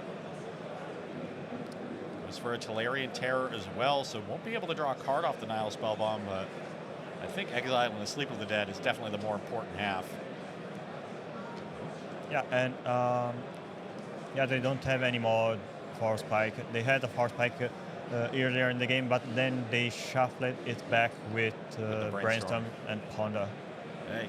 Insectile Aberration or Delver 6 will transform into Insectile Aberration, revealing Mental Note, and then Michael, still on the upkeep, will exile the graveyard to stop any Sleep of the Dead shenanigans. Oh. Morgan starts the turn with a Mental Note. Was that 2 copies of Demon Furier? Yeah. But does find a Lorien Revealed of their own, so we'll draw 3 cards here, but has very little mana left over to answer this battlefield from Kowalczyk. 1 island untapped, a land drop still to make. At this point of the game, the 3rd copy of Sneaky Snacker and the Tolarian Terror from Mikolaj Nowak could be a very game changer. I mean, we had Mono Blue being their aggressor until now, but now Dimir can be eventually the beat-down deck. And there is the other copy of Sleep of the Dead milled over with that Mental Note, so Morgan is set to start locking down some more creatures next turn. Has another Tolarian Terror as well. A great turn for Morgan to Candia. Drew a bunch of cards, made a big creature, and replaced the Sleep of the Dead that got exiled by Nile Spellbomb. So now a very critical turn of Mikolaj Nowak with Dimir Terror. Just the zombie fish comes in. That will trade for Cryptic Serpent. Now a Tolarian Terror cast for Kowalczyk. a pass back. Not a bad turn. Made a replacement threat after trading in combat. But Morgan now has a pretty full hand, a ton of mana to work with, and Sleep of the Dead. Very scary turn if you're Michael Kowalczyk. Now it's time to choose which creature you want to tap with Sleep of the Dead. Yeah, Morgan's been aggressively tapping down the Gurmag Angler, but that one's gone. Tapping down Tolarian Terror is very awkward with Ward. But Morgan will still choose to try to tap down ground creatures. Pays the full 5.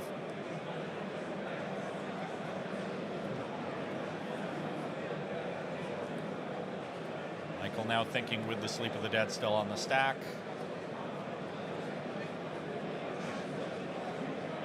Does he want to respond? He does. He will use a counter spell on Sleep of the Dead. A very aggressive play.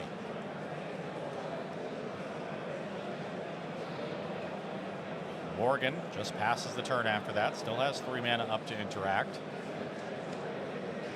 That really aggressive counterspell. I'm interested to see how Michael plays his combat step this turn. Is this the time where he finally wants to get in? A hard cast Snuff Out, 4 mana, targeting the Insectile Aberration. That will resolve. So looks like Michael trying to take to the air here with these sneaky snackers.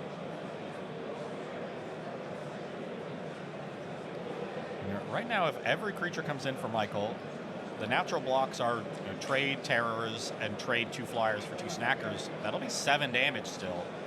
I'm dropping Morgan to 3 and in a very precarious spot with no creatures on the battlefield. Indeed, everything comes in. Morgan puts their terror in front of one of Kowalczyk's. Puts the bird token from that Murmuring Mystic several turns ago in front of Sneaky Snacker and lines up the Aberration with another Snacker, makes the natural blocks. No effects from either player, so 6 creatures will trade. Terror and Snacker will come through for 7 damage. Morgan to Candia down to just 3 life. Back their way, we'll see what they can do. We still have Sleep of the Dead in the graveyard, but eventually that will run out. There's a Thought Scour to start the turn. That mills Ponder Island. Island is the play for turn as a land. And now Sleep of the Dead will lock down Tolarian Terror. Morgan pays 2 for Ward. Escape it again on the Snacker. So just using that graveyard to lock down these creatures and buy more time is Morgan to Candia. What do you think Morgan is looking for at this stage of the game to try to turn this around? Note. Oh. First, 2 copies of Demon Fear, then 2 copies of Counterspell with Mental Note. Is very fine. Tough Mental Note mills for Morgan, but does have a Brainstorm after it, so plenty of cards in hand to work with. Can they find what they need at this stage of the game? Looks like they're going for another Sleep of the Dead. That'll target the Tolarian Terror. Pay 2 for Ward. And now Michael says, I have a counter spell. This could be it. Just 2 mana left. Okay, plays another island, and now a Delver. That can chump block the Tolarian Terror. Then Morgan will fall to 1 from the Sneaky Snacker.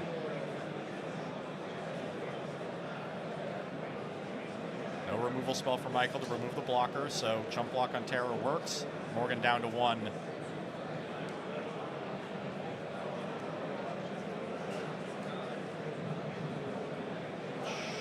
Michael's up to here with the other Aquifer. Oh. You can see that. It must be a card that we can't see off screen, but... I think since they played Brainstorm in their last turn, maybe they weren't able to find anything to shuffle after Brainstorm, so they were Brainstorm locked in. Yeah, Morgan knows what was coming, so it wasn't going to be enough to survive, and Michael Kowalczyk wins this game and match. He will move to 11-2, knocking on the door of the top 8. Should be 12-2 to make it maybe 11-1 if your breakers are good enough. Michael will have to check the standings going into the next round, hope to get a handshake, but more than likely with a tournament this size, we'll have to play out that last round to get one more match win to make it to our elimination rounds. Okay, we are deep into time for this round. Not a lot of matches left remaining, so we are going to go to a quick break. And when we come back, Sapo and Emma will take you through the final round of Swiss, and we will determine the top 8 here at PAUPERGEDDON in Lucca, Italy. Don't go anywhere.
Welcome back to PAUPERGEDDON Eternal Edition 2025. I'm Edoardo, I'm here with Sapo, and we are here bringing you round 14 of PAUPERGEDDON. Yeah, so we've actually, got the last round, of the Swiss round. So after this round, we'll figure out who's in the top 8, and we can crown our next PAUPERGEDDON champion later today. We actually brought in the booth two win and ding tables, so they all need to play and win to gain the right to fight for the top 8. Right. And I think we're good to go now, actually. Yeah, let's begin with a mono-red mirror match. This is going to be a very quick match. Probably play draw dependent. Yeah, the dice is very important. Very important thing to win. The first thing important to win in this matchup. Not so important with the previous version of the burn deck here in Pauper, where a turn is very, very important to do extra damage. But I think that with this kind of burn deck, it can't. It's really different. Yeah. I think we need to update the final result of Giovanni Postorino. That is 10-2. I think it is 11-2. Yep.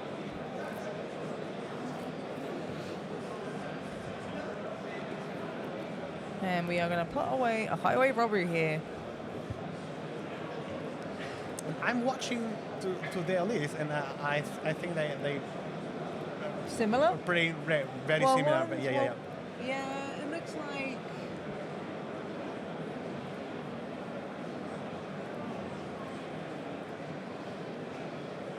Yeah, they look very similar.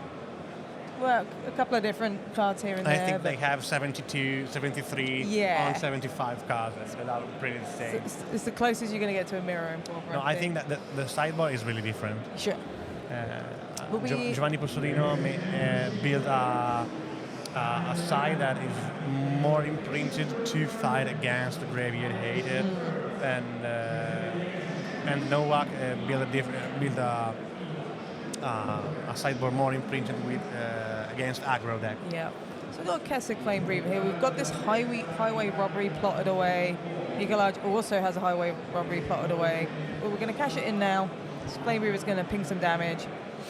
See what we discard here. We're going to discard a mountain and draw 2 cards. Resources and damage output are the most important things in this mirror match, as always, all the mirror match for sure. But here, having a Keswick Flame Breather in the early part of the game surely help building a continuously damage output. And it looks like Giovanni has a Sneaky Snacker in his hand, so we can discard that away with this blood token that will probably crack by the end of Mikolaj's turn. I think that there is a Faithless Looting over there, right? There is in as well, Giovanni's hand, yeah. So discarding the Sneaky Snacker right now can be, and he will be able to reanimate with a simple Faithless Looting on the turn after.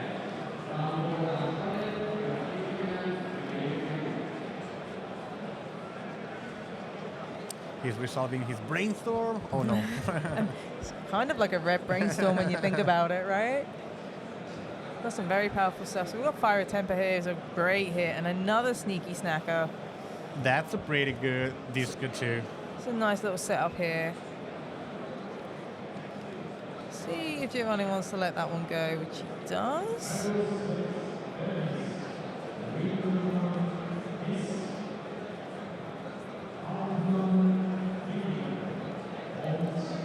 I'm pretty sure that I don't want that Sneaker's Neck in my hand, so I'd like to discard at the end of this turn. Yeah, perfectly. Get rid of this blood token. As first scene. Literally one of the worst cards you can draw. It's not a card that you want to keep in your hand.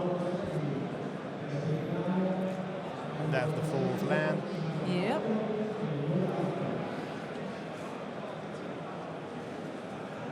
Grab the prize. Yep. Discarding the Faithless Looting, because we can flash that back from the graveyard. Bring back Sneaky Snacker. We literally have a mirror right now. No more mirror. more red mana from the bottom part of the table. Four lands is what you don't want any more than 4 lands in the Madness deck. Any more than that, and you're in for a bad time.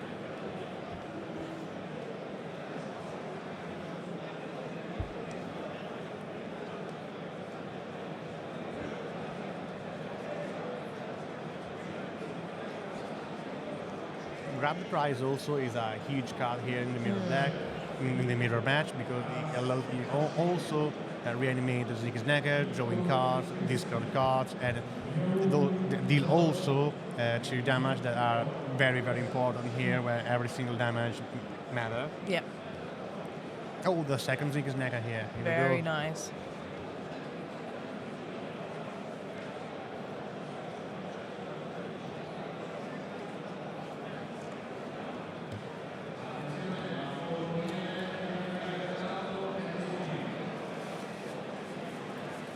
Discard a Fiery Temper. Gonna go upstairs with that one.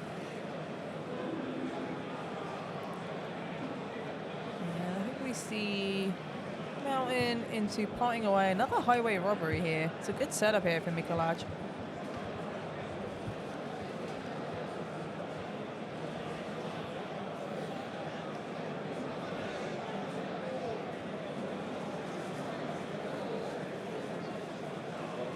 Yo, a casting.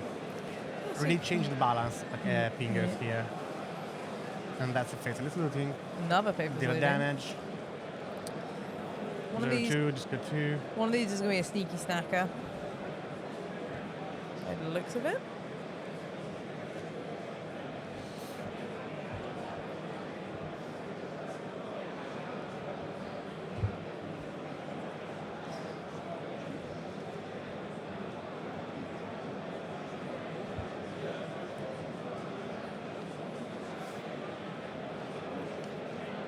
I think that Agato's 9 here changed the balance Yeah. a lot. Allowing to dramatically increase the damage output that the single part can do. And I think that is like a ball catcher. Yeah. He will become the target of the first lightning ball that will be cast, for sure.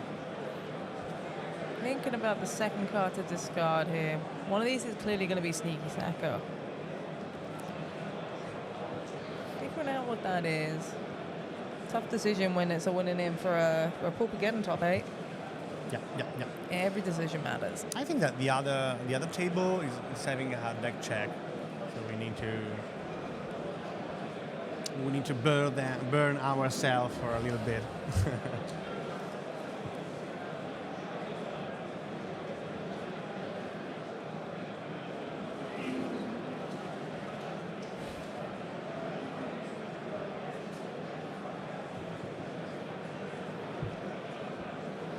Here we go.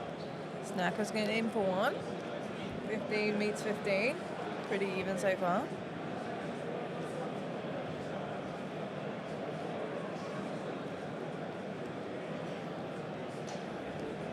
Actually, he has a lava dart on the Breviglieri that he was thinking about it. Yeah. He decided to reduce the race. This is a very important lava dart because allow Nowak to begin and leading the race here.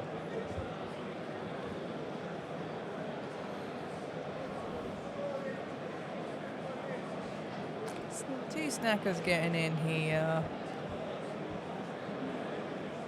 Giovanni has a lightning bolt, but it seems a bit of a waste to throw it on one of these snackers. I thought that is this a fire blast? I think it's a fire blast, yeah. It looks like one anyway.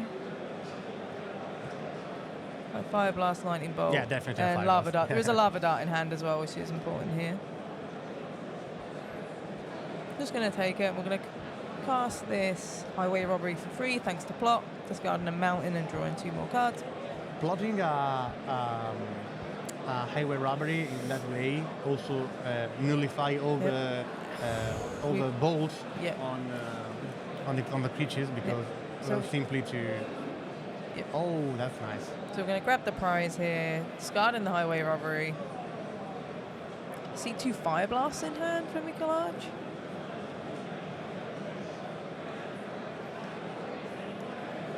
Yep. Boom, boom, boom. Boom, boom, boom. Oh Yep. my god. In response, lightning bolt myself.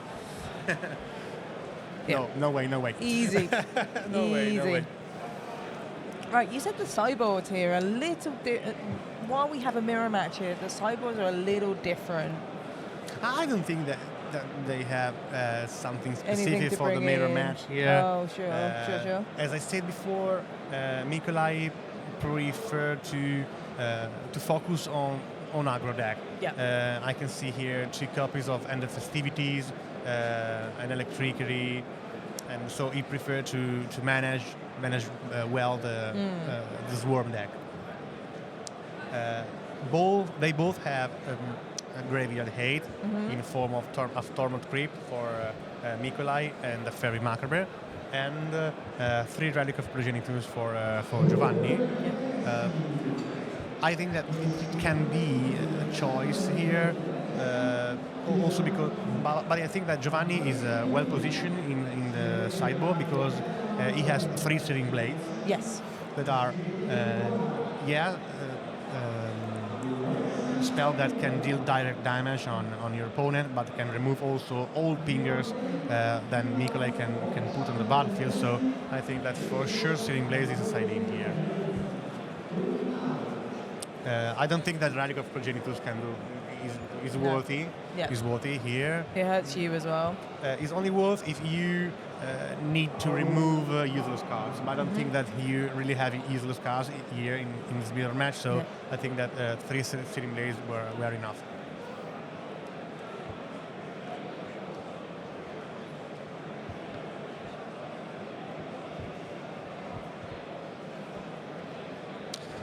As we see, none of the players here is able to gain life. Yes. So deal more damage as possible is the way you can win faster. Yes. Just gotta go fast. They shake their hand also for game 2. Yeah. Being very gentlemanly here. Yeah. Playing the same deck. I think that Being very successful. But I saw this kind of attitude in all the players here in PAUPERGEDDON and in Pauper format at all. Always we're always friendly people. So Yeah. Very community driven here. that's one of our features. I think they're having a look at.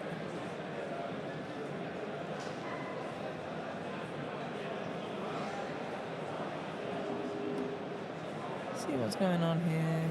I think that they are thinking about an intentional draw. Yeah, that. I don't know. But if they're looking at the standings, maybe they were considering an intentional draw. Yeah, for sure. Yep, so definitely they've ID'd.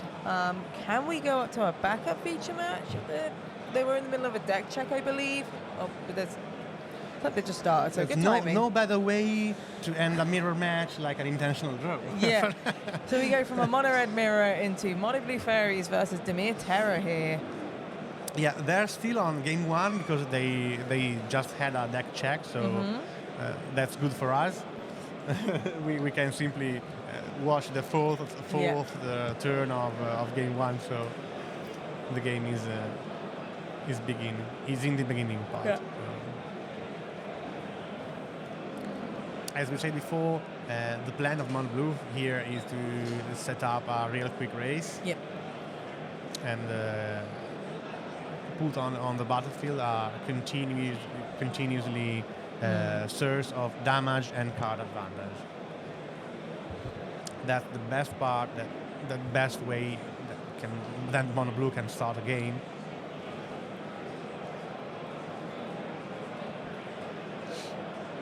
Here we go. 5 to you. Terror time. And keep the change.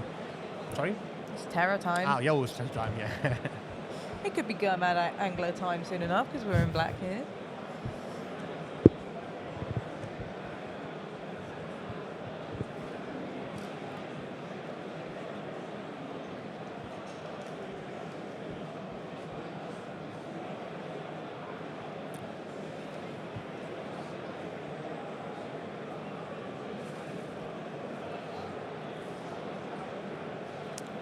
Ooh, that was a nice tap count as well there.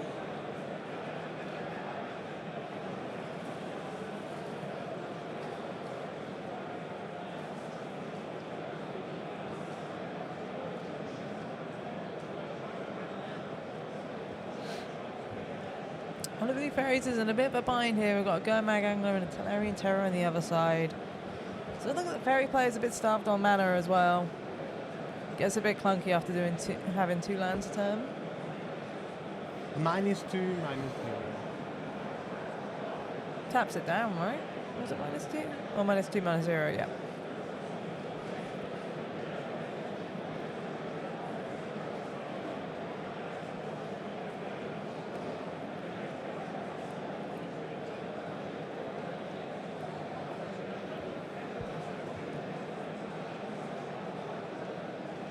Oof. a lot of counters, no interaction. Got a one mind here. Does it resolve? Yep. That's pretty big. We got land. Nice.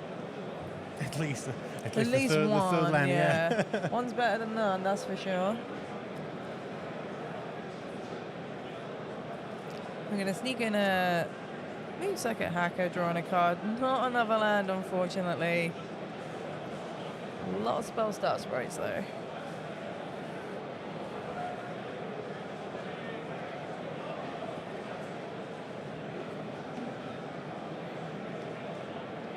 That's Braceum here, looking for a removal spell, I think, that can close the game in this round, in this turn.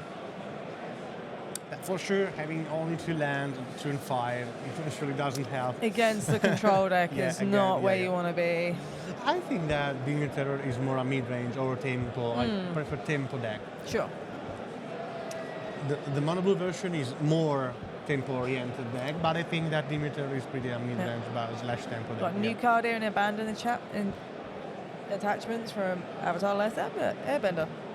Haven't seen many Avatar cards make it into Pauper, but that is certainly one of them.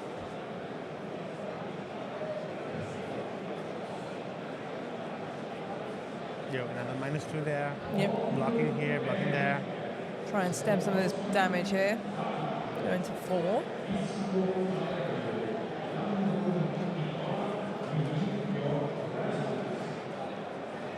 Michael doesn't really care about let the ninja connect.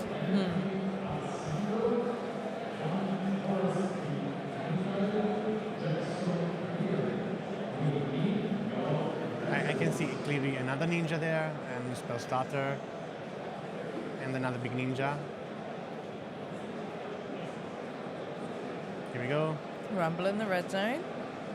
Another ninja. Draw 2 cards. An island needed here. No That's way. rough, buddy. So many spell start sprites. Already cast one. We'll go discard here, which doesn't feel great. He can, as he did before, playing the humble hander, -2, -0, block the big one. Yeah. So we're going to play Faeries here just to see if we can get some islands or some lands on our next few draws. No, double bottom. Try and find something here. Andrea is facing a Gurmag Angler and a Tolarian Terror. A lot of damage here. Probably stem some of it. Here we go. We've got the -2. Yep, just keep flickering this essentially. And double block. Sorry? So essentially just keep bringing this back and just stemmed a lot of damage, like 6 points of damage already. We've got another Tolarian Terror, that's pretty brutal. And then we're going to follow it up with a Sneaky Snacker. And a Bajuka Bug to exile the graveyard. It's true that Sneaky Snacker can also be casted. Yes. It's not just a discard outlet. It's not like the Madness deck, so... Yeah, we also saw Madness deck and no Dimir deck playing so consistently the Sneaky Snacker. So Dimir Terror's up one here. It look weird watching a Sneaky Snacker on the stack. So. Yep, so Dimir Terror's up here. Yeah, let's have a look at sideboards. I see some Hydro Blasts. I see... Let's starting with mono blue. Yes. I can see 6 blue blasts that completely useless here. Still sabotage, same thing. I think that the cards here will be 3 copies of Bind the Monsters and maybe a Dispel. Maybe a Dispel here. It's not. There's one copy of Bind the Monster in the main deck, so he can complete the full set of creature interaction.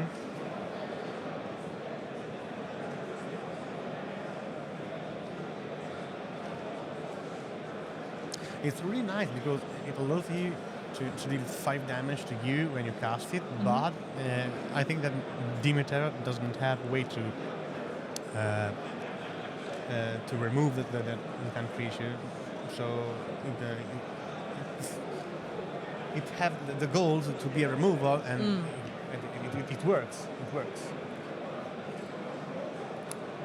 Dimir Terror play one copy of Arms of Hadar, 2 suffocating fumes, that really rude, very rude cards. And I think that also Unexpected Funds can be a card here. Yeah. Okay, that's not a red deck, so there's no really need to gain life so consistently. But in case of emergency, you can do an Unexpected Fund on your creature to gain a lot of life during the game. I don't think that is worthy to side in this spot, but that's the plan. And it's also really, really huge in the mirror. You can block then Unexpected Fund yours to make it bigger. And that's the way, because Dimir Terror is chosen for beating Mono Blue Terror.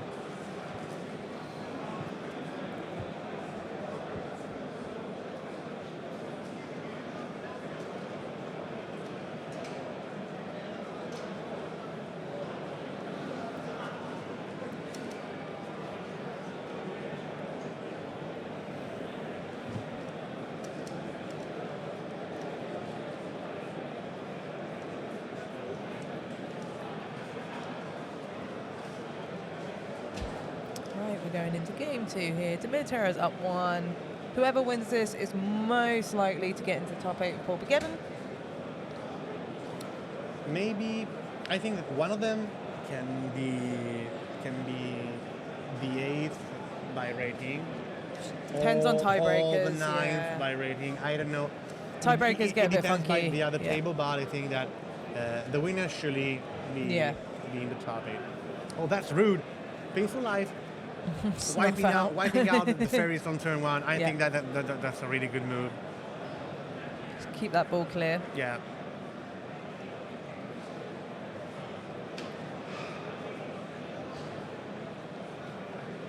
He's thinking about Spells Out of Pride in the end. Okay.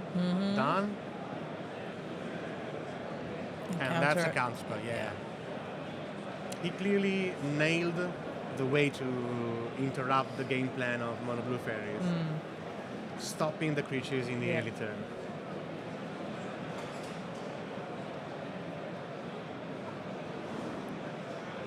A mental note. It's pretty big here because there is a Tolarian Terror hand. We've got Sneaky Snacker in the graveyard as well.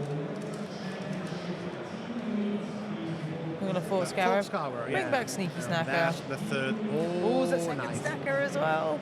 Talk about the value. That's nice. That's really nice. Talk about value. Sneaky Snacker is one of the cards that is a big problem for Mono Blue. You chump block every creatures you have, ninjas. You chump block also all the fairies they have, and that's pretty impossible to remove, at least on press sideboard. Following up with the Tolarian Terror, this is a really strong start with a Terror player. I can say that this is a huge turn 3 for Dimir Terror. Yeah. Just getting that value from the Snackers. For a total of 9 power on turn 3. I think seems pretty good. That's nice. But I can see two copies of Snap in Andrea's hand. Yep.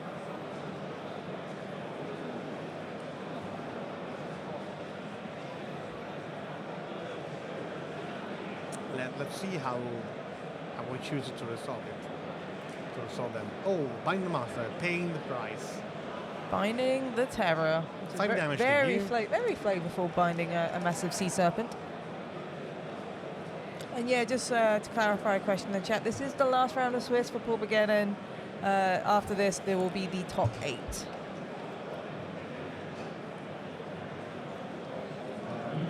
So a lot of winning ins on the line. A couple of players have already ID'd. And we'll figure out who our top 8 is and figure out what decks are in there. Unfortunately, I didn't see any elves in the higher table. You did not? No. Oh, I'm sorry to hear that. I know you were so excited. But I think that there are some copies of Familiar okay, over there. I mean, that's not surprising. It's Paupergeddon. I need to trust my heart. Yep, and yes, the top 8 is today. Yeah. Once the top 8 is decided, we'll get into that. and we'll bring you coverage of every of the quarter Top semis and what isn't finals. today is literally after this round. After this round, yeah. It's not like a tunnel weekend where Legacy Swiss is happening today and then you got like a day 2 and a top 8 tomorrow. This is our day 2 because we started day 1 yesterday.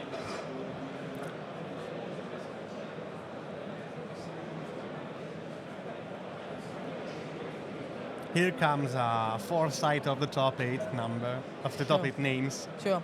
Let's get back to this game. The Snackers are just going to chip in for damage here. Andrea's at 7.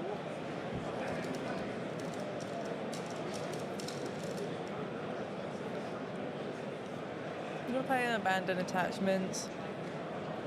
Discard a card, draw 2.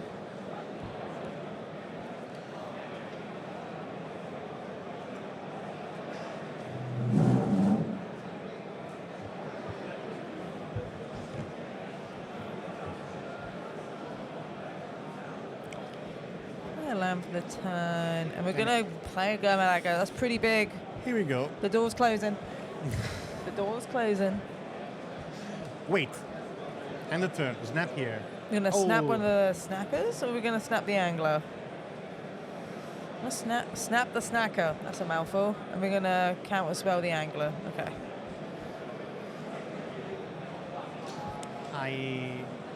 If you can remember, that there's another copy of the snap in the hand, or already played. No, already played. Okay. Yeah. I'll play a very miscreant and pass.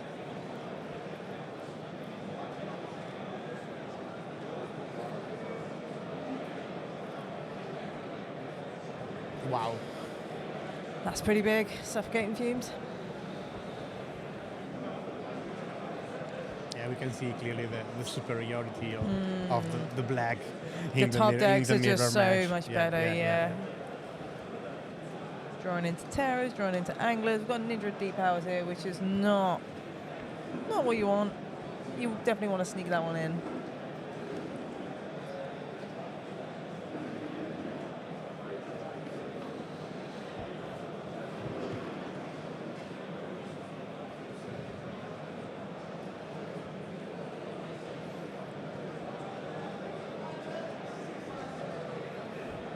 Sneaky Snacker still chipping in. Andrea at 3.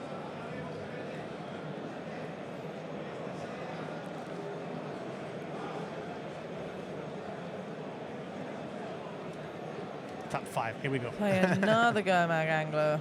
Throwing everything into exile. Eager to wrap this game up and lock their top 8. And there we go. I think that the top 8, It's a top the 8. top 8 so- dream crashed. Oh, I see. I mean, you Crushed still on. need to win out anyway, just in case. Like, it's better than losing or drawing. So, We have a lot of time. I don't know if there's a backup table ready. okay. Yeah, but I think that we can also have a foresight of the top 8. But Yeah. I prefer to with the end of this turn to announce what the composition of the top 8. So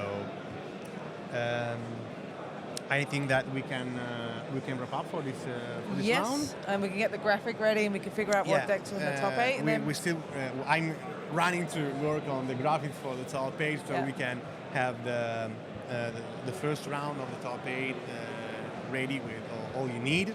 So this is the last round of the Swiss round of PAUPERGEDDON, day 2, Eternal Edition 2025. All ready? we do have a backup table. Thank you, producer. Yeah. That was a nice surprise. Our producers say that we We're just have about to we close have a out. backup table. So there are a lot of pauper incoming Yeah. before we wrap up. Thank you. Yeah, so sorry about that. We already know what the matchup is. Okay. And they're starting from game 2. I know that much. Trying to figure out what the matchup. I think that we can easily start from game 2. The clock on the last round were 30 minutes and on. So I think that including the deck check, Yeah. they have 20 minutes to play. So I think we have a lot to do. Yep. I think that they are game 2. at least. They are on game 2 and they are ready to go. So if they're ready to go, we can go down now. We'll figure out what our players are playing. Yeah. This top 8. I watched when I'm looking for the tables for this final round. I watched a really good matchup of Familiar against Mono Black Sacrifice. I think that Sacrifice is a deck we haven't seen much of this weekend. We completely lost it. Giacomo Lancino against Mikolaj Komanski. Let me check immediately the deck they're playing. But they are going to be starting now. We'll recognize archetypes for you in a minute. Sorry, this is a bit on the go. We got a surprise backup feature. And we'll see what people are playing. Okay, so Mikolaj Komanski is playing Spy Combo. Yeah, looks like Spy Combo there. So the player on the top of your screen will be playing Golgari Spy. And the bottom player... Giacomo.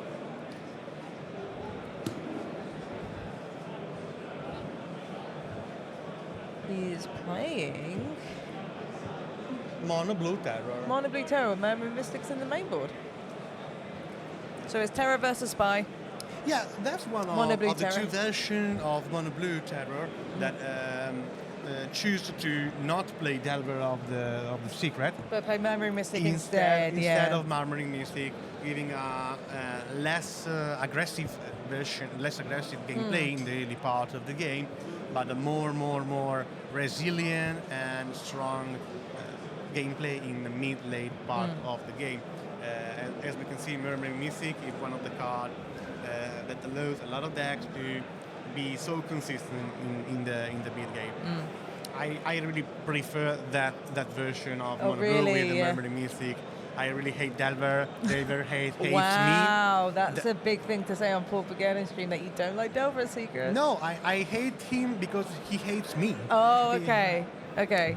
My Delver never flips. Never flip. Also, if I do Brainstorm, I put 3 spell on top, I flip, it's a land. So I am Delver cursed. So okay, I see. I'm just kidding right now, but I don't think Delver is still worthy without Daves. Yeah. But if you consider Days and Ban, I no. can... No, okay, no. Nice try, though, bye, but no. I appreciate the effort. Yeah, I always try. But I think that every PAUPERGEDDON if I have magic wand to unban, one of my favorite cards will be Cloud of Faeries. Sure. 150%. I remember that card getting banned. So if I can, I'm able to make a wish. You want Cloud of Faeries unbanned? Okay. I don't think we're going to do that. If you don't want that Cloud of Faeries will be legal again, just unban for me. Only Alessandro Saponara is allowed to play Cloud of Faeries. You know how complicated that gets? It's like, yes, we can unban this card for one person and one person only. I mean, you can play with Cloud of Faeries. So rude on me. In a kitchen table environment, you could just try it and be like, you know what, I'm going to do the Cloud of Faeries thing. But I want to play it a PAUPERGEDDON tournament. So please, unban only for me. It's a secret. Nobody will know it. Nobody would know it, but I promise. I would know it though. Okay then, so our spy player here is showing off a land grant.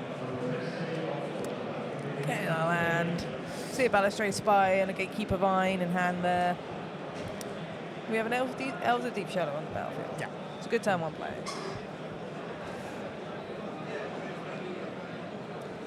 Hey, we're going to play this Gatekeeper Vine, which is going to get us another land.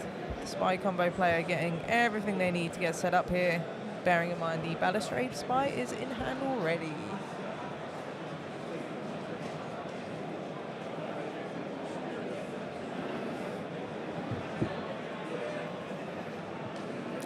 I already have all the data for the top 8. Alessandro Rossi is amazing. Alessandro, io ti amo. I love you. That was a Deep Shadow getting in for 1 here. I'm going to kick off things with a mental note. Discard 2, draw 1. Or mill 2, draw 1. Apologies.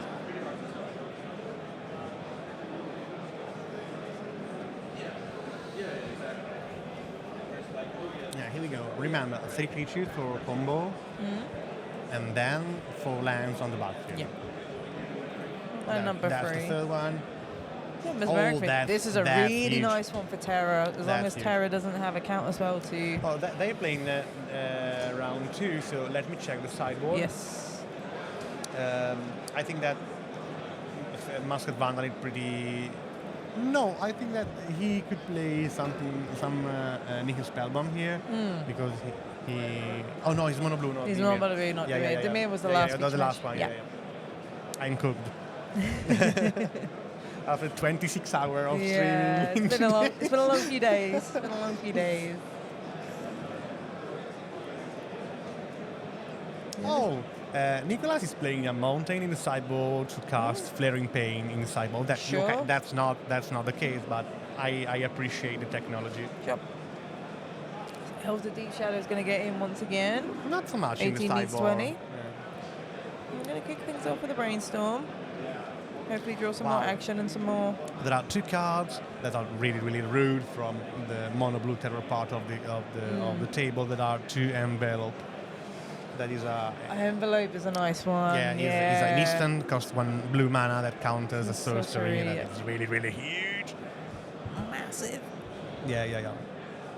I mean, just 1 mana open, low, mono blue terror to counter the Dread Return, the flashback or Dread Return. Just going to keep milling away here. Yeah, milling a lot of lands, but I think that better in the graveyard than in Mill drawing 2 phase. lands, yeah. Milling away lands when you're not drawing any lands to play is not the best situation in the world.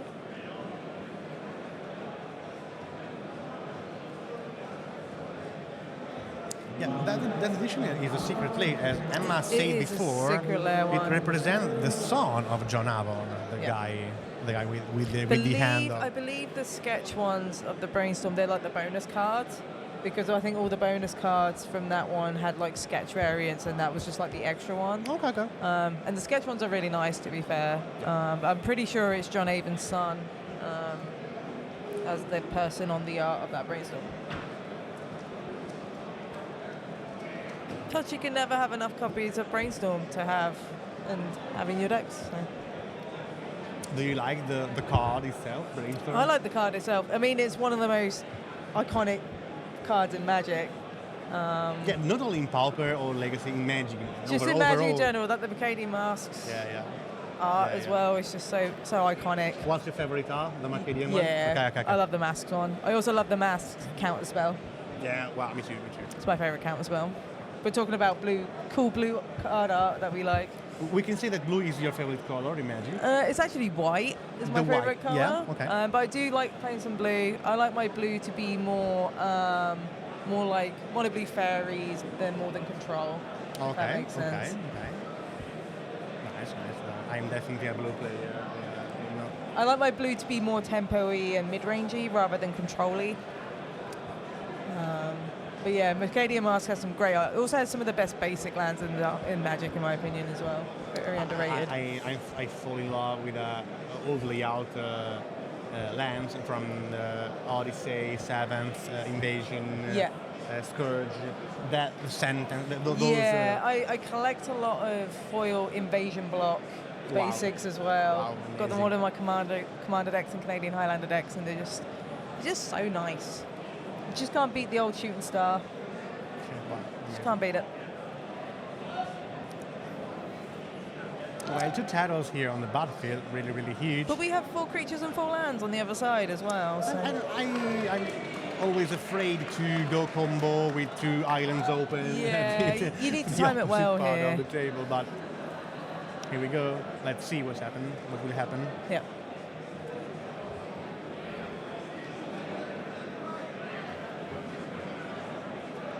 Oh, he's trying to go combo. Yeah. And that's a counter spell.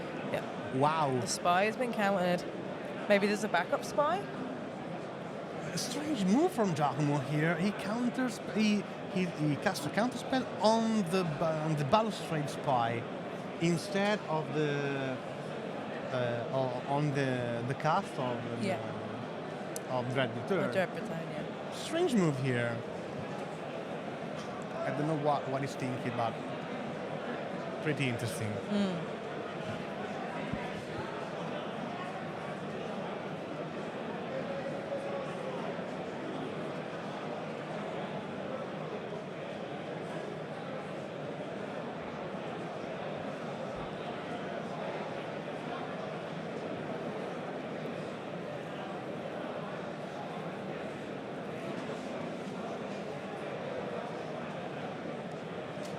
Yo, there's a wall of runes. A lot of mana here.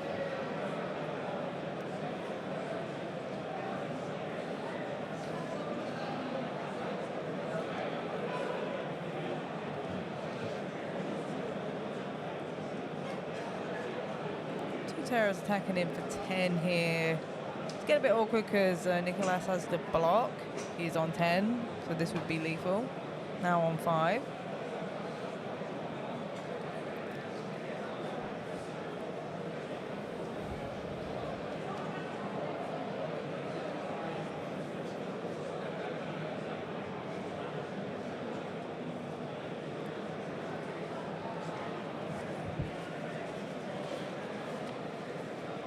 Player just thinking here. No, I don't think he could play a one drop to play the second Dredge turn there. They didn't have mana open.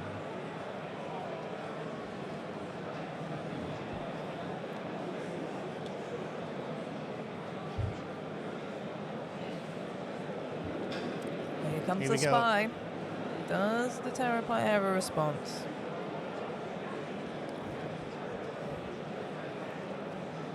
Yeah, the elf that provides black mana. What's the Terror player doing here? We've got a Balustrade Spy on the stack. Oh, looks like we're doing it.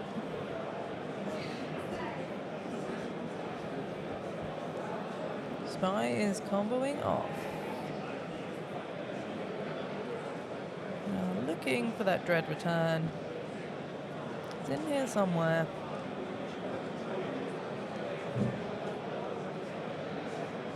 Oh, there's a fifth land. Oh, that's rough. That's rough. Is that in the main board? Oh, this is game 2, so. No, yeah, oh, we play five land in the main board. Sure. Maybe he's playing Balustrade Spy as a defensive option, maybe. No, I don't know. But if you don't have the way to fetch your fifth land or your last land, you can easily you just use use the Balustrade Spy to fetch the last land. Yeah. I'm gonna escape a sleep with the dead here. I missed the fifth land. Yeah. Honestly.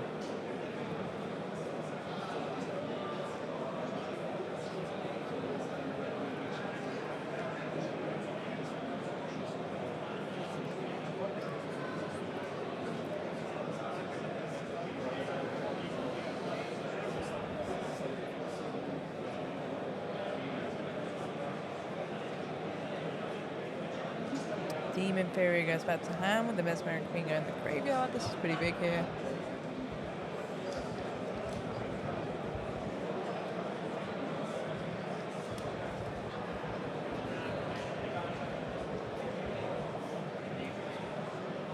Another Gatekeeper Vine.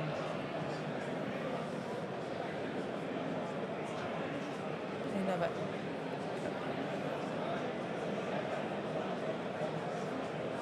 Yeah, pretty good clock over there. That's the plan, the perfect plan of Mono Blue Terror, having a good clock on the board and control the rest of the stuff. Yeah, tap this. Demon Fury, the Wall of Roots goes on the bottom. Yeah. Pay free to escape Sleep of the Dead. And that would be it. Here we go. Mono Blue Terror wins. So I think that we have the last finalist of the top 8. With one being Terror? I don't know. I think that the rating will be the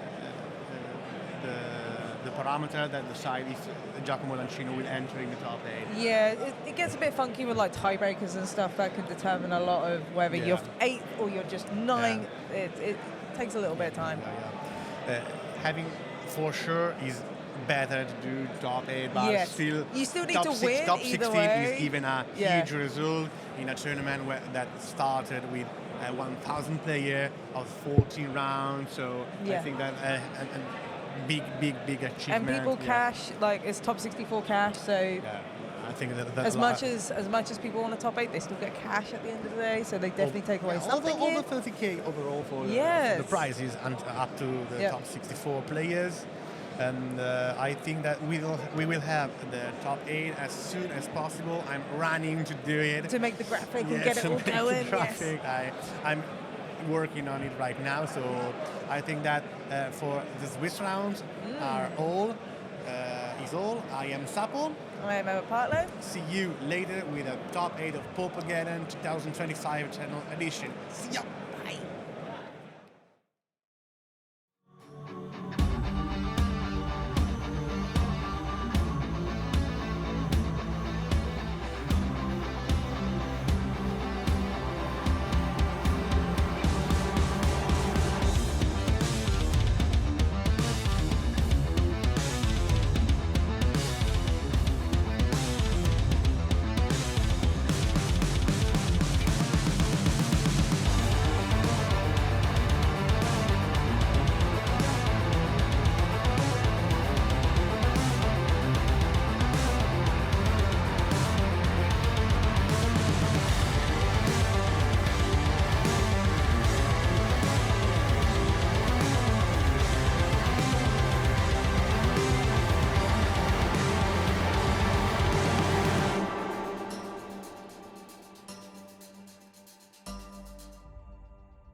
Hello and welcome back to coverage of PAUPERGEDDON, now starting our top 8. I am Ross Merriam, joined in the booth by Alessandro Moretti. Alessandro, we've whittled down this field from nearly 1,000 players to only 8 remaining. It is really do or die time. There's a ton of money on the line, in this tournament that has now gone on for 2 full days. And it's really time to see the best of the best compete and to see who comes out on top. Yeah, so this top 8 is kind of, we can say, surprising, I guess. I mean, we found some very cool deck, maybe unexpected regarding the metagame, but still, I think you can see why these decks are in the top 8. So let's take a look at what decks are in the top 8. We have our bracket ready to go. Okay, so you said something surprising to me. The surprising thing is no copies of Fanatical Offering, Ichor Wellspring, none of those kinds of mid-range decks.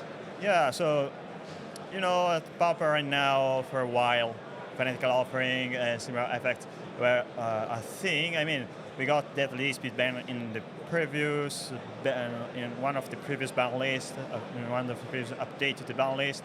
And in this top 8 seems that ban was indeed effective. So we have a couple, Mono Red, Madness, 2 CawGates, Gruul Monsters, Mono Blue Terrors, Zeros Familiar, and Dimir Terror.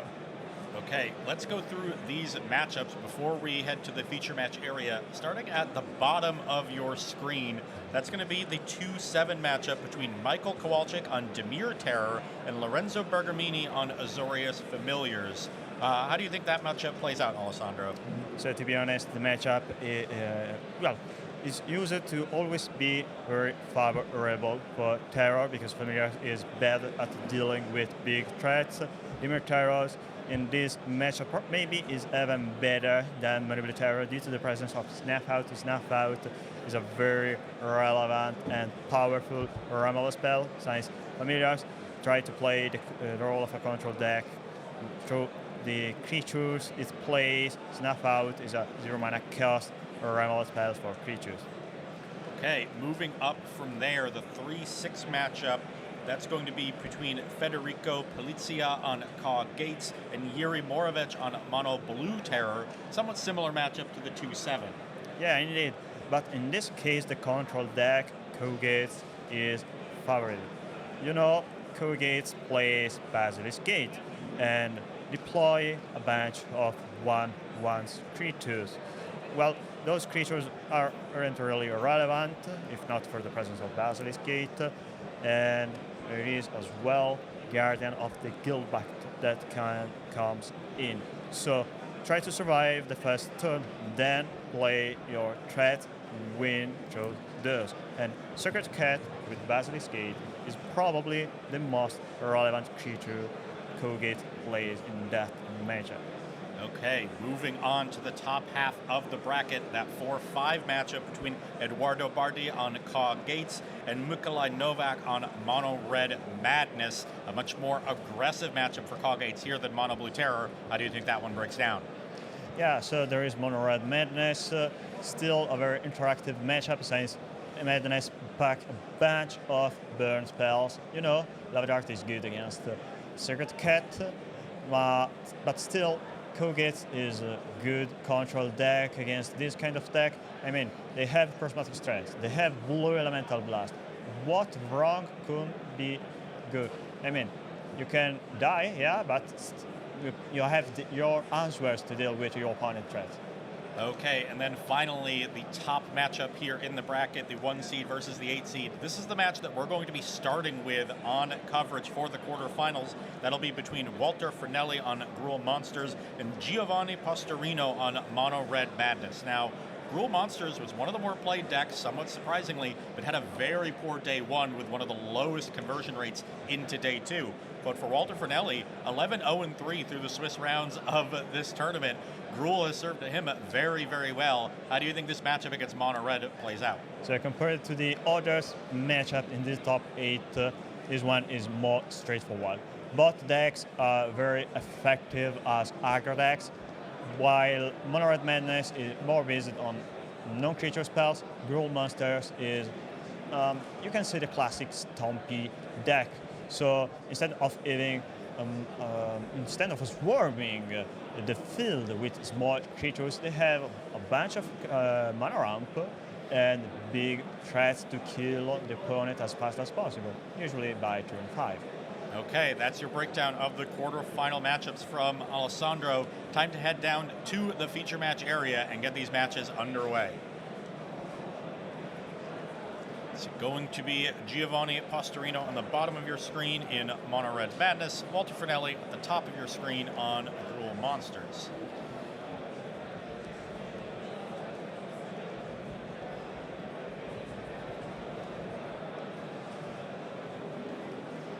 Now, Fragnelli, as the #1 overall seed, will have the option to play first here in Game 1. How important do you think that edge is for this matchup? Yeah, I think it is relevant. After all, both decks try to win as fast as possible, and Gruul, especially in the sideboard game, if you don't know what the opponent is playing, is in a weak position. After all, the best mana ramp card is Arbor Elf, but Arbor Elf is not good into Lightning Bolt deck. And especially Lava Dart. But if that Arbor Elf does live, then a turn 2 Utopia Sprawl of Wild Growth could jump Fragnelli to 4 mana on turn 2. That would be a huge play. Okay, let's see how Fragnelli kicks off this game. It's a forest, and there is the Arbor Elf. So now, does Postorino have the answer? Okay, has it, and it's a Lightning Bolt. That's, you know, not as bad as it could have gone for Fragnelli, but not as good either. Yeah, bolt the board. Yeah, the classic play in Magic's history. Turn 2 for Fragnelli will be a second forest and a Malevolent Rumble, finding another forest. So Fragnelli prioritizing a land here over some big creatures in that Rumble pile. Make sure he can make his land drops. Probably has some threats all ready to play in hand. Turn 2 for Postorino is going to be a second mountain. And here is Grab the Prize at discarding Sneaky Snacker, a classic play from this Mono Red Madness deck. 2 damage will go to Fragnelli from the Grab the Prize, discarding a non-land, and with the 2 cards coming, the Sneaky Snacker will enter the battlefield tapped. Sneaky Snacker probably the most relevant threat in the early game against the Gruul monsters.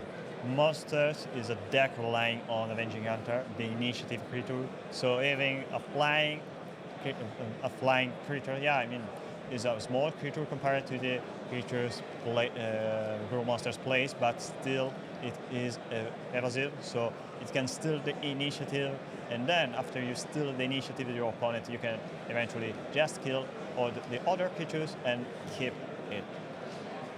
Yeah, that's a very good point, and very little removal in this Gruul Monsters deck, just 2 copies of Ram Through in the main, so the Sneaky Snackers should stick around on the battlefield and make playing those Avenging Hunters very awkward.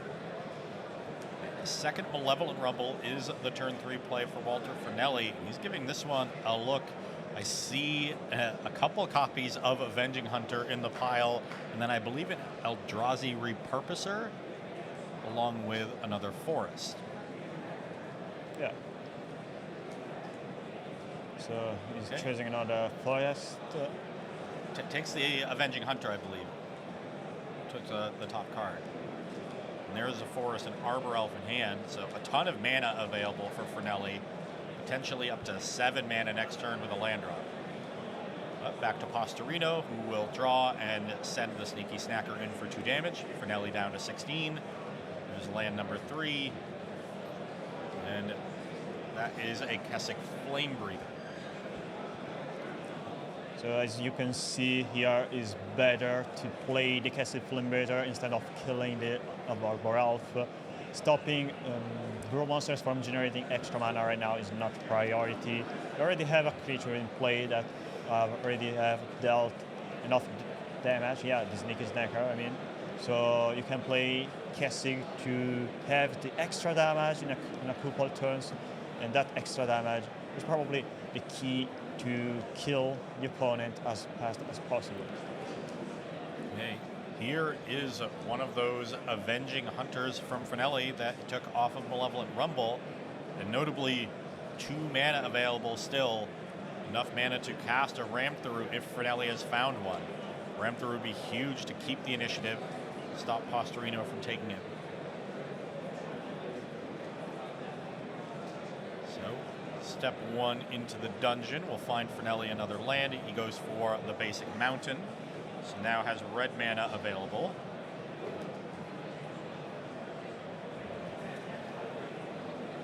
And a pass of the turn. Okay. Big turn for Postorino. Needs to know if there's a Ram Through. Honestly, could potentially just kill both blockers and then 2 creatures come through. See how Postorino decides to play this turn. Snacker comes into the red zone. It's now or never for Ram Through for Walter Fragnelli.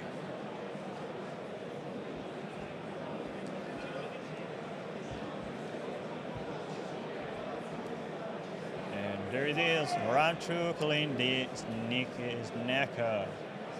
Not only keeps the initiative, but Avenging Hunter is a trample creature, so this is threatening to deal 4 extra damage to Postorino. And now you can choose either kill the Avenging Hunter or let the Sneaky Snacker die. And there is a Fire Blast in hand for Postorino. That would be a huge cost to kill this Avenging Hunter. Yeah, sacrificing 2 lands, going back to 1. 2 lands in play if you count the lands that they are going to play this point. Okay, there it is. Float 2 red and Fire Blast the Avenging Hunter. Trigger the Kessig Flame Breather.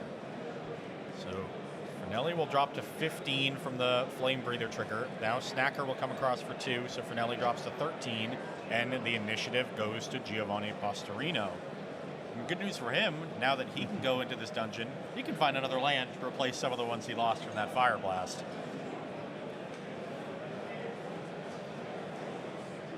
Did not use the mana, floated it before the Fire Blast, so now we should be firmly into the second main phase for Giovanni. Plays the land he found, and there's another Flame Breather.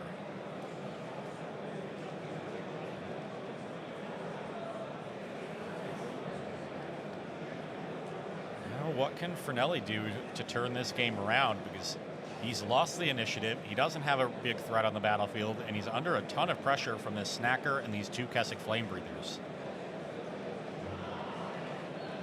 Yeah, in my opinion, there's not so much, but they can still come back in the game. They have Virgin Chrysalis, 4 copies in their deck, so you start by playing a Virgin Chrysalis. You stop your opponent from attacking you with the Sneaky Snacker. After that, you need to find, I think, creatures like Boarding Party and Nyxborn Hydra. Nyxborn Hydra is probably their best threat, since it lets you go over the top in the late game, and as well it gives your creature trample.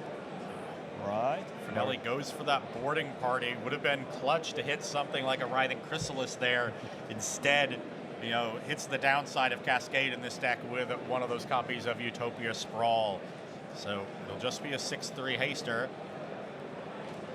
Fragnelli can attack here, and then there will be a question of whether Giovanni wants to throw away a Flame Breather or give the initiative back to Walter. To be honest, I think it will be better to just take 6 damage.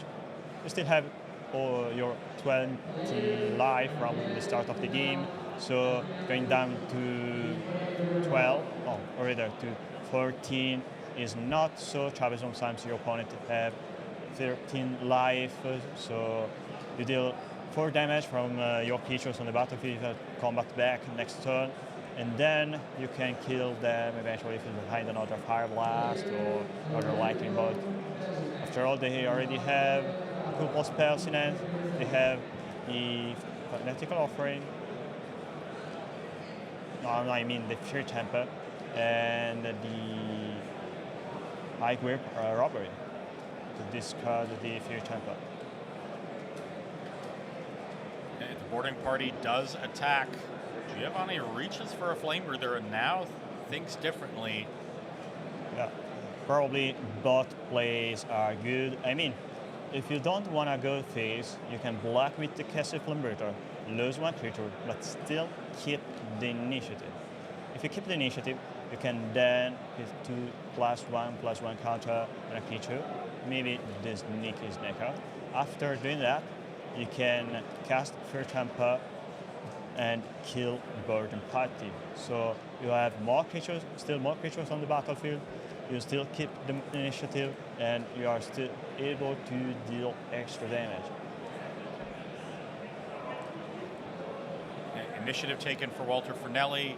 He goes to put 2 counters on a creature with the next chamber in that dungeon, puts the 2 counters on the Boarding Party, so that is now an 8/5, and the turn passes back to Postorino, who picks up a Lightning Bolt in his draw step. So, Bolt? Well, I guess we can't Bolt plus Hardcast Temper, so Highway Robbery plus Bolt is 7. Yeah, just a little bit short is Postorino, losing those lands to the Fire Blast, looming large here. We'll cast the Highway Robbery, discard Fiery Temper, 2 damage comes across from the Flame Breather triggers. Now cast the Temper for Madness, 2 more damage from the Flame Breathers, so that's 7 total. Fragnelli is down to 6. I think at this point you can steal the initiative with just 1 creature and leave the other 2 creatures in the fence to block. So Snacker comes across, Fragnelli goes to 4, initiative back to Postorino, and He'll put 2 counters on one of the Keswick Flame Breathers, make them a better blocker.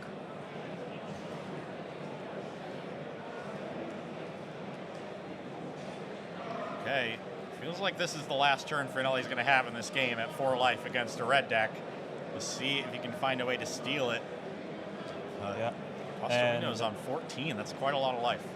Yeah, and by having Trap as the next room in the dungeon, you don't even need to play anything.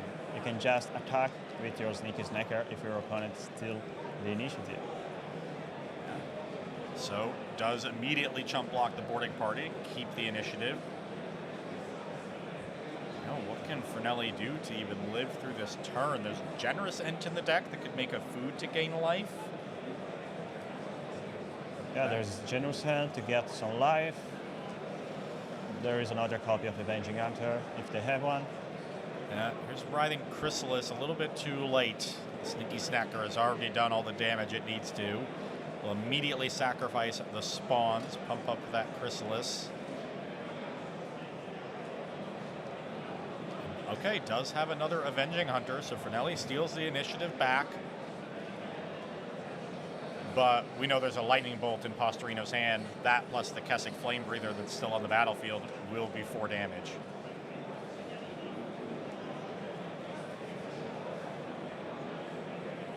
Opponent is tapped out. There's the Lightning Bolt. And Fragnelli scoops up his cards. Game 1 goes to Giovanni Postorino on Mono Red Madness over Gruul Monsters.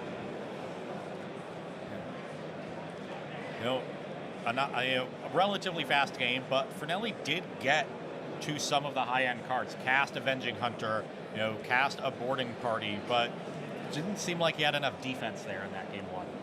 Yeah, so as you said, there's not enough from the side of Gruul Monsters in this matchup. After testing this kind of matchup a lot, I found that what matters the most from the side of Gruul are removal spells. So if your opponent is able to play Keswick Flame Breather and Gutter Snipe and you aren't able to heal them, you are more likely going to die in that game. So for that reason, if you want to have enough answers to Mono Red Madness and you are playing Gruul Monsters, usually it's better to have a lot of removal spells. I mean, round 2 is a round spell. You can play cards like Lightning Bolt, or there is another removal spell which costs 1 mana. It is a card printed in Modern Horizon 3. Let me check. I don't remember the name. There's so many cards in Magic that it's sometimes difficult to remember every card. So basically, you just want to kill those Gutter Snipe, those Keswick Flame Breather, and keep your opponent from having any way to cheat more damage with those burn spells. Because, Lightning Bolt is good, but it's a way to deal damage and a way to kill creatures. But if all your creatures are bigger than Lightning Bolt, than the damage from Lightning Bolt, well, at that point, Mono Red is not really able to stop Gruul Monsters to stomp you. Okay, so let's take a look at Walter Fragnelli's sideboard then and see if there are any more removal spells that he can bring in to help turn around this matchup. His sideboard is 3 Weather the Storm, 4 Declaimer, 1 Gorilla Shaman, 1 Ram Through, 3 Breath Weapon, and 3 Relic of Progenitus. So we have a Ram Through, we have 3 Breath Weapons for removal, and there's some other reasonable cards here for the matchup as well in Weather the Storm and Relic of Progenitus. What do you think is going to be coming in for Walter Fragnelli? So for sure, he's going to bring in Weather the Storm. I mean, life gain is really relevant. So yeah, so the card I mentioned before was Horrific Assault, a card that for 1 green mana let you fight with one of your opponent's creatures, and if you have an Eldrazi in play, you get back 3 life. So it's a sort of ram through, but better, and is as well a life gain effect. So sometimes life gain is not enough because if you aren't able to resolve a creature, Keswick Flame Breather or Gutter Snipe, Mono Red Madness can go over your life gain So for that reason, removal spells like Round 2 are relevant because they help you slowing down mono red, but as well it gives you a huge tempo boost in that game, allowing you to have bigger threats and to have more creatures and to be able to do more damage than mono red. Okay, now moving over to Giovanni Postorino's sideboard, I am looking at 4 Pyroblast, 4 Red Elemental Blast, 3 Relic of Progenitus, 3 Searing Blaze, 1 Flaring Pain. Not a lot to like in this Gruul Monsters matchup, Alessandro. Do you think anything here is coming in? Maybe Searing Blaze? Yeah, Searing Blaze seems good. After all, Gruul Monsters, the only small creatures they have is Arbor Elf. So I'm expecting to see Gruul Monsters boarding out either the Arbor Elves or the bigger threats that aren't really relevant in this match because it's not going so long. So I can see Mono Red bringing in Searing Blaze to kill the 3 mana creatures like the Eldrazi, the Jewel Thief and the Eldrazi are cool for example. Yeah. Okay, so the Searing Blaze is likely going to be coming in for Postorino. Those will help a little bit. Fortunately for him, he is 1 game to the good here as our players finish shuffling up and we get ready to start game 2. Now, notably here in the top 8, as opposed to the Swiss rounds, this is open deck list, so players will have their opponent's full deck list available to them between games and before the match. So that way they can make their sideboarding and gameplay decisions with complete information. Do you think that makes a huge difference, in general or particularly in this matchup, Alessandro? Yeah, in general, it matters a lot because you are able to understand what deck your opponent is playing, and of course, what kind of 8 cards they are bringing in. Sometimes you play certain cards in your deck just because you are expecting your opponent to have very specific threats or very specific answers. Just to say, if I'm expecting my opponent to bring in some sort of graveyard date while I'm playing deck relying on graveyard synergies, I'm bringing in answers, an example to Relic of Progenitus, so Artifact 8. But if I know my opponent doesn't have any way to stop me from doing that specific thing, I can focus more on having better cards. So you are able to have less dead cards, less bad cards when you know what your opponent is bringing in. Okay, looks like Postorino took a mulligan to start game 2. Fragnelli liked his 7 and kept that. And looks like a solid second hand for Postorino. I see 3 lands, 4 spells, so very good mix. Might see a land go back here. Looks like that will be the choice for Giovanni. Yeah, I think this end have everything he needs. I mean, after all, you have both your best cards against Gruul, Guttersnipe, and Cassie. So, in my opinion, putting down Cassie Fulminator is the right call. You have 3 lands, so you are able to have turn 2 Plot Aggro Robbery, turn 3 Guttersnipe, and then you can eventually just pass the turn or cast from exile the Aggro Robbery. So you can kind of slow down your gameplay because you have a card that allows you to go faster.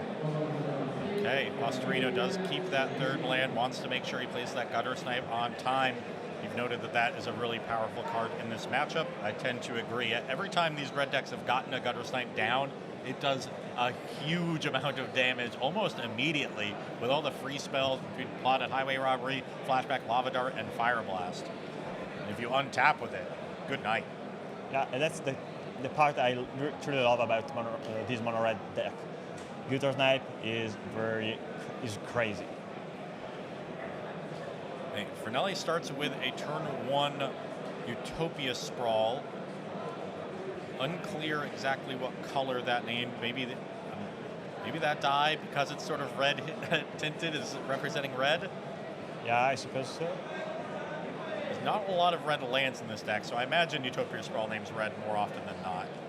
And here's a turn 2 Eldrazi Repurposer. That will come along with a spawn token. So a nice first 2 turns for Fragnelli. Highway Robbery, the pickup on the draw step for Postorino. And you will indeed plot Highway Robbery, trying to set up that turn 3 Gutter Snipe. Yeah, in this deck, Highway Robbery is probably the best draw spell.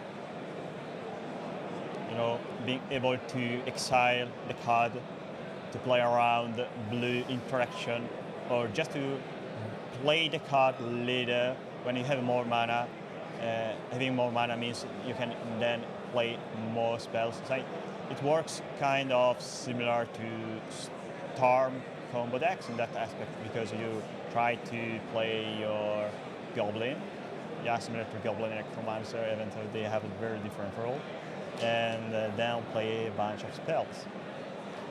A Repurposer comes into the red zone, dropping Postorino down to 17, and then a Jeweled Thief plus an Arbor Elf is the post-combat play for Fragnelli. Postorino does play the Gutter Snipe on turn 3, along with that third mountain. Now, it's a question of, does he want to play the Highway Robbery right now, or save it? I think I will save the Robbery for the next turn. To be honest, I think, yeah, my opponent can kill it with round 2, and I can deal 2 damage right now if I play your Highway Robbery, but I know my opponent plays Weather Storm, so it's not really safe to give 3 extra life to my opponent if they have a Weather Storm in hand. Yeah, this end is particularly slow because did nothing in the first 2 turns beside setting up a critical turn for later for in the game. I mean, probably Mono Red have all the cards he needs to win by turn 4 because they have enough mana and enough card draw and a Gutter Snipe. But still, I think it's still open again. I mean, we don't know yet what there is in monsters then. Well, we know one card, that's a Generous Ent, will be the play post-combat after the Jewel Thief and Eldrazi Repurposer get into the red zone. So Postorino down to 11 life, and Fragnelli now has 12 power on the battlefield alongside that food and 2 mana left over because of the treasure and the forest in order to sacrifice it. So Fragnelli at a virtual 23 life here against the red deck. Got to be very happy about that entering turn 4 of the game. Back Postorino's way, and after drawing, he will start with the Highway Robbery for free because of plot. Gutter Snipe will deal 2 to Fragnelli, down to 18. Highway Robbery discards Grab the Prize, so 2 more cards coming for Postorino. Probably full grip here. Probably they choose to discard the Grab the Prize because they have enough card advantage in, and they choose to leave as much mana open to be able to cast. He chooses to charm block the General Assault, and they indeed have a Boldar Epicure, so they can block the General Assault, getting an extra turn. Okay, 1 damage across to Walter Fragnelli, down to 17, and a blood token coming for Giovanni Postorino. That ominous storm counter is sitting in the middle of the battlefield. I kind of like that for Fragnelli. If you keep track of the storm every single turn, you never give your opponent a tell as to when you actually have to weather the storm. It's putting a lot of pressure or a lot of mental damage on your opponent, that storm count. This is the top 8. You take every edge you can get.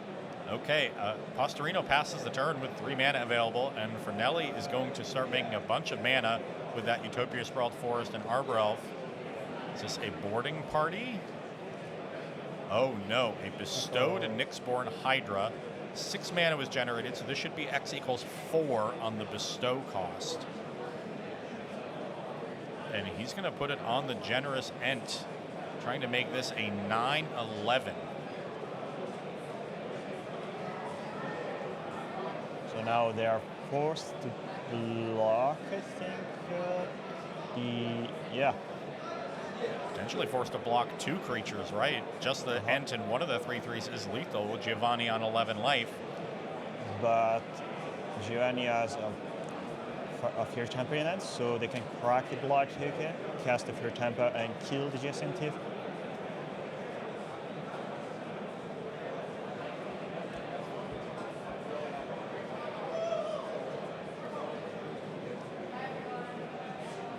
That is indeed what Postorino is going to do here. Now goes back. I think he wants to block first.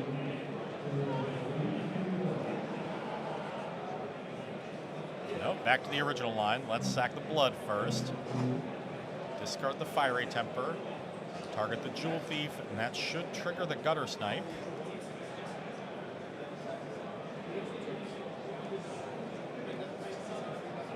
There we go. Postorino remembers it just in time. So Fragnelli down to 15, and the Jewel Thief will go to the graveyard. Card comes for Postorino off of the blood token. And now the Epicure can jump in front of Repurposer. Giovanni takes 9 from the Generous Ent down to 2. And most importantly, he keeps that Gutter Snipe alive. Yeah. So they still have a chance to steal the game back.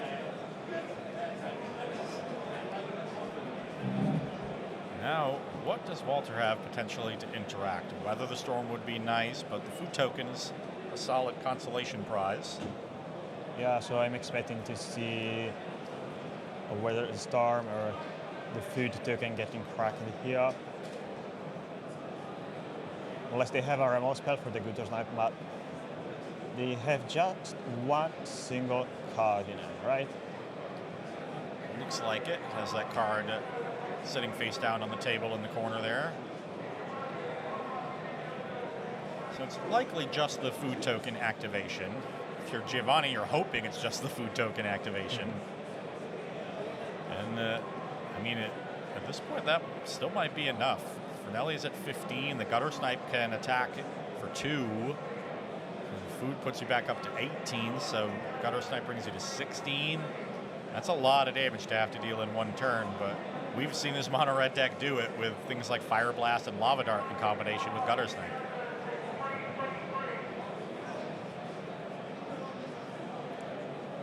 Doing some math here.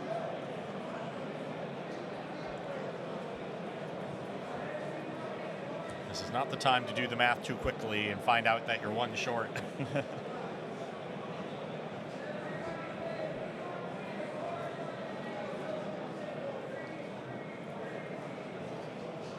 Okay, pass of the turn from Fragnelli, and now Giovanni will untap and draw. Has plenty of mana, plenty of cards in hand, and the Gutter Snipe on the battlefield. So this can be a big turn, but absolutely needs to be a big turn for Postorino.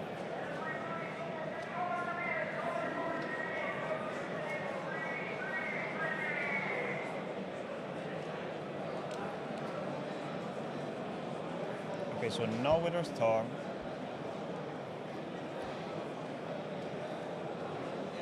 A lot of card draw spells in that mono red hand. Perhaps too many card draw spells. You know, if this is the last turn that Postorino has, then he needs cheap spells in addition to a little bit of card draw, not all card draw. And I think I see another Gutter Snipe in hand too, and he just doesn't have the time to cast it. So Grab the Prize is the first play, discarding the second copy of Gutter Snipe. Grab the Prize will deal 2, and Gutter Snipe trigger will deal 2. So Fragnelli is down to 11 life. And 2 more cards coming for Postorino. Mountain is the land for turn, unsurprisingly, out of the all-mountain deck.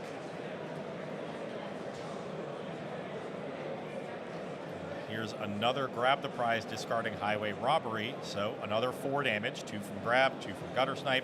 And Fragnelli will drop to 7. And I did see a Lightning Bolt in hand. So Bolt deals 5 plus Gutter Snipe attack is 7 total, but that's not enough through the food token. So now they need something like Lava Dart or Fire Blast, basically. Lava Dart is one more than Lightning Bolt, right? So it's 6 instead of 5. So that still wouldn't be enough. That would be 2 short instead of 3 short. So I think it needs to be Fire Blast here.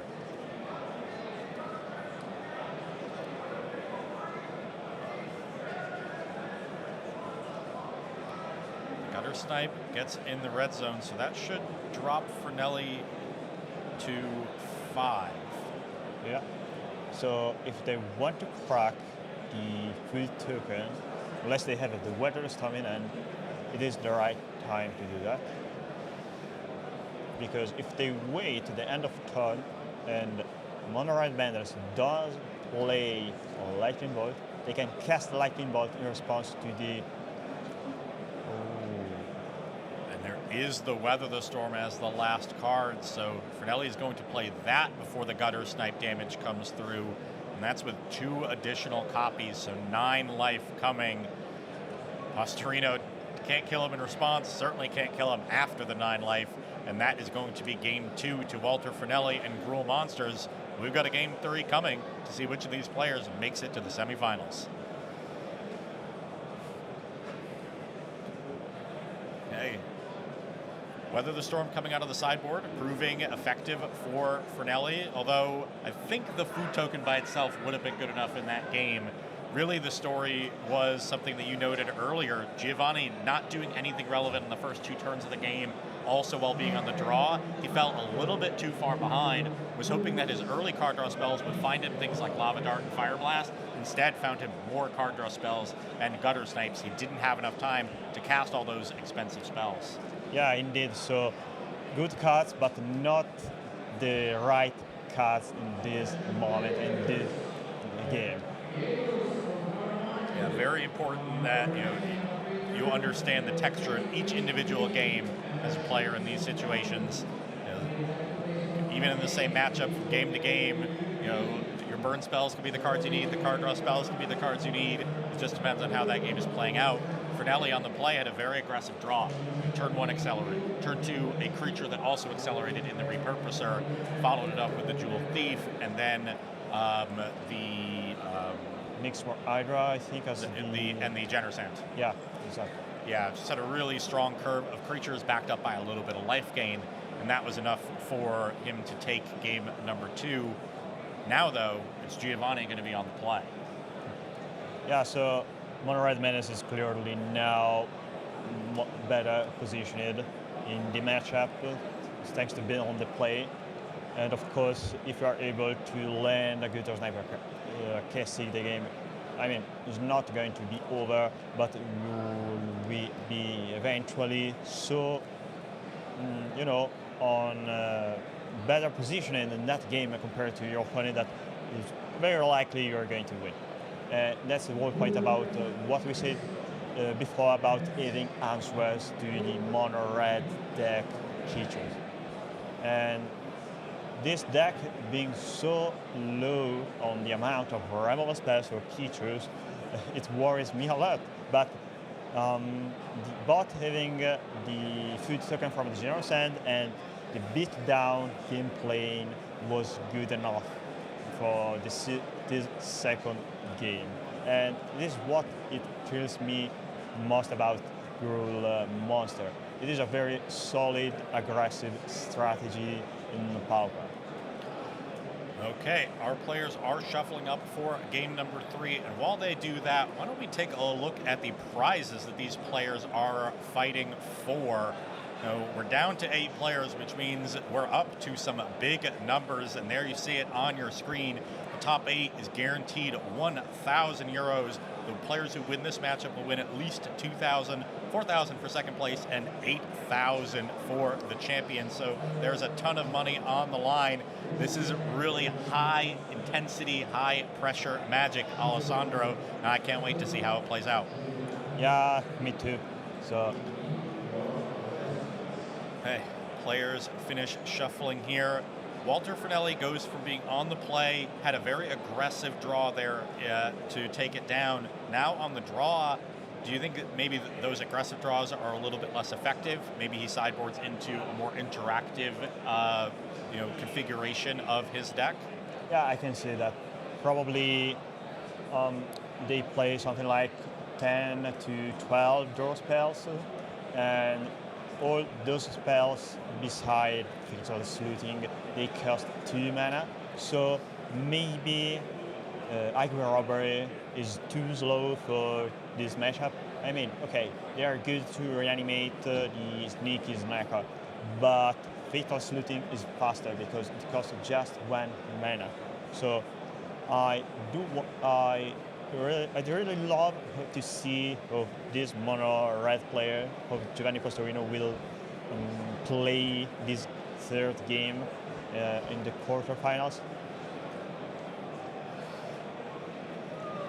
Giovanni getting a little distracted here by some of our food tokens.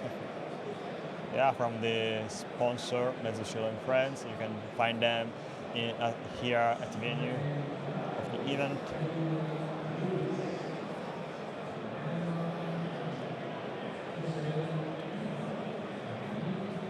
Okay, we are nearing here the start of Game 3 of our first quarterfinal match. And I'm not seeing any results from our backup feature matches yet, Alessandro, so I think we're going to get a little bit of backup magic and bonus magic here in this round once Game 3 of our main feature match finishes. And no surprise there, because there's a lot of control decks on our back tables between CawGates and Familiars. Yeah, that's great for all the people who's watching this streaming from home. So a lot of magic, a lot of interaction, a lot of cool plays. We've had a lot of magic already this weekend. Just a little bit left here in the tournament. 7 more matches before we crown the champion. But these, as I said, are the most high intensity, high pressure, and high entertainment matches of the weekend.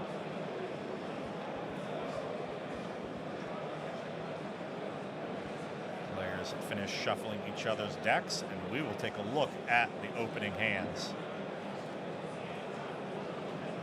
Now, with Postorino now on the play, what are the kinds of things he's looking for in this opening hand? So I think in their opening hand, they are waiting.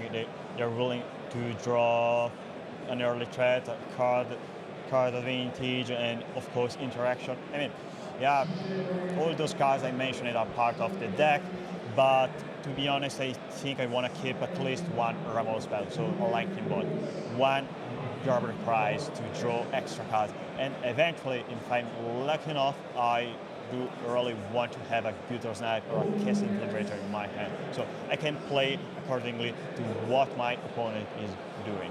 And seems like Giovanni has every card I mentioned in their starting hand. I can see a Sneaky Snacker, a Grappler Prize, and a Gutter Snipe. And no 1-drop for Giovanni. Yeah. Still a very solid 3-lane hand. Apparently does have a 1-drop in Utopia Sprawl. And it looks like this one named green. yeah. Interesting choice for Fragnelli. Potentially already has a red land in hand. Postorino will play that grab the prize, discarding Sneaky Snacker on his turn 2. So Snacker will immediately come back. 2 damage across to Fragnelli down to 18, and 2 more cards coming for Giovanni Postorino.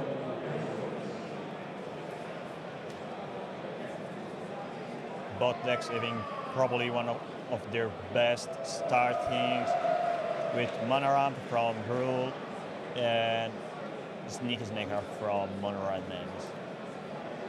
Okay, Malevolent Rumble is the play on turn 2 for Fragnelli. Takes a look at Ram Through, Forest, Wild Growth, and Bannerhide Krushock. Decides to go for the Forest and play that as the land for turn. So I suppose they have another Utopia Sprawl in end. They played the first one naming green to play out of the possibility of drawing another copy of Utopia Sprawl or Wild Growth, being able to cast double 1 mana ramp enchantment. If there is another ramp enchantment in hand, I imagine it'll be played here, and you're right, there it is, a second copy of Utopia Sprawl. That one will name red. So Fragnelli's turn 2, just setting up his mana very effectively. We'll have access to at least 5 next turn, 6 with a land drop. And now Postorino gets to start the aggression with an attack by the Sneaky Snacker, plays land 3, and the Gutter Snipe that was in his opening hand. So strong setup turns for both players. But unlike game 2, Fragnelli with not much in the way of pressure on Postorino. And that was very important in that second game. Postorino had a ton of cards left over at the end there. If he had gotten another turn or two, he would have easily dropped Fragnelli down to 0 life. They tap out to play Generous Ant. Okay. Generous Ant is a very nice creature here. It can stop the attacks from the Sneaky Snacker via reach, stops the Gutter Snipe from attacking, brings a food for some life gains. So solid play for Fragnelli. Now we're back to Postorino. Okay, so I can see a Fire Blast, a Lightning Bolt, and I grab the prize. It's a very strong hand. That's like 15 damage? Yeah, that sounds good to me. 15, and then attack. The attack, yeah. One of the creatures has to get through, so a flurry here from Postorino could end this game very early. I think Giovanni's just being careful here, making sure to do the math. Your opponent's tapped out. You don't have to worry about any interaction, no weather the storms, no sacrifice of the food token. Just make sure you have enough damage. Now, is there an additional spell to discard to grab the prize? I think so. Yeah, another grab the prize. Okay. Now, the grab the prize could even find another spell. You know, Lightning Bolt plus grab is 3 mana. You've got a 4th land. Another Lava Dart or Bolt would be great. Grab the prize, discarding a Lightning Bolt. So this is going to be 4 total damage. Fragnelli down to 12. Bunch of lands. Wow, 2 lands, so he doesn't have another spell to discard to the second grab. But you can still just tap your mana and draw 2 extra cards. Maybe you are able to find another Fire Blast. To be honest, at this point of the game, if you are able, yeah, you play around with a Storm because your opponent is tapped out. You draw 2 extra cards, you deal 2 damage, just 2 damage due to the presence of Gutter Snipe in play. And they found another Gutter Snipe in the Searing Blaze. Okay, so Fragnelli down to 10, but he gets another turn. Postorino missed lethal there. See if it bites him. This could be a big Weather the Storm turn for Fragnelli. Or potentially, a turn where he answers the Gutter Snipe. A few ways to get back into this game. But things still looking positive for Giovanni Postorino. He's not under much pressure himself. Still has a very strong hand. That Searing Blaze and Fire Blast. Yeah, double Gutter Snipe seems solid against a not really interactive deck.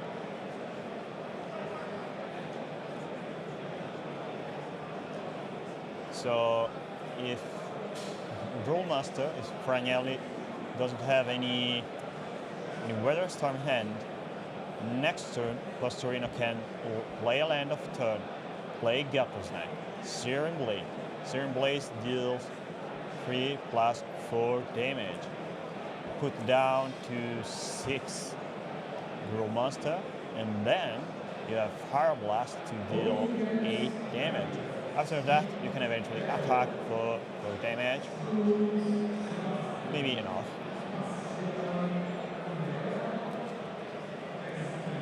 There's got to be some additional interaction. Just the food token is not going to be enough for Walter Fragnelli. There's a Jewel Thief. That's no help. Treasure comes. Now, if the Jewel Thief is there to enable a big Weather the Storm turn, that's a different story.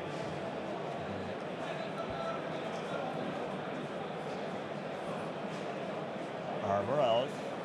2 cards left, 3 cards left in it. 2 mana left. Is one of them Weather the Storm? Fragnelli's going to pass the turn, so if there is a Weather the Storm, he's going to rely on Postorino to build the storm count for him. Giovanni quickly plays a 5th land. Time to play a Searing Blades, I guess.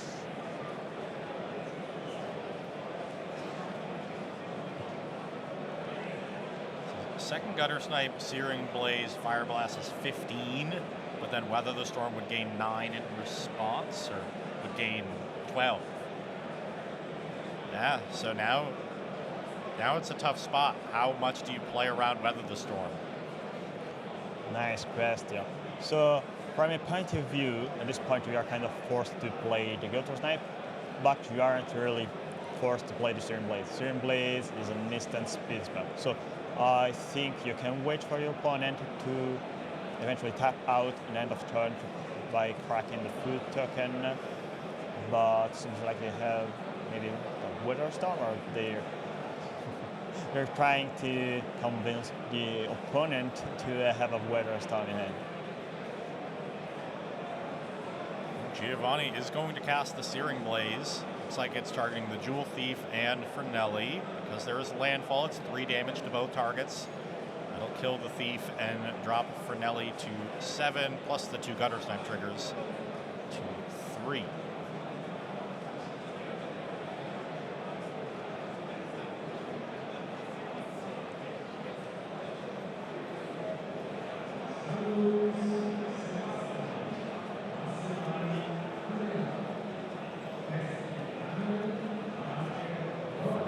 To sacrifice the food token before any of this damage comes across, and that, I think, is going to end the game. Goes to 13, takes 7 total from Gutter Snipes and Searing Blaze, going to 6, and then the Fire Blast is lethal.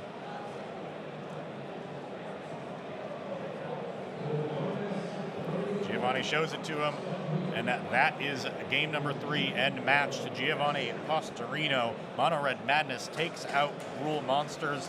It was a great undefeated run through the Swiss. Walter Fragnelli at 11-0-3 chose a bad time to take his first loss in the tournament, but a top 8 finish in an event this size, almost 1,000 people, still a great run for him.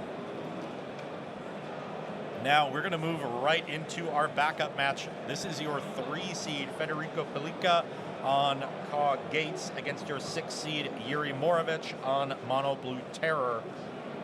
I can tell you this is game number 3, so both players with 1 game apiece. And, early going, pretty typical here with Insectile Aberration that is transformed. A couple creatures as well, and several gates for Federico at the top of your screen. But notably, none of those gates are Basilisk gates. Yeah, so it is still early to attack with the Sacred Cat. And the gates deck sometimes doesn't find the namesake card, and when you can't find Basilisk Gate, you are playing a very different gameplay. So when you don't have it, you just rely on fair magic interaction. Journey to Nowhere, Survival Spell, Counter Spell, and Dispel to interact with your opponent. But since we are playing a post-sideboard game, we know there is Pyroblast or Elemental Blast from the side of CawGate. So this is game 3, and we are going to see some relevant plays right now. It's like a brainstorm being resolved from Yuri Moravec here. And it is a contemplative brainstorm. He really wants to make sure he has the right cards. I think a Spell Pierce there is the first card that went back. Now, looking at a Sleep of the Dead, an Island. Okay, it's going to be Island as the second card. And then an Island Cycle of Lorien Revealed. Shuffle those top 2 cards away. So Yuri's saying, I don't want those.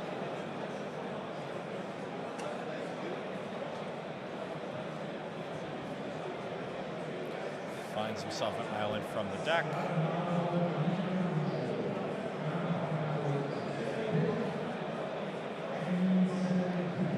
this was all on the end step. Okay, so that was on Federico's end step. Now it'll be turn 3 for Yuri Moravec.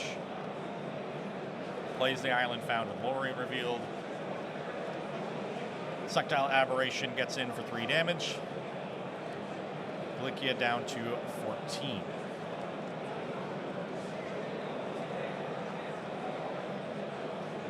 So I can see a Slip of the Dead and an Annual in Mono Blue Terror, and Annual is probably the best 1 mana answer to a lot of cards from CawGate. You can counter both the Modern Age, trying to stop them from generating card selection, and a blocker, and you can as well counter Journey to Nowhere, which is their best removal spell.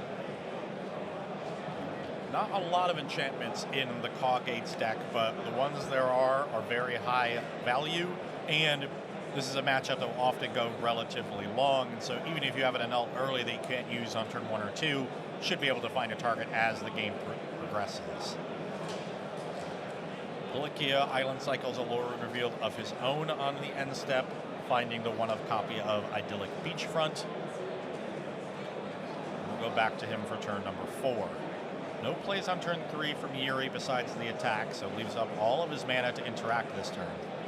Yeah, they can as well tap the Gate to generate a treasure token. Having more mana in the next turn could be a very relevant thing, since you are then be able to interact better, to have more counter spells to destroy the Delver of Secrets. Delver of Secrets is not the best threat from Mono Blue Terror, but at this point of the game it is the only threat, but as well it is relevant because there's not pressure from the side of Mono Blue Terror, but as well there is not so many creatures from CawGate, so you can attack freely with your Delver Secrets without being worried about double champ block from Squadron Oaks. A Sacred Cat comes in for Federico. That'll drop Yuri to 18. Federico will go up to 15. Now when the Aberration comes in, it's a Thraben Charm cast for Federico. Trying to kill this Aberration. There's 2 creatures in play, so even if one of them is removed with the Thraben Charm on the stack, 2 damage will still kill the Aberration. A relatively safe Thraben Charm here. Against a Dispel from Mono Blue Terror. So now it's time to figure out if it is better to tap during your turn or to keep your mana open to interact with more relevant stuff. Maybe you don't really want to die from the Guardians of the Guild Pact. Insectile Aberration does hit the graveyard, and now it's a Thought Scour milling over Brainstorm and Island in the second main phase. Yuri decides to let that one go, even though he doesn't have another threat yet. See if he can produce one here. He does have the Dispel in hand that you mentioned. Could have protected that Aberration. Maybe they just have one single Dispel, and they prefer to keep the card to, interact better with more relevant interaction or threats, namely Guardian of the Guild Pact from CawGate. Guardian of the Guild Pact is just one single card, but when it comes in play, if unchecked, is able to win the game by itself, because you can't block it with any of the features, and you can't tap it with Slip of the Dead. No threat from Yuri Moravec. Federico, however, does have the threat in the form of Basilisk Gate. Plays that as land 5, immediately goes to pump Sacred Cat. 5 gates on the battlefield, so it's a 6/6 cat plus the Squadron Hawk. And now it's Federico in the control deck assuming the aggro role with an Outlaw Medic post-combat.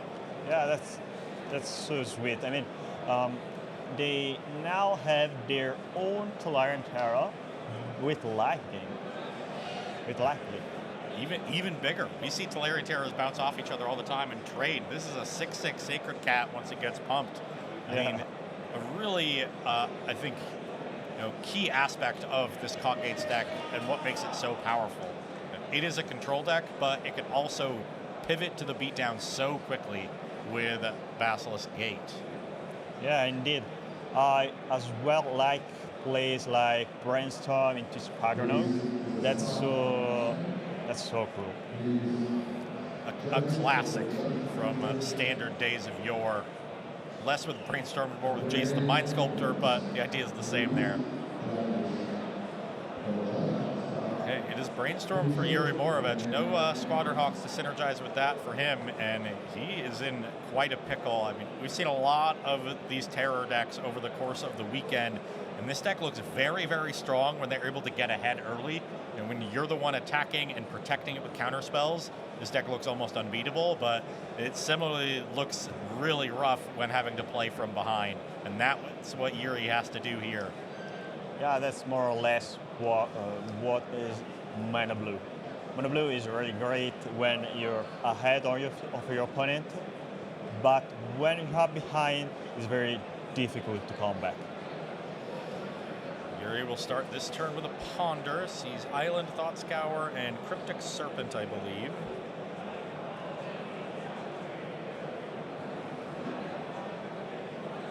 Keeps the Serpent on top. It's not a bad creature here, but with one more gate for Federico, the Sacred Cat outpaces it. Okay, they're fighting over the life-gaining creature. Sleep of the Dead on the Outlaw Medic, and now a Cryptic Serpent. Yeah. And I can see a gut shot to kill the Sacred Cat. Oh. There is the one of Guardian of the Guild Pact for Federico. Only the one land untapped for Yuri, so no counterspell mana available. That Guardian is basically impossible to remove from the battlefield. Yeah, Pauper to name Nemesis. Pauper to name Nemesis. Yeah, it was called like that. Yeah, that's... And with the Basilisk Gate on the battlefield, that's a 2-turn clock. It's a 7-8 when it's pumped. Yuri is at 11 life. He'll untap and play a Thought Scour. Mill Island Lorien revealed. But with all these blockers available and an unblockable attacker for Federico, I don't see how Yuri comes back from this position. Yeah, it's going to be very difficult, to say the least. Another Cryptic Serpent and a Delver of Secrets. So now Yuri is finally getting some creatures on the battlefield of his own. All right, so time to go for the Guardian of the Guild Pact game plan, I guess.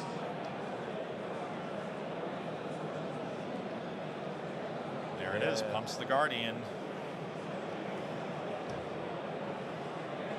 So they have 4 gates in play, so that's 6 in power Guardian of the Guild Pact.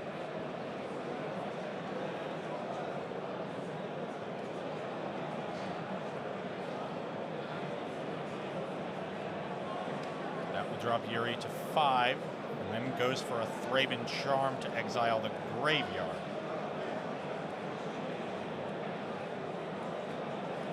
That will meet the Dispel from Yuri. You can't take it with you. Might as well cast your counters while you're still alive. Another Dispel revealed from Delver of Secrets on the upkeep, but Federico's at 20 life. Even if, Federico declares no blocks, this is only 15. There's no way to stop the Guardian.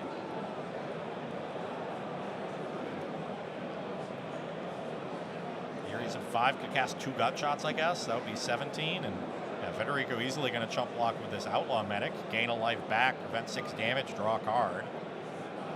Chump block with Sacred Cats too, who cares? There you go.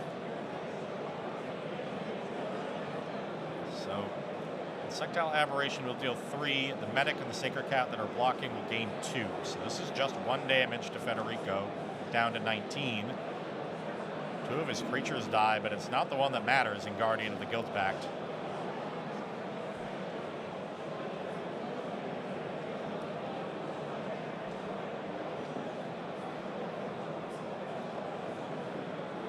So Sleep of the Dead on the Secret Cat. All Federico needs to do is pump up the Guardian one more time. Here's another gate for good measure. And that is game and match to Federico Pelliccia on CawGates, defeating Mono Blue Terror. Really showing off the power of this deck. It is a control deck. It's very good at playing long games, but when you give it time, when you try to, adjust your own game plan to go for those late game,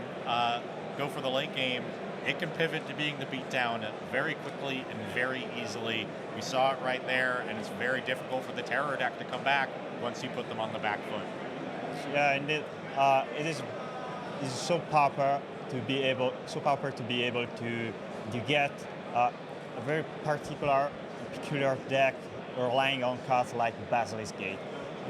We have some old school cards like Brainstorm, and we can do stuff like Brainstorm Squadron, as we talked about earlier. But Basilisk Gate, I think you can't really see anything similar in other formats, and that's the cool part about Pauper, and that's kind of the Pauper vibe. What do you call it? Not much the lore. I mean, it is just what Pauper is. Yeah, it is a unique aspect to the Pauper format. And those are the things that make Pauper really fun. It's what has made this tournament really awesome to cover, and we'll get to see more of it in the semifinals. Federico punched his ticket, and there is another CawGates player in the field still playing in Edoardo Bardi.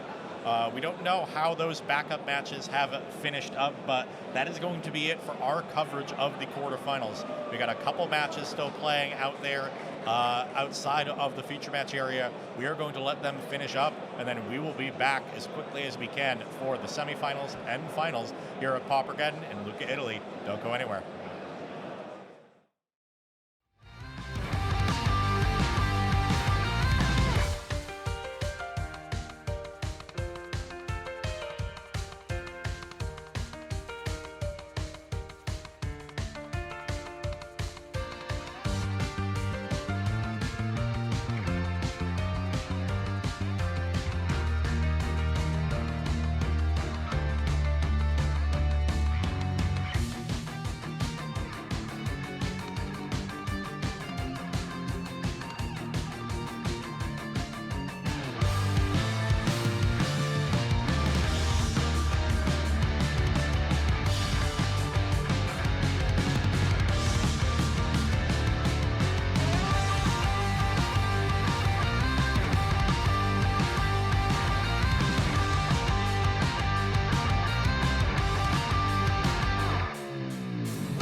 Good afternoon and good evening, everybody, and welcome to PAUPERGEDDON Eternal Edition 2025. I'm Emma Partlow, I'm here with Seppo, and we're going to bring you the semi-finals of the PAUPERGEDDON. So since yesterday, we've had about 1,000 players playing Pauper. We whittled it down to 4. And then soon we'll be crowning our PAUPERGEDDON champion for the last time this year. I'm really excited about it because one of the matches is one of my favorite players playing one of my favorite deck, that is Lorenzo Bergamini playing Azorius Familiar. Yeah, he's currently the champion of the top Pauper player that happened in the summer. Yeah, this is summer. For the summer always here in Lucca. So I'm really excited. I think that the players are ready. So Yes, so we're gonna kick things off with a classic mono red mirror. Yeah. So the top 4, the semi-finals, is going to be two mono red madness decks playing against each other, and then we've got Azorius Familiars versus CawGates. So in the finals, we're going to have that classic mono red versus blue white battle. Yeah. Very classic Magic the Gathering sort of fighting going on here. I'd like to switch between match when, for example, they're sideboarding, so we have a swift look to both matches. So as we already see, this matchup is slightly depend a lot of the gutter snipe presence. Very play draw dependent because you're the red. I want to hit your face deck as well. So you want a lot of spells. You want to set up your gutter snipes and your Kessig flame breathers and just be like bam, bam, bam, which we've seen all weekend. Just remember that no player here can gain life. So dealing damage as fast as possible is the best way, as usual, to win a game. Let's start to the Voltron Epicure here, allowing to discard cards, make some card advantage. At least this one you think would be quite quick because it's 2 red decks. I hope so, because I really want to see the other match. I was right one step back the shoulders of Lorenzo Bergamini watching his match, and I was really happy like a child in the day of Christmas. Magical Christmas I land really here, I really like the way he play Magic, so I'm really happy when I can see him playing. Yeah. Just discarding card here, Fiery Temper. That's a heat play. Yeah, nice. Making advantage here is really important.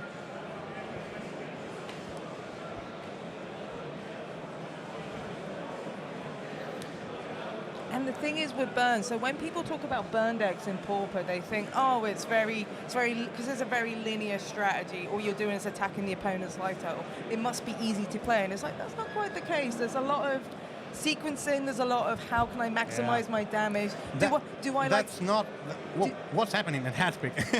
Do I take like a turn off to get my gutter snipes out and then highway robbery plot and just like explode on damage? Yeah, that's not do quite, I do the incrementals? Yeah, the usual burn deck that we know about is more complicated. There's a lot of lines.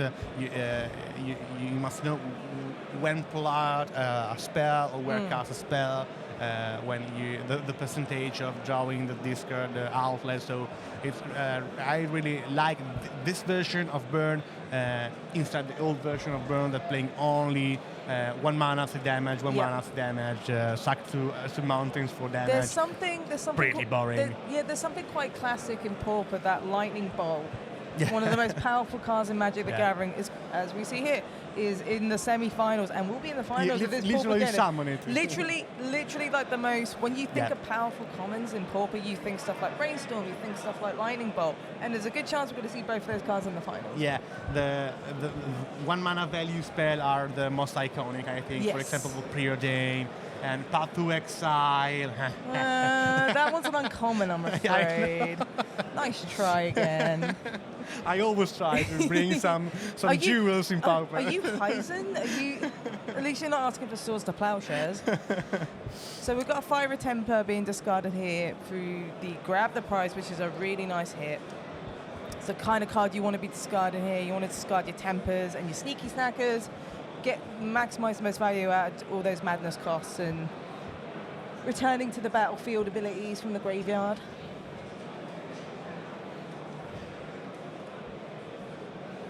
Oh. Yeah. No, I was looking. A question for you. Yeah. We have 2 different flavors of like basic lands going on here. Are you a whiteboarder fan? No, definitely no, not. You're not whiteboarder? I'm a whiteboard hater. Oh, okay. So you would like Mikolaj's basics, which I believe is Urza Saga, which are really, really nice here. I have one rule for choosing my basic land, or full art frame. Sure. Or old layout foil frame. Yep. Sure. No exception. No Either exception. the shiniest No- possible no or exception. fuller. Okay. Yeah. Like two ends of the spectrum there. Ugly mirror. Yeah. yeah. A hot mirror. Really hot mirror. Chili pepper. So life totals are getting pretty low here. We've got 10 meets 9.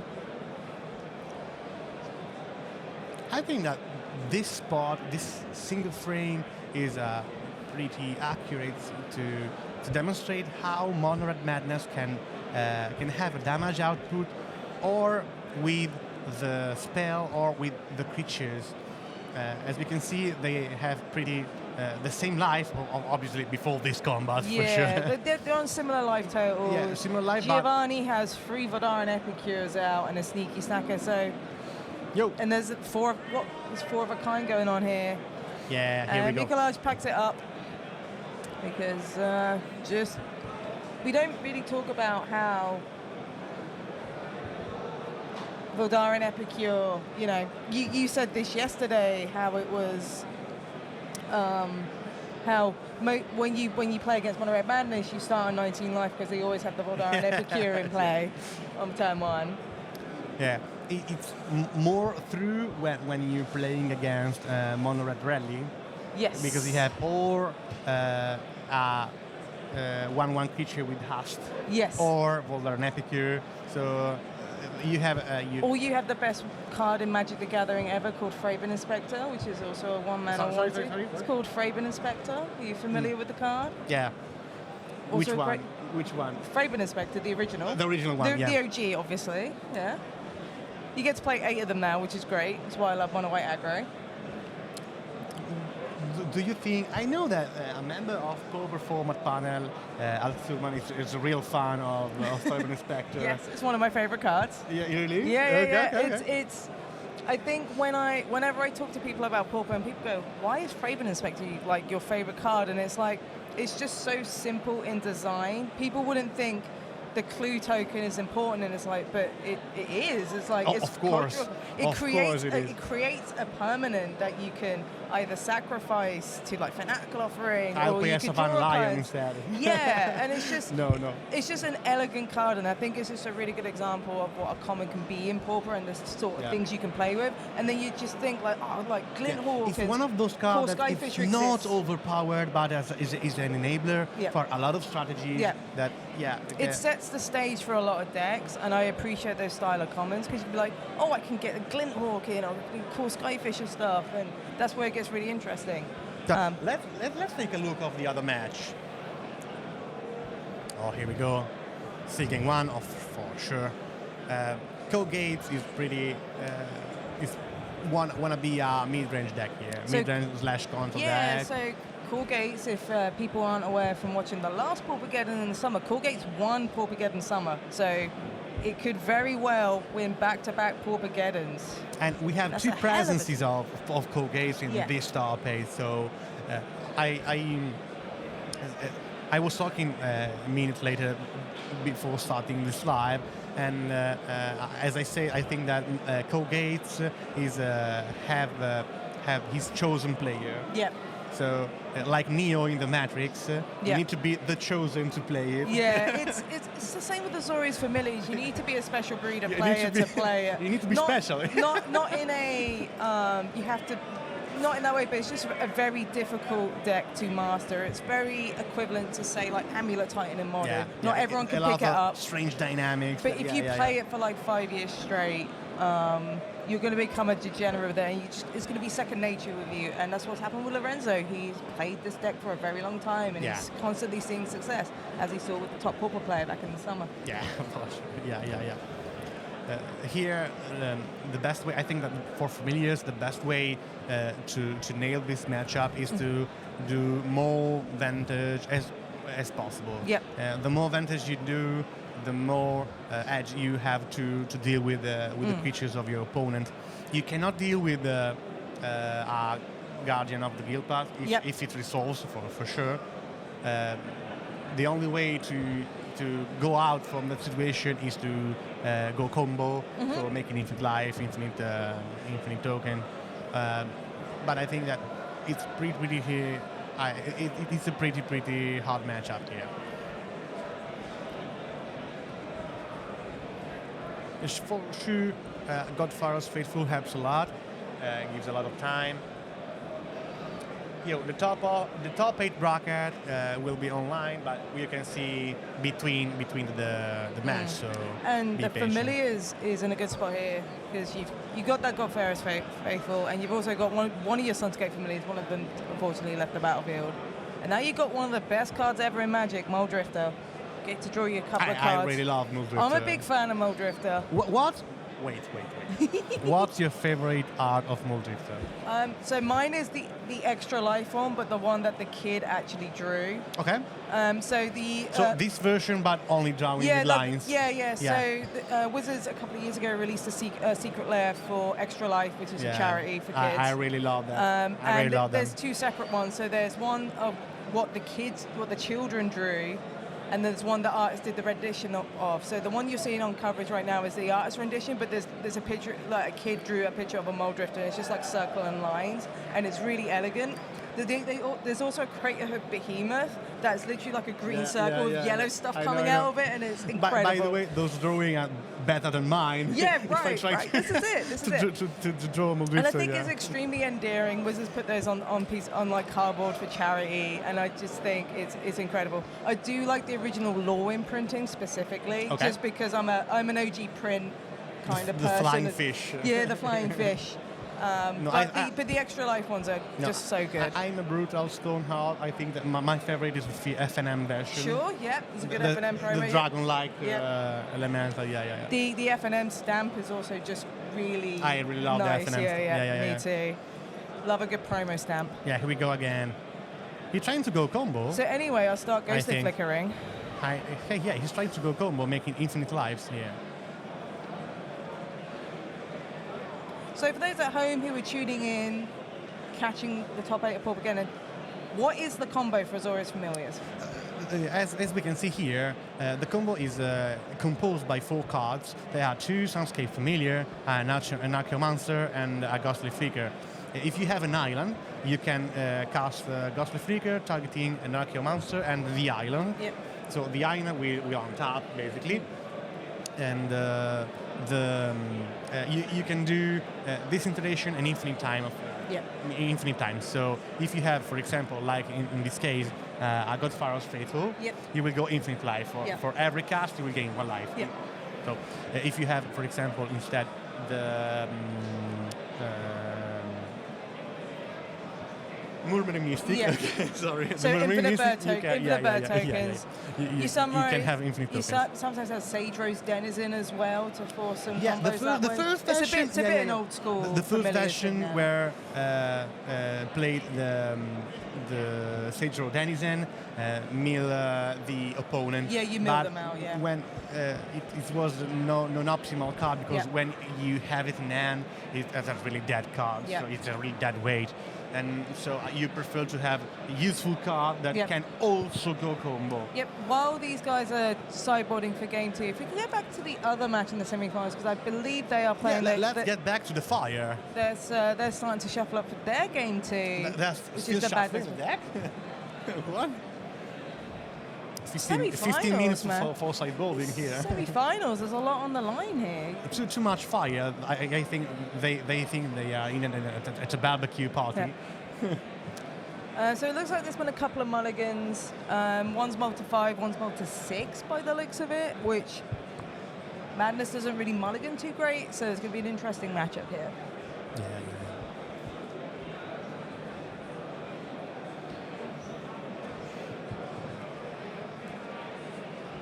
These hands sorted and we'll bring you some magic. Yeah, familiar one, game 1. So what we're doing here, chat, we're just going to oscillate between both matches because this is the semi-finals. So we have the mono red Madness mirror, which is your very aggro, burn-heavy mirror. And then on the other half of the semi-finals, we have Azorius Familiars versus CawGates, which is a bit much slower controlling matchup. To be clear, they splitted the prices in top 4. They're playing for positioning. They're playing for positioning, and once we go back later on, we do have a trophy and the playmat, which is part of the prizing as well.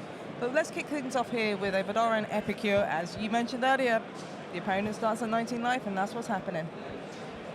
And oh, look. 19. Also as we start say. at 19 life. If there's a sure thing that against a mono red, you'll never start your turn to 20 life points. Yeah.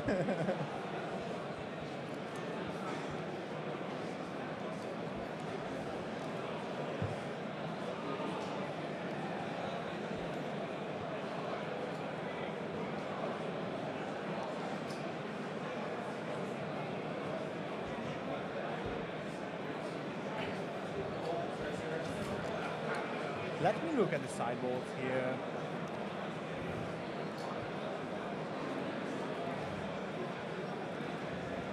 I believe one of them is playing like Serum Blazers in the sideboard, which seems pretty good here.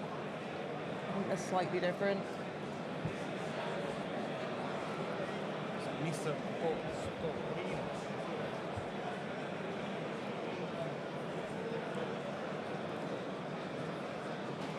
Yeah, I think that they were the same player that we brought into last round. Yeah. We've seen a lot of madness this weekend because it is the most played deck at PAUPERGEDDON. Yeah, I think that Nowak won game one, then the intentional draw. Yeah. Yeah, this was the... They never sideboarding against. Yeah, so... Sideboard against the mirror is a bit... Like, you're not really prepared for the mirror, you're more prepared for stuff like John Wildfire, Mono we Blue. We can continue the sideboarding. Yes, we can continue from round 14, which was also a Mono Red Madness mirror. Yeah.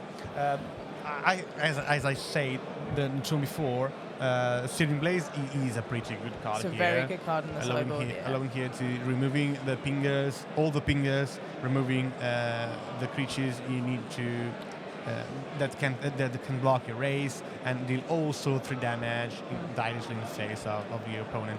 And here we can see. We've got Sneaky Snacker in the graveyard. Yeah. And he discarded a classic Flame Breather too. And now we're going to Fiery Temper going upstairs. Nowak goes to 16, that means 17 here.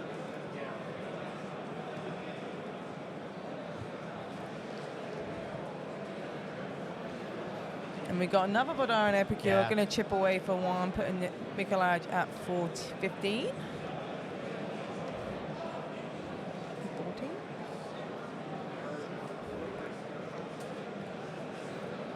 I didn't see a lot of Mono Red Madness playing the new card from the Spider-Man set, doing a good result here today. I think that the old version without that card made better results. Mono Red Madness seems fairly stock these days. It was really like outside of the sideboard. If you watch it every release, they play a lot of 4 copies of a full set of spell. Yeah, it's the most clean. Like, it's the beauty of playing like a red base aggro deck. It's just a bunch of 4 elves and a pile of mountains. What more could you want from a red aggro deck? It's just there's something very clean and elegant about it. You don't have to play these tap lands. You're just playing 18 mountains and a bunch of burn spells. Yeah. I see that now that Nowak is playing a full set of Gutter's Knife. Sure. I mean, it is 3 mana. That's quite expensive in this deck. Yeah, but as we saw a lot during these 2 days, playing a Gutter's Knife is really big advantage. It's very explosive. Yeah. You can set up your turns here. So we've got Highway Robbery being discarded for the Fiery Temper. The kind of card you want to discard here to I think go you can remember that match where a Mono Red player has had 2 Gutter's Knife on the board and a single lava dart. A lava dart 10 damage. A lava dart can totally Speaking insane. of lava dart, we've got a lava dart right here. But with a gutter sniping play, it just becomes a lightning bolt, and that is just a hell of a clock. And you don't care about your mountains because if you draw like 3 or 4, it's like, cool, this is enough to Fire Blast or enough to lava dart people, and you're good as gold. Yo, here we go. First pinger.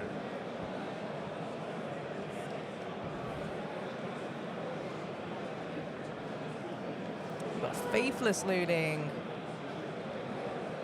I'm going to draw and discard here. What are we going to be discarding? We want Sneaky Snackers, we want Fiery Tempers. Get rid of this Kessig Flame Breather. A double mountain here. Double mountain's also fine. He need to do some card quality. So we're going to Lightning Bolt targeting the Kessig Flame Breather. Respecting the fact that this Flame Breather can do incremental amounts of damage. white border lightning bolts as well to match those mountains. And we're going to play another Voldaren Epicure. Mikolaj is going to go to 9. So 9 means 17 here. And Giovanni looks to be in a really good position just based on opponents alone and life totals. Not to mention... Also, I'm getting news in that Familiar's already up in game 1. They are currently playing game 2. So we will go to that soon. I think this game's going to be done pretty soon. I don't think we've got much more time. As we say, they have no way to gain life, so 9 is 9. Yeah, 9 is a low number. It's like, it's definitely life resource management here. You got to be careful with what you cast. Double Epicure and a blood token suggests a lot here. Island, got the snipe. Lava dart, bolt. Fire Blast is also really nice as well. Lava dart, Fire Blast. So we've got to grab the prize. They're discarding this Lava Dart that we can flash back from the graveyard, sacrificing the mountain to do so. And it's incredible to see in like recent standard sets we have stuff like Grab the Prize and Highway Robbery. These just like discard and draw spells. Grab the Prize is a huge card. Yeah. That's a bad, by quote, bad move for Nowak. Is wasting a bolt for to prevent 1 damage from and you're spending 3. Yeah, so it's not a good investment in damage there.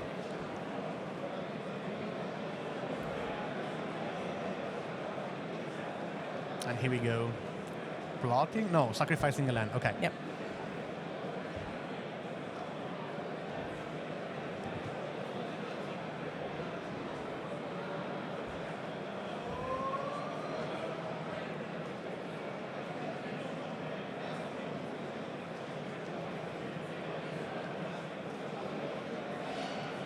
Epicure goes in here, and once again, this Fiery Temper is going to take out this Voldaren Epicure. Again, you're paying full retail for it as well. It's not where you want to be. Here we got the boss. And here we come the guts. Here comes the boss.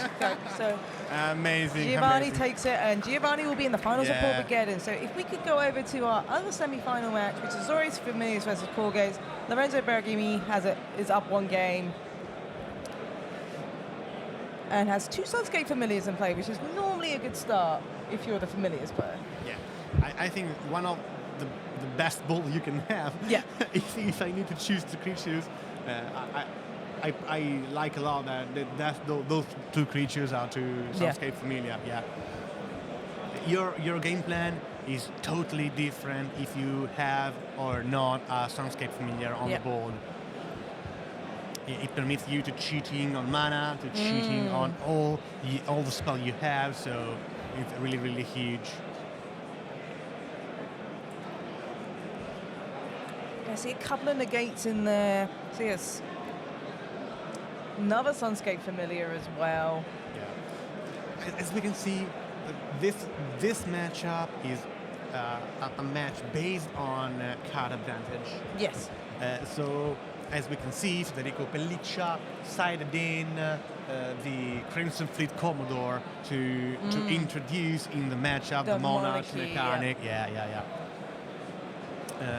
Familiars is not an aggressive deck, so it's pretty easy to maintain the Monarch. Also, thanks to the Prismatic Strand to prevent damage spells. So, and then it's anyway 5/2. With half that can easily. It can easily take out these walls. Take a lot of damage. Yeah. It's definitely a clock here, which is what the CawGates player wants if they want to get into the finals of Paupergeddon Eternal Edition 2025, meeting Mono Red Madness in the finals. Oh, sorry, with Trample, not with Est. Yeah. I get confused with the boarding party. Yep. They're both pirates. I get it. A pirate is a pirate.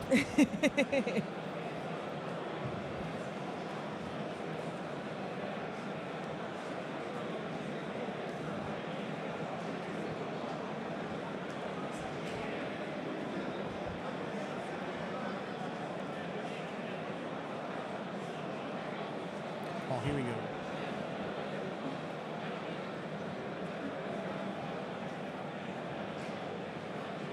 A Sunscape Familiar 1, a travel to the Xausa, with Journey to Nowhere.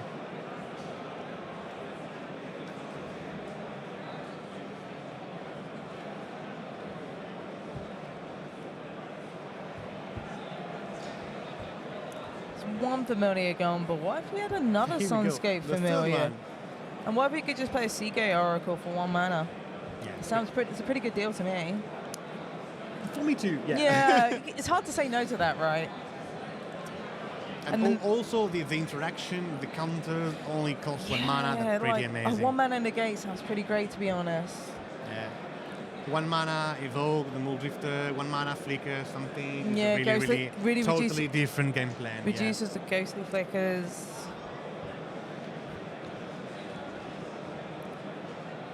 Just does a lot here.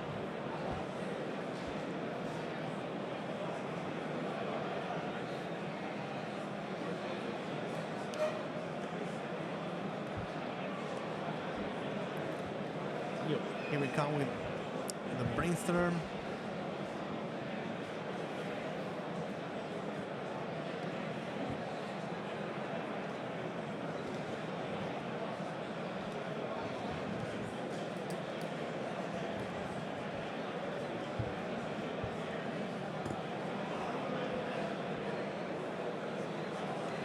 So yeah, Giovanni won the Mono Red Madness, and he was seeded number 8 for those asking in chat.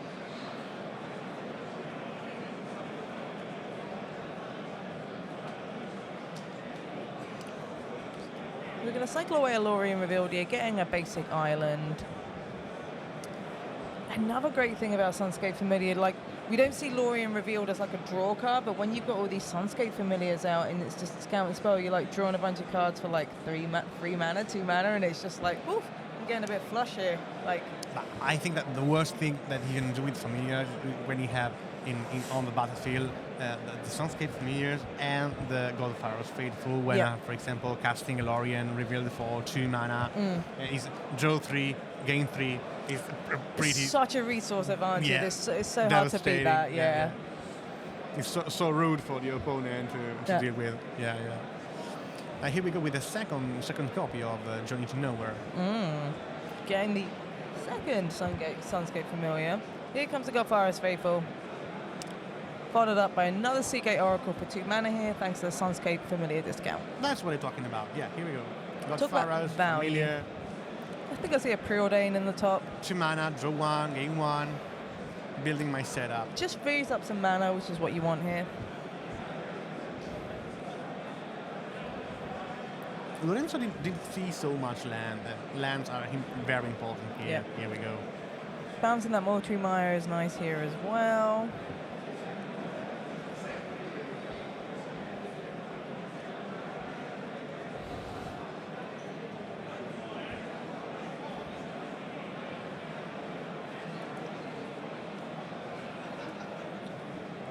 Another gate. This one's going to tap for white mana, as well as we have blue. The CawGate and the CawGate Oracle. Yep. We also have a Basilisk Gate here as well. Yeah, I think that gate is pretty huge now. Yeah, so I can 1, 2, 3, 4, 5 gate. Yeah. Make the pirate a 10-7 trample. Yep, that's a lot of damage. Pretty huge. Yeah. It looks like we're going to activate the Basilisk Gate now, attacking for a whole bunch of damage. Going to 1. So 1 meets 20. In the top 8, Lorenzo were fighting again Dimir Faeries, Dimir Terror deck, and he on game 1 he stayed at 1 life point for 90% of the game. Yeah. You also have this Wildfire's Faithful, so you're going to recoup some of that life back. And as you say, CawGates is not the quickest of decks. It doesn't really have a way to deal 1 point of damage so quickly. Yeah, at least he don't play Lightning Bolt or Lava Dart. Right, and the CawGate Oracle can take the Monarch as well, which might be useful here. There's one thing the Familiars player wants to do is just to draw more cards and just gain more resources. Give me the Monarch. I'm the king here. Definitely the king of Azorius Familiars, that's for sure. Sorry? Definitely the king of Azorius Familiars. Lorenzo? Yeah. Yeah, definitely. Yeah. Very good Azorius Familiars player. Definitely, yes.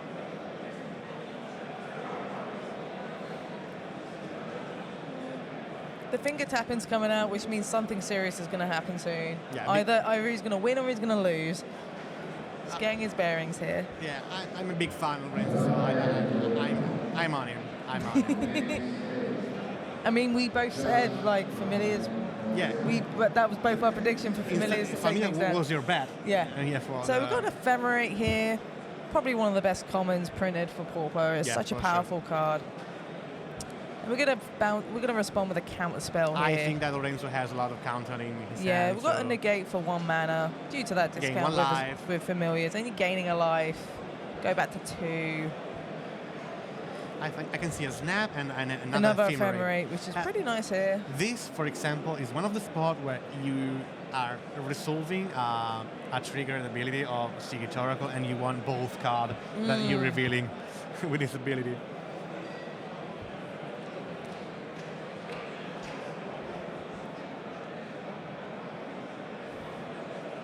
We've got Ephemerate here. Can rebound that next turn as well.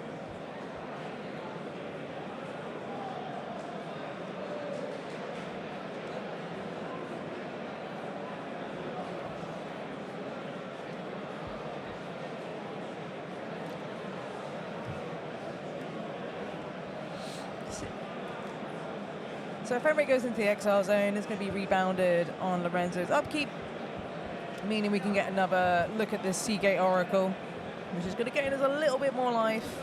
But this pirate is going to be a problem because it's backed up by a load of gates and a lot of damage.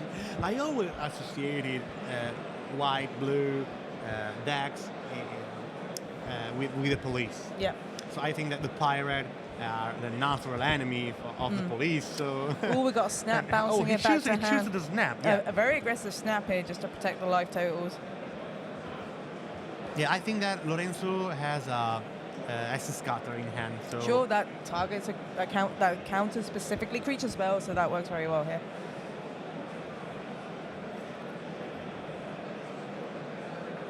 We're going to play that Mortuary Mire again, bringing back the CawGate Oracle on top. That will draw at the end of this turn. Yep, thanks to the Monarch. Yeah.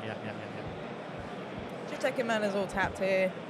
Sunscape Familiar definitely helps here with the discount. So we're going to Lorien reveal. We're going to draw some cards by the looks of it, going to 4. We're going to draw that CawGate Oracle and 2 more cards. And then we've got a Monarch trigger for draw, and then we're going to have this Ephemerate trigger. Just double checking all our mana is good here. Gets a little funky when you have a Sunscape Familiar. You want to make sure you're tapping all your mana correctly. And you're not overspending or underspending. No, they thought that he needs to bounce land, but he did it with the Mortuary Mire last turn, and then replayed it. Yeah. So we're gonna, and we got the Essence Scatter here, and we've got Counter Spell in response here. So this pirate is gonna make it down once again and lose the Monarch. But it also has Trample and not Haze, so it can't attack this turn, which means Lorenzo's gonna have another go with this CawGate Oracle, getting more life. First of all, Rats to solve that Ephemerate. So so the Ephemerate's gonna rebound. Yeah. Gonna recast it, targeting the CawGate Oracle. Gonna look at the top view. Ephemerate is just such a good card.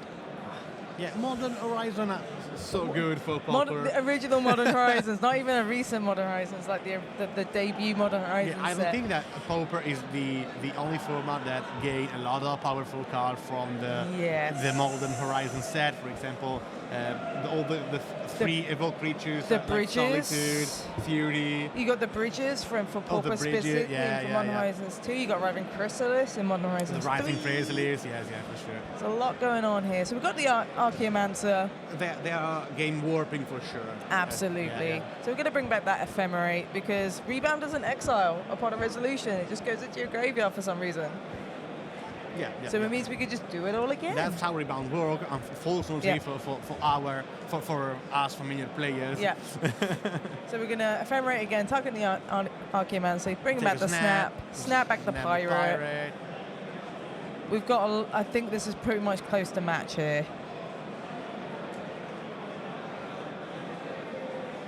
And just keep doing this. And gaining lots of life with this God Faeries Faithful as well. This is how Soundscape Familiar makes it work. Familiar play amazing. Doing a lot of weird stuff, cheating with mana. And it's just a wall. Like, when you're looking at Pauper, especially if you're new to the format, it's like, what the hell is this wall doing? So we've got the Memory Mystic as well. That's pretty much close to game. So you're just going to make a ton of bird tokens here, which also block the pirate really well because it's a 5/2. Sorry? It also blocks the pirate well because the pirate's a 5/2. I think that I prefer to take 4/3 to damage blocking, ocean blocking, but I think that Mermaid Mystic must stay alive. It presents a lot of damage, 100%.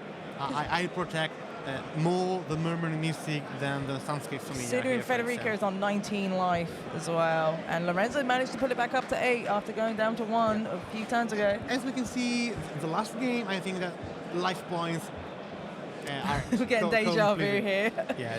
Essence scattered the pirate, but it got counterspelled again. But we make a bird token. Life points here are completely useless. Yeah. They are only a resource.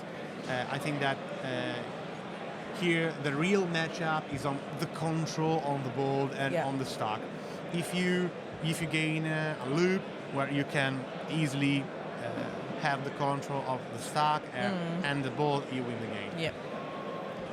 Lorenzo is looking in a really good position here. Has this ephemerate back to hand. He's going to attack in the air with this bird. Yeah, he missed the trigger with the bird. Yep. Because when ephemerate because it recasts the from spell, the exile, he needs to create That's a bird. fine though. Playing a lot of Magic in the last 2 days. Bad for him. Yeah, family. It's in a pretty good situation right now. Very good situation, but you're going to miss the occasional trigger because it's not the most easiest deck to play, so you're just going to miss a lot of things, especially if you play Magic all day as well. This is the 8th round for Lorenzo after playing yesterday too.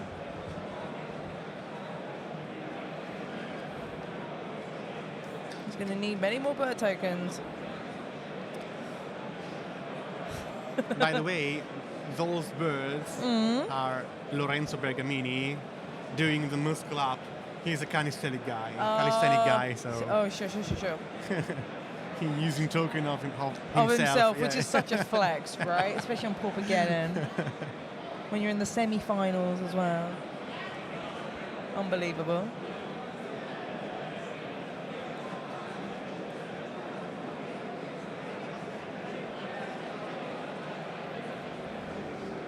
That pirate were bounced something like 7 times this round.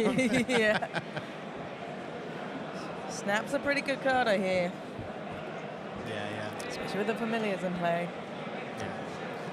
Snap, I really love Snap in Familiar because it's never... This is the mold drift that I love, this I know. specific printing. I know. He's playing 3 different copies of Lorenzo's my Familiar. Lorenzo's my hero. He's our hero. I can easily say that our hero. This is the extra life mold drift, and I just love the scribbling lines. It's so endearing. I need to pick up a playset for myself. Look at that board. Amazing. Yeah, it's beautiful, right? Yeah.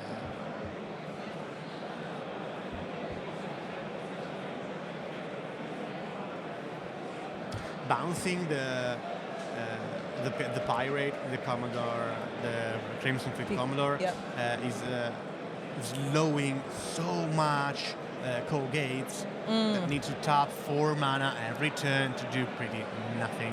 And then familiars can just pay 1 or 2 mana just to free that up. So in terms of mana investment, CawGates is just getting such a bad deal here, and it's really hard to come back. And this is what makes Familiar so strong. It can just reduce the cost of all of its spells, or if not most of them. And look at that graveyard. It's just full of like snaps and preordains and counter spells and negates. That's what this deck does so well. Yeah, I guess it's done too. Yeah. We have a lot of. Has a lot of flying attackers. These bird illusion tokens. No are a clock. blockers on the other side of the table. No Squadron Hawks as well. No Squadron Hawk. Yeah. I see one in the graveyard. That's what I'm talking about. Paying 4 mana to draw a card for 4 turn in a row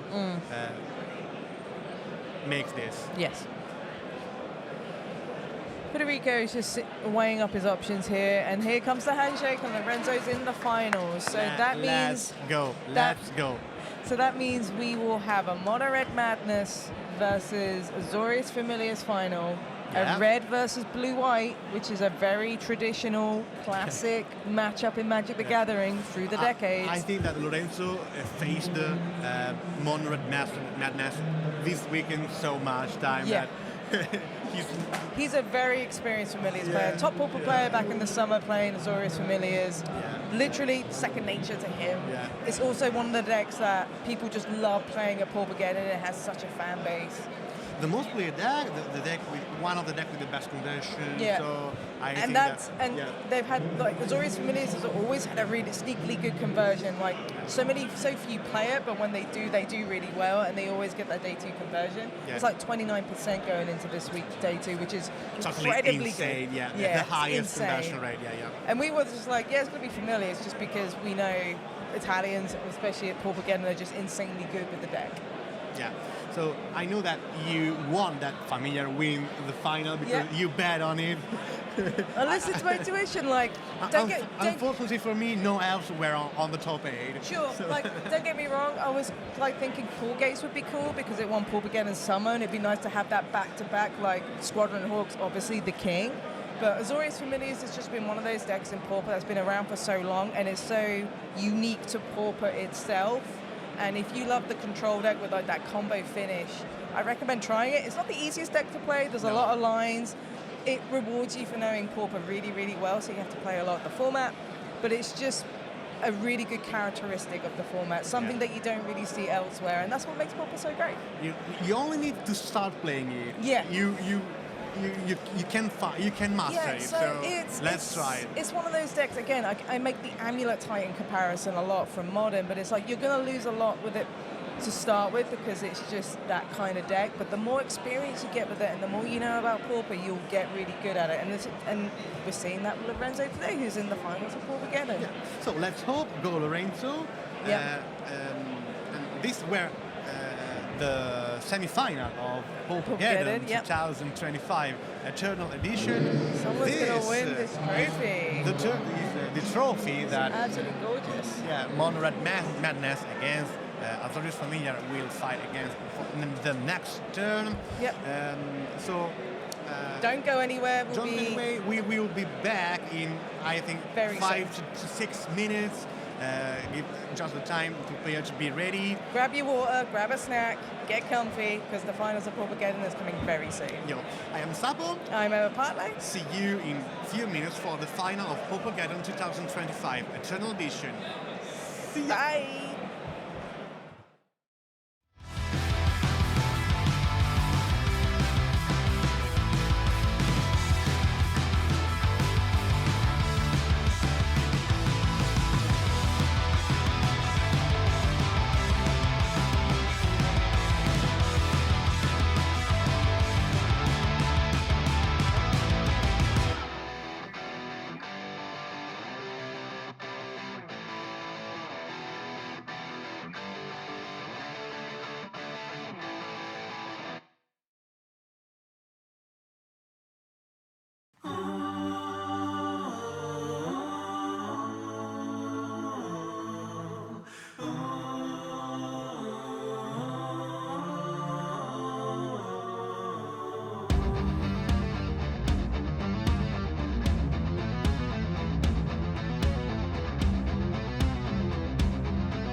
Back to day 2 of PAUPERGEDDON coverage here in Lucca, Italy.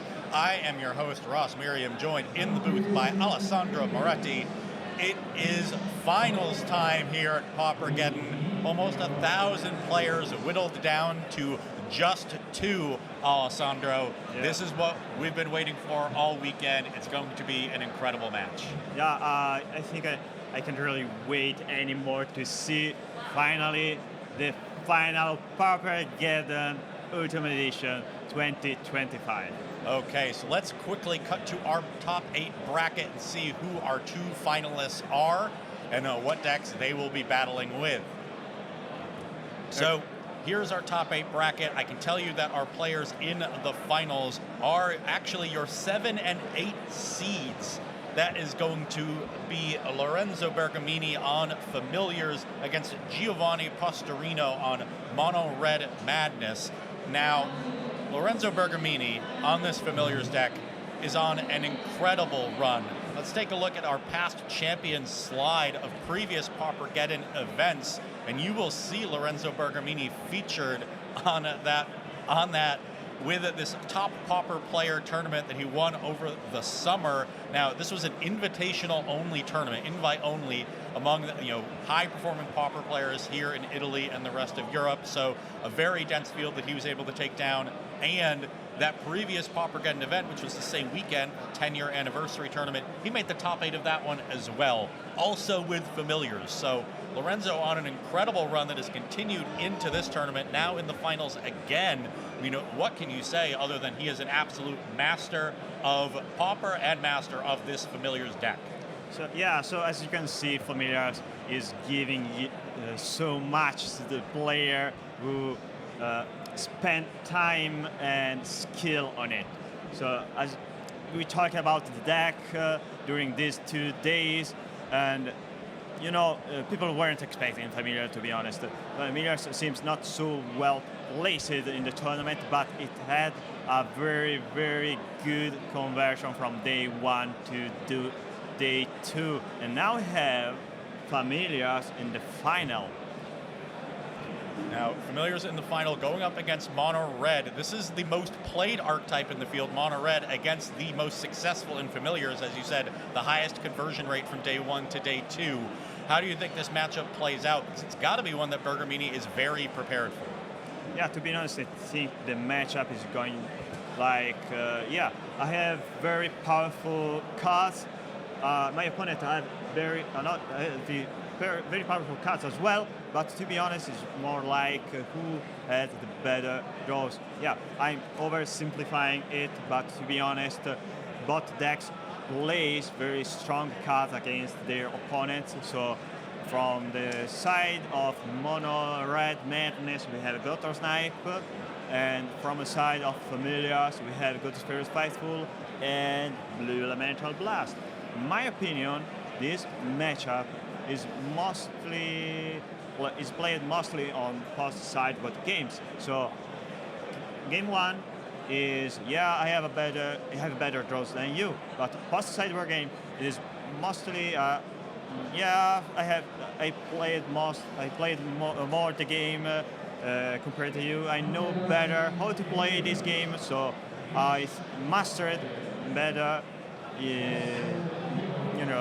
the matchup. So I have my game plan, and I need to figure out the best way to have the cards I need. Okay, the action has been fast and furious here in game one.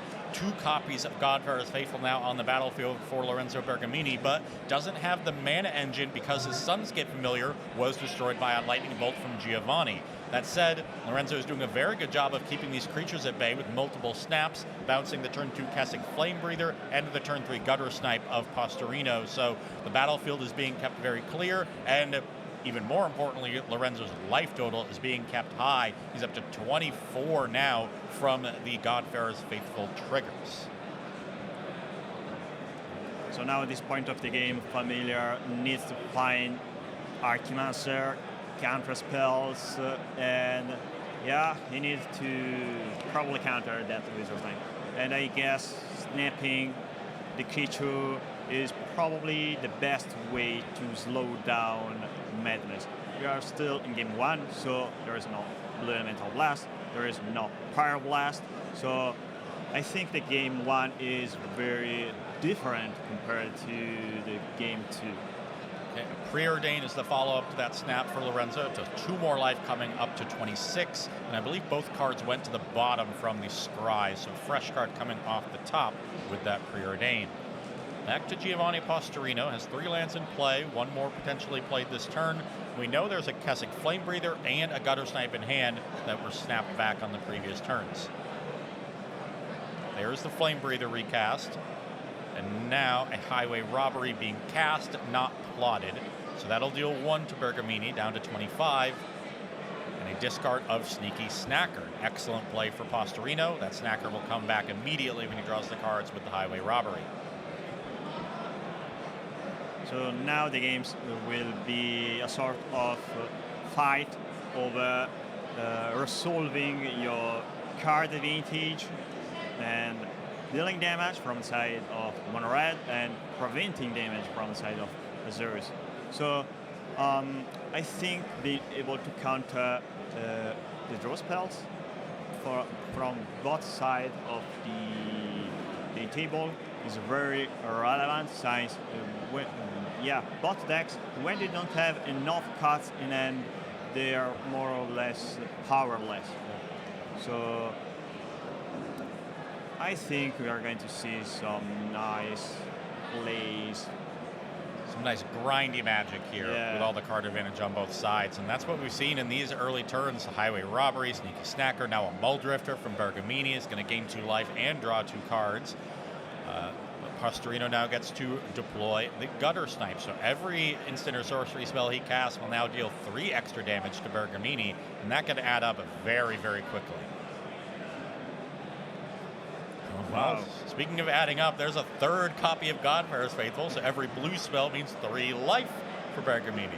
Yeah, I think you can see now how having creatures in play in this matchup is relevant. I mean, Mono Red creatures that deals extra damage, Azorius Familiars as creatures that get you back life.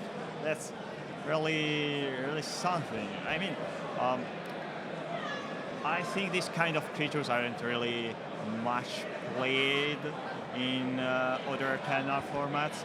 So this is just Pauper. I mean, this is what you are expecting to see when you are talking about Pauper.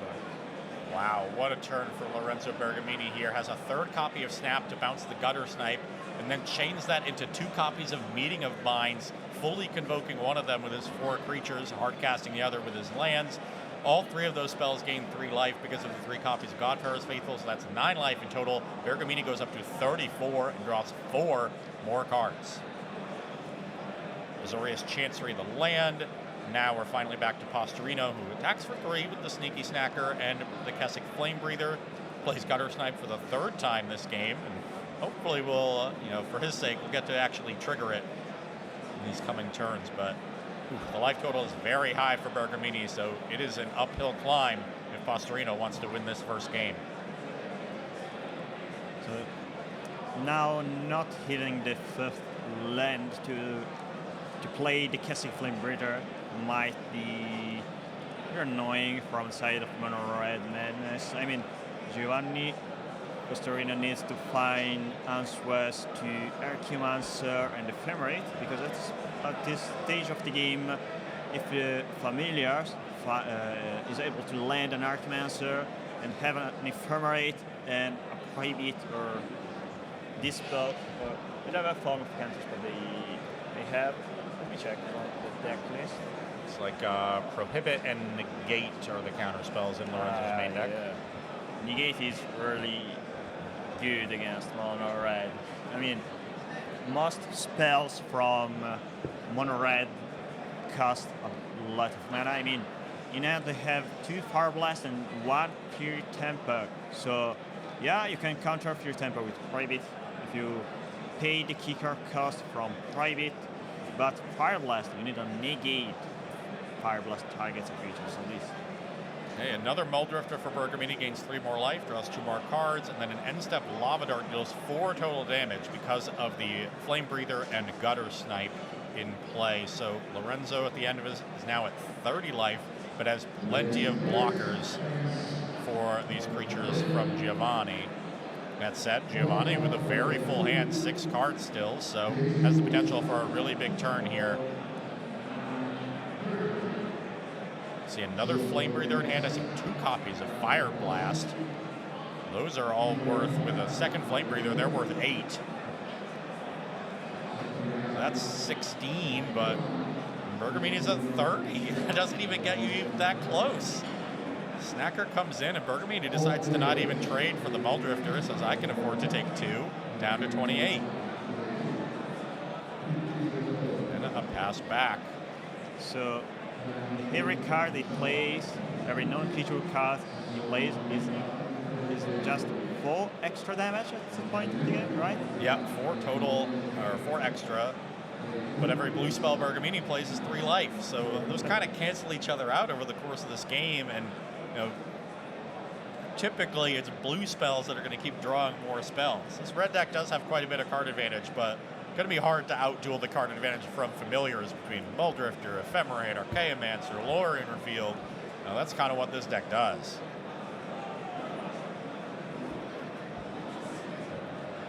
And Bergamini Island cycles a Lorien Revealed on the end step. It's got to be a scary sign. I mean, he has plenty of mana to cast it for 3 cards. Instead, wants to cash it in for a land. So there's got to be some gas behind in Bergamini's hand.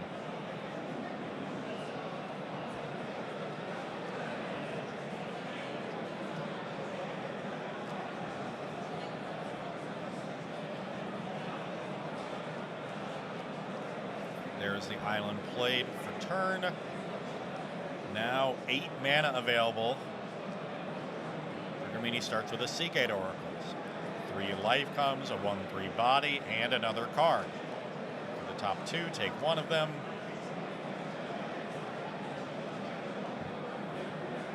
We've seen a fair bit of this familiar stack over the course of the weekend. As you said, it wasn't very highly played, but did perform quite well in the tournament. And from what I've seen of it, this is a deck that you have to beat early. Once they get to this late game, when they have Godfarer's Faithful and sometimes Sunscape Familiar as well, when they start looping Ghostly Flickers or Ephemerates with Archaeomancer, there's just nothing you can do about it. And it does not seem like Giovanni has gotten his work done early enough in this game. There's another CawGate Oracle coming. That's 3 more life. Another 1/3. Another card.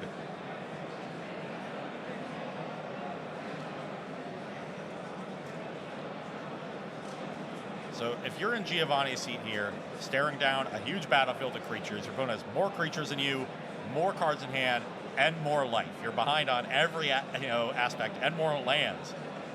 What is he looking for to potentially come back in this game? Yeah, to be honest, I'd probably scoop at this point of the game. But yeah, I think it's not really the thing I wanted to do right now because they are playing in the final of the PAUPERGEDDON. So at this point, you need to find at least one grab the prize. Grab the prize will help you to draw extra cards, extra damage, find extra lands. I mean, the most relevant thing here is being behind on the land amount of the battlefield because you aren't really able to do much right now. I mean, you need lands to cast your Fire Blast. You have 2 lava darts in your graveyard, and just 4 mountains aren't enough. So, not being able to draw enough copies of Highway Robbery, Grab the Prize, or Fatalist Looting probably was the most relevant thing in this early game. Here's a Murmuring Mystic for Lorenzo Bergamini. He wants to start closing this game out himself. He's going to gain 3 life with the Mystic off of the Faithful, attack with 2 copies of Muldrifter, and now Giovanni Postorino is down to 10. He'll fire off an end-step Fiery Temper hard cast. That'll deal 7 total with his various damage triggers. Bergamini is down to 24. Another Lightning Bolt, so I see 2 Lightning Bolts, 2 Fire Blasts. Each of those deals 4 extra. That's 16 plus 14 total. That is 30 damage. Wow. So maybe we are going to see Moravec trying to close the game in response to some blue spells. Actually, double Lava Dart is more damage because that's 10 total with the triggers than one of the Fire Blasts. So double Lava Dart, Fire Blast, 2 bolts is going to be 32. That's impressive. Wow, is that enough for Giovanni to steal this game? Bergamini is at 23. 3 spells is 9 life. That only gets him to 32, but there might be counter spells for some of this burn. Okay, now I do really want to see Moravec trying to kill familiars. Oh. Okay, full Tron, 4 copies of Godfarer's Faithful for Lorenzo Bergamini now. Wow.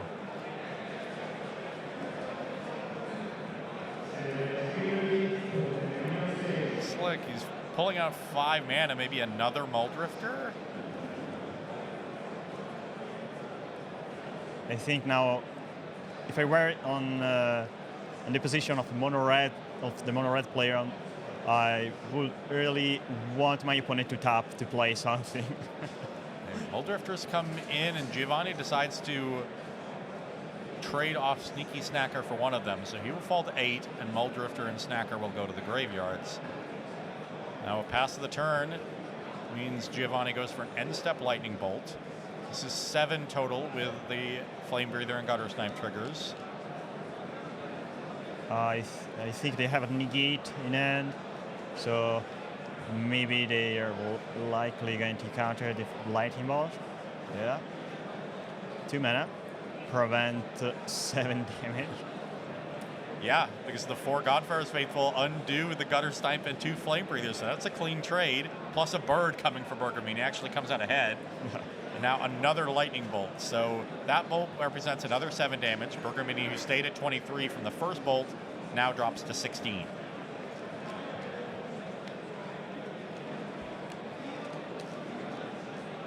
But Fire Blast, Dart is 18. This is still potentially lethal. Giovanni's going to start out with a Highway Robbery. Okay, so how many cards do mono red have in hand? I believe it's 3. I think it's just the Sneaky Snacker and 2 Fire Blasts. Another negate. Another negate on the Highway Robbery, and then the Godfarer's Faithful Life Gains will counteract the damage triggers again. Okay, This is still potentially lethal if there's not another spell for Bergamini. Dark Fire Blast. And since they played the negate, you know your opponent doesn't have in hand Private, because while you're playing negate on a 2-mana spell, Private is very good to counter 2-mana spells.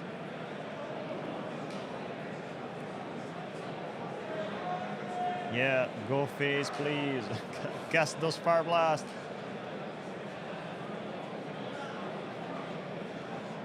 Giovanni's thinking about it. I mean, does it get much better here than this spot? I mean, your opponent only has 3 mana on tap. They've already played 2 counter spells. Okay, here's 1 Fire Blast.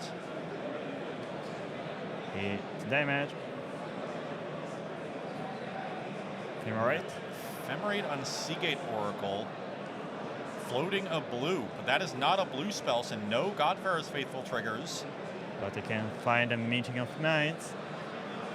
Already cast 2 of those. They could also find, is Prohibit castable? Okay, did not find it, and Giovanni Postorino wins that game against 4 copies of Godfarer's Faithful. An absolute nightmare battlefield for a red deck. Giovanni battles his way through it.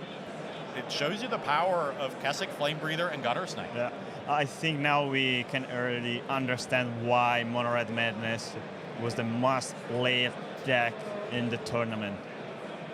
Absolutely. I mean, a burn deck that can beat an opponent that gained as much life as Bergamini did in that game. I wasn't tallying it from the beginning, but I would guess that was something like 25 life gained over the course of the game, maybe more. Yeah, really impressive. Incredibly impressive there from Giovanni Postorino, and he is now 1 game away from becoming your Paupergeddon Eternal Edition 2025 champion. This is, of course, open deck list in the top 8, so our players are looking at each other's deck list as they sideboard. We are going to look at their deck lists as well and get a glimpse of their sideboards ourselves. Starting with the Lorenzo Bergamini and this Azorius Familiars deck, I am looking at 4 copies of Hydroblast, 2 Negate, 2 Essence Scatter, 2 Stonehorn Dignitary, 1 Thraben Charm, 2 Last Breath, and 2 Dust to Dust. Alessandro, what do you like here and why? So I think every piece of counter spell you are going to bring in. I mean, Hydroblast, I'm good. Negate, yeah, similar to Hydroblast, not quite so, but still good counter spell because you can counter both Power Blast and cards like Grab the Prize. Essence Cutter, it might be good. I mean, you just lost to Gutter Snipe and Case Infiltrator, so an extra way to deal with those Trapezon creatures could be very, very strong. And finally, Last Breath. Last Breath is a round spell and life gain. So if you have a Murmuring Mystic in play, you can exile your own bird token to get back for life. Maybe not so much against a deck that is able to deal you, I think, 30 damage in just 1 turn. That was quite a lot of damage. Giovanni is going to look to do it again here in the post-sideboard games. Looking at his sideboard, he has come prepared for these blue decks. 4 copies of Pyroblast, 4 copies of Red Elemental Blast, and then 3 copies of Relic of Progenitus, 3 of Searing Blaze, and 1 of Flaring Pain. Alessandro, what do you think is coming in here? Is it all 8 blasts? Yeah, that's for sure. Those Red Elemental Blasts, those Pyroblast are in the sideboard specifically against blue-based decks. I mean, yeah, the card says counter that or destroy that blue card, but sometimes you don't really want to bring in all of those cards. But in this case, you are going to bring in all your counter magic. Being able to resolve your creatures, being able to resolve your card draw spells, so your whole gameplay relies on resolving your cards. Okay, so all the 8 blasts coming in. Is there anything else in that sideboard you like? Maybe Searing Blaze to answer some of these creatures while still getting in damage? To be honest, I think you just want to bring in your Pyroblast and your Elemental Blast. Maybe a Relic of Progenitus, because sometimes Archimancer could be annoying alongside the Ephemerate. Maybe the opponent has in their deck Prismatic Strands, but to be honest, they don't have that card. I mean, they know their opponent deck list, but to be honest, Relic of Progenitus is kind of slow in this very specific matchup because you're playing a card that is taxing your mana every turn and doesn't give you an extra card unless you crack it, and you are expecting to face an Archimancer later in the game, but probably Archimancer is better to get a Pyroblast on it instead of exciting their graveyard in response. So from my point of view, just 8 counter spells are enough. Yeah, maybe 8 counter spells are really something. Yeah, it's definitely something. It is a strong signal that Giovanni, came here prepared to beat blue decks. He expected blue decks. I'm sure he has defeated many of them on his road to the finals here, and there is one more in his way. His name is Lorenzo Bergamini. Giovanni needs one of these post-sideboard games, and he will be your champion. Otherwise, Lorenzo will continue this incredible run he's been on with Familiars, taking down a second trophy in the span of 6 months, less than that, maybe 3 months. Yeah, that's quite something. All right, so we have a very good starting hand from Mono Red. A solid start from Bergamini here. Island preordained the turn 1 play. Probably being on the play matters a lot in a matchup where your opponent's relevant cards cost 2 mana. I mean, all the card advantage from Mono Red cost 2 mana. And no 1-drop from Postorino, and Bergamini just has his 1 copy of Glacial Floodplain. There's a plotted Highway Robbery for Postorino, so a somewhat slow draw, but we have seen this mono red deck have starts like this and then turn it around very quickly on turns 3, 4, and 5. Yeah, but since we are playing now post sideboard, we can play I think a very different kind of gameplay. So both decks relying on heavy counter magic and card draw spells. You can play a more disruptive gameplay. So even if your opponent plays Sunscape Familiar or Good Fairies Faithful, you can not care about those cards and you just try to counter all their card draw. So Mulldrifter, not resolving. Learn Village, Meeting of Minds, not on my watch. Yeah, that's a very interesting strategy and a really effective one against a card like Godfarer's Faithful. If you stop them from drawing enough blue cards, then they're not going to gain that much life in the first place. But another slow turn 3 for Giovanni, just plots another Highway Robbery and more importantly, does not have a third land. So Bergamini gets to untap with the Godfarer's Faithful, casts a Preordain, gains the life up to 21, makes his 4th land drop, now passes back with 3 mana untapped, ready to interact with whatever Giovanni has. I do see a 3rd land now for Postorino. Picked that up in the draw step. That is very welcome. I also see 2 Fire Blasts. So we might see a similar ending to this game that we saw in the last one. Yeah, I can see 2 Fire Blasts, 2 Lava Dots, 2 Sneaker's Neckers. I think their Postorino is just waiting to draw Pyroblast. Really wants to resolve these highway robberies in the face of potential counters from Bergamini, so he is going to be quite patient. Bergamini does not have another land drop, so just has to pass the turn. Both players staring at each other, a very, very different pacing to this matchup than we saw in Game 1. And that's something you highlighted before the match. The post-board games are going to be very different than pre-board because of the presence of those blasts. Another Fire Blast. Wow.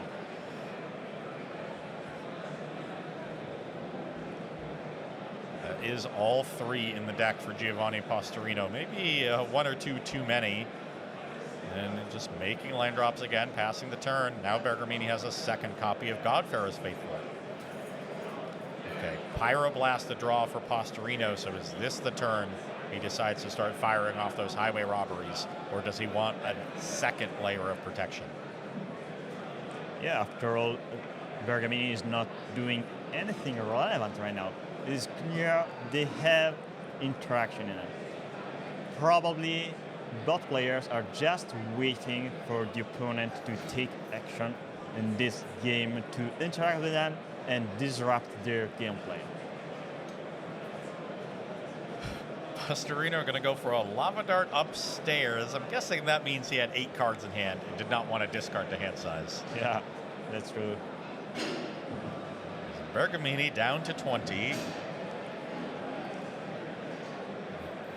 Incredibly patient play from Giovanni Postorino. This is not how you normally see red decks play out, but this Pauper red deck is very different than the ones you see in other formats. Yeah, that's clearly not what an aggro deck is willing to do to win a game. Yeah, you can see the deck is more akin to a combo deck. You know, you can say, yeah, it is more a burn deck rather than a red deck wins. And Meeting of Minds the play for Bergamini, convoking with the 2 Godfarer's Faithfuls. That means 2 more life and 2 more cards. Giovanni could have used the Pyroblast on that and does. So like you said, he's going to target the card draw here, try to limit the effectiveness of Godfarer's Faithful by limiting the amount of spells Bergamini draws in this game. However, that does mean that his key threats are now more vulnerable to the opposing counter spells. Just a 6th mountain for Postorino and a pass back. 3rd Godfarer's Faithful. That is now 7 copies across 2 games for Bergamini.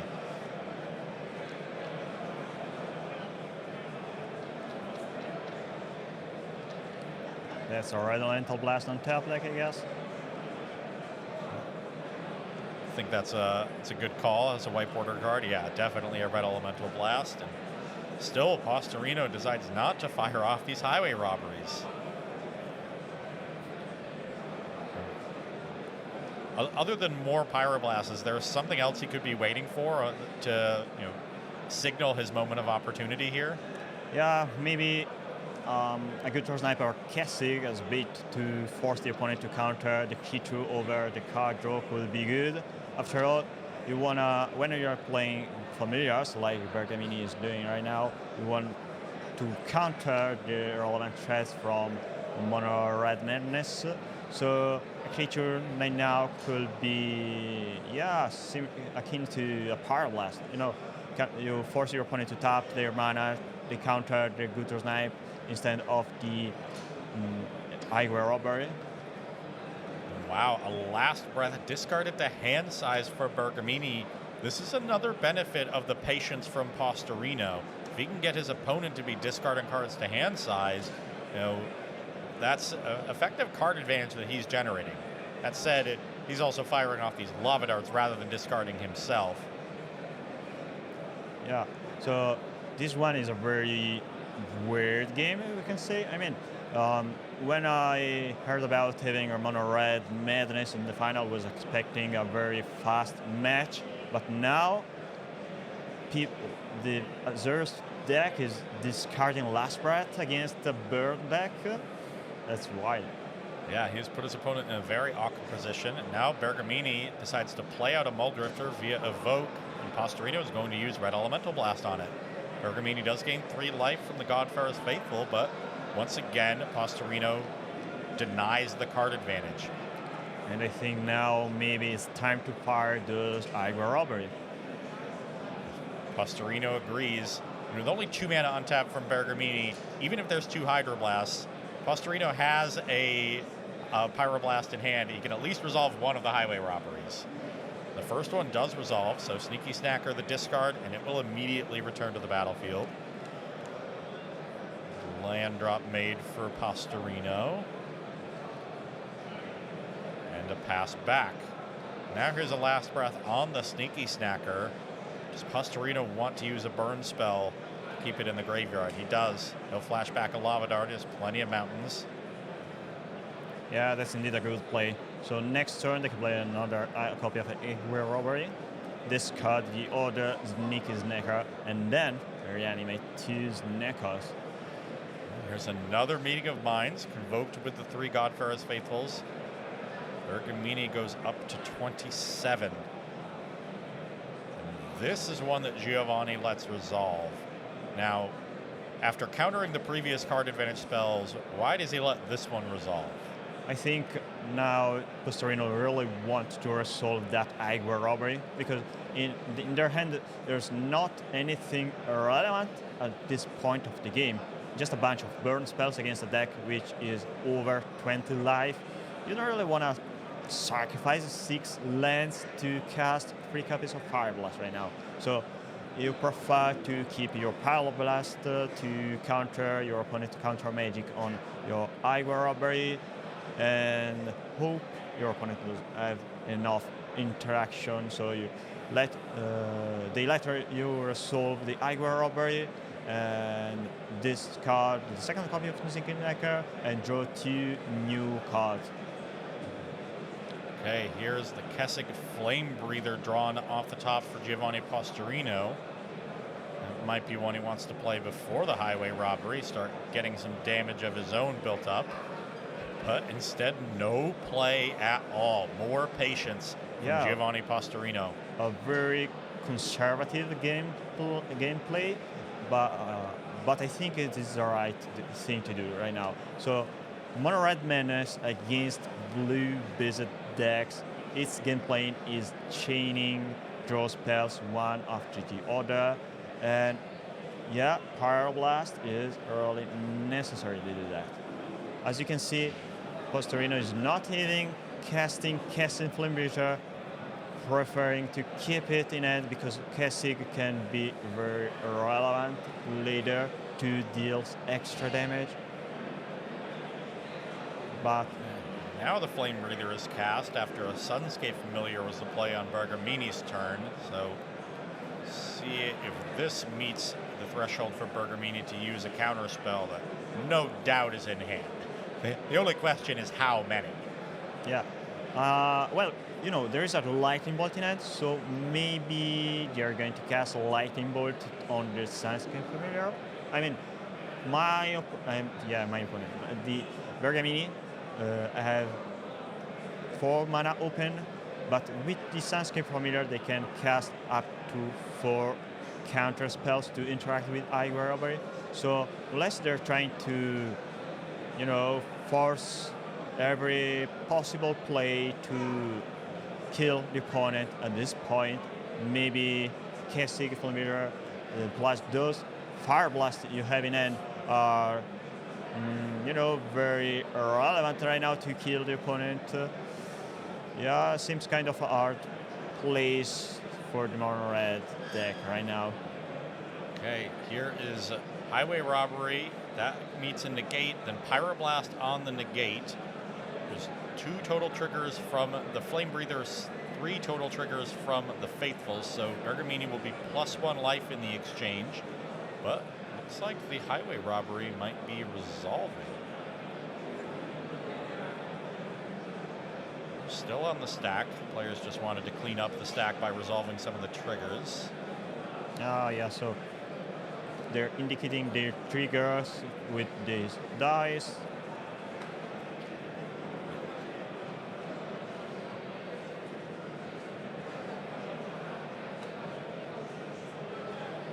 So the Pyroblast is resolved on the negate. The trigger from the Pyroblast is resolved on Flame Breather. Now the 3 Faithful triggers resolve. Other Flame Breather trigger. Bergamini at 28. Here's the second negate. That'll gain 3 life and counter this Highway Robbery.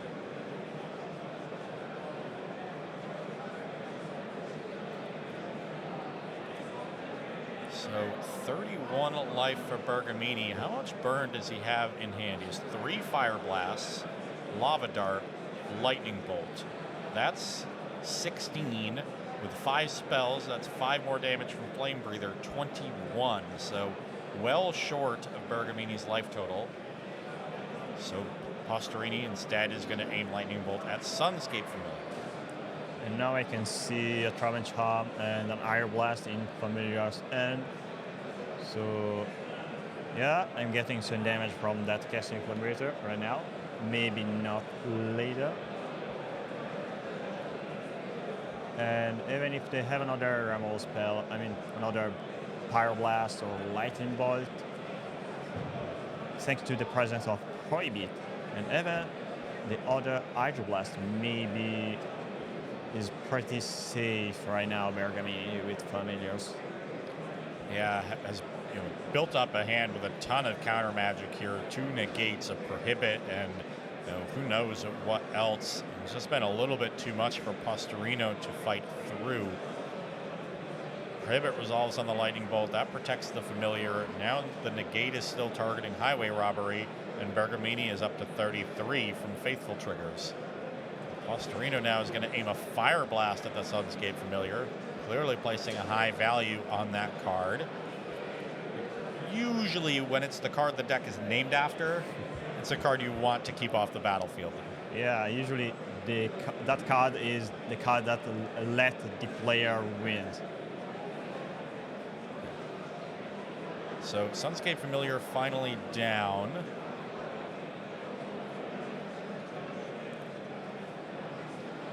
Now we're back to Bergamini. Starts rebuilding with a CawGate Oracle. That'll gain 3 more life. Ooh, another Private. Very solid pickup. That is the card Bergamini chooses to keep. Now Azorius Chancery bouncing Plains. There's another Kessig Flame Breather for Postorino.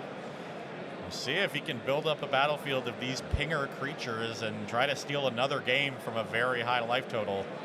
But this position looks to be even more dire than what we saw in game 1. Yeah, that's for sure. Familiars now plays with plenty of magic counter spells, blue counter spells, and those cards are very powerful against Mono Red Madness. Mono Red Madness really suffers a lot from blue interaction. The Muldrifter is the play for Bergamini. That resolves. So a 2/2 flyer, 2 cards, and 3 life. Postorino has no play of his own. There it is, full 4 again. Bergamini finding every single copy of Godfarer's Faithful here. Yeah, in game 1, Bergamini lost after playing the 3rd copy of Godfarer's Faithful. I don't really think we are going to see that happen again, but yeah, can happen everything at this point. There's one surefire way for Bergamini to not lose after casting 4 Godfarer's Faithfuls in this game, and that was holding the 4th copy in hand, but not going to do that. We'll play the 4th one. There's a Meeting of Minds cast, fully evoked. That'll gain 4 more life, get 2 more cards. And I think we're going to be heading to a game 3 here in our finals at PAUPERGEDDON. Sunscape Familiar, and this really is the full engine. Everything's cheaper, everything's gaining life, everything's drawing cards. There's a Lorien revealed, 3 more cards to hand for Lorenzo Bergamini. And we'll see how much of this punishment Postorino is willing to take. Muldrifter comes across. That's the first damage Bergamini has dealt this game, so Giovanni down to 18. A hand of 2 Fire Blasts, 2 Mountains, and Sneaky Snacker. And from a game that started with Postorino missing his 3rd land drop, now he's pretty severely flooded. Okay. Gives up the game there, does Postorino. And that means we get 1 game left in this tournament, Alessandro. 1 game to decide a champion. And good news for Giovanni Postorino, he will be on the play for that game. Yeah, that will be really relevant right now for Giovanni.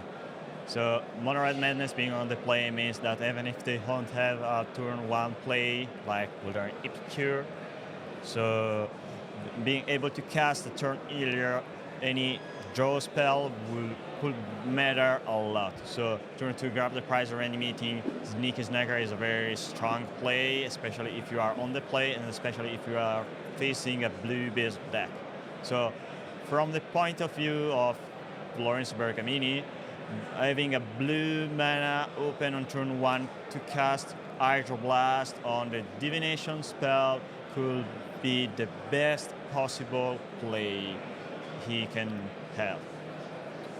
And then on Postorino's side, we saw in that game too, him take a very conservative approach to playing it out. Do you think that was more due to it being a post-Cyber game, so he'll continue that tactic in game 3? Or do you think it was more due to him being on the draw, and so he's going to change tactics and become more aggressive in the 3rd game? No, I think it's really related to the game being post-sideboard. So I'm expecting my opponent with familiars to have a lot of cheap interaction in form of Hydroblast, Negate, etc. So I need to be very careful when I play my draw spells. You know, yeah, we call Grab the Prize and Aigua Robbery draw card advantage, but those cards don't really generate card advantage. They just cycle 1 card. It provides you with 2 new cards, so you need to be careful on what you discard and when you discard something. Yeah, very important for Giovanni to actually turn those into card advantage via Sneaky Snacker, Fiery Temper. Even discarding something like a Faithless Looting or a Lava Dart, a flashback spell, can be okay as well. Yeah, absolutely.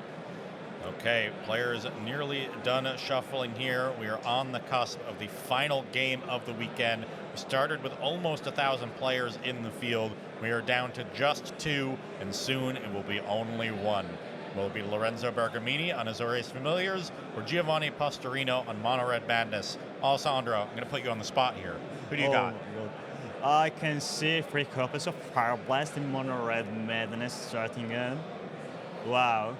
Yeah, that's a mulligan. And getting a mulligan in this kind of matchup could be really earthy.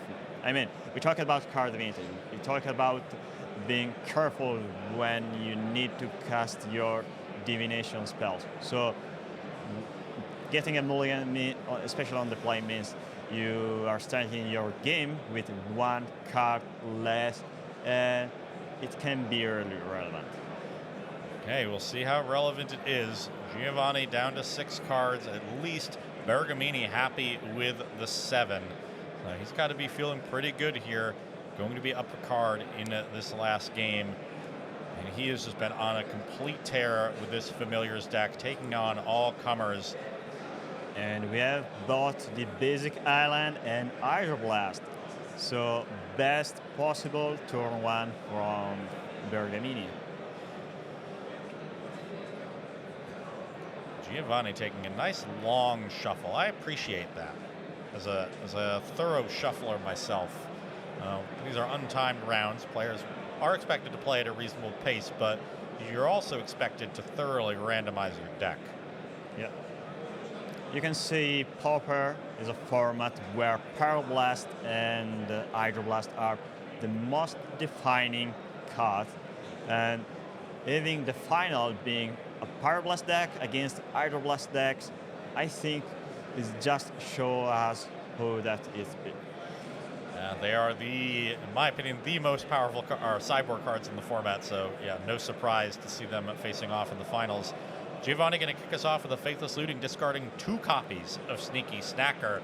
That has the potential for fireworks early, but as you noted, there's a Hydroblast ready for one of those draw spells. Yeah, seems like they both have the most powerful start from both decks. There's 2nd Faithless Looting. That'll meet a Hydroblast, and Giovanni has the Pyroblast to protect it. So 2 Sneaky Snackers going to enter the battlefield here on turn 2 for Giovanni Postorino. An excellent start to this game, even though he took a mulligan.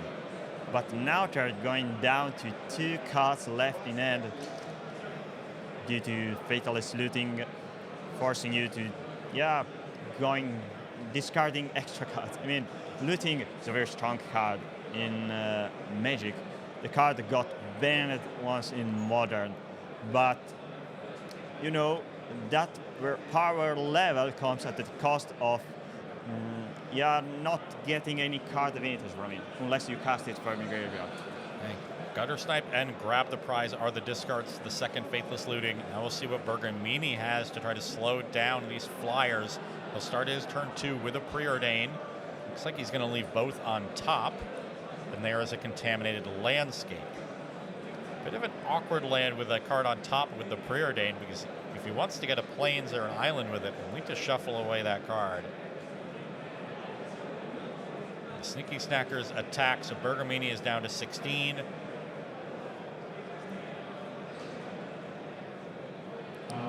Here is a Grab the Prize, discarding Fire Blast, so 2 damage from the Grab the Prize will drop Bergamini to 14, and Postorino will pick up 2 more cards for his troubles. No third land, though. Bergamini does shuffle away the card left on top with Preordain to get a Plains with Contaminated Landscape on the end step. So playing just 18 lands seems to be really annoying right now.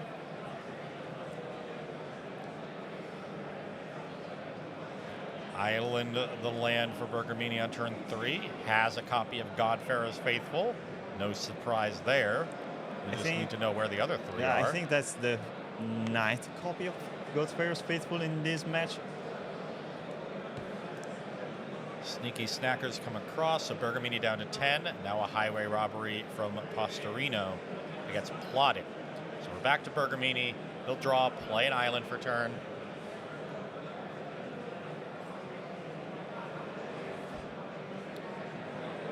This is a very tense game. These double snackers earlier, more pressure than Postorino has had the entire match. So Bergamini doesn't have the same, luxury of breathing room to set up the engine as he's had in the first couple games. He's going to evoke a Muldrifter and has the Ephemerate to keep it around. That is an excellent play here. Yeah, but they're tapping out, and you don't really have so much life left. Especially since you are taking 7 damage from those Sneaky Snackers. Bergamini is at 11. The Muldrifter can block 1 Snacker. So can Postorino find 9 more damage this turn?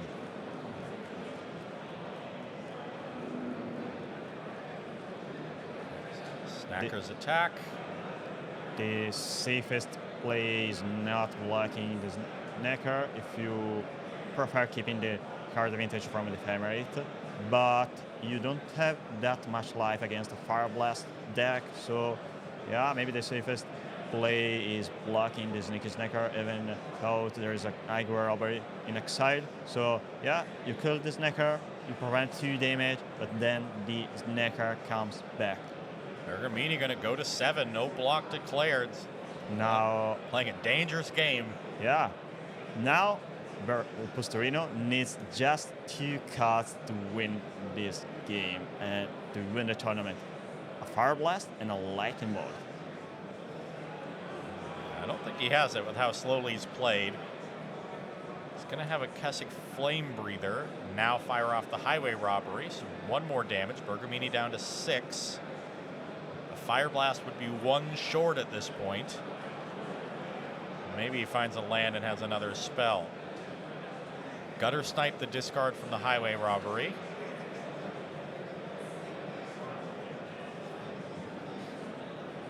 Is there a 3rd land for Postorino here?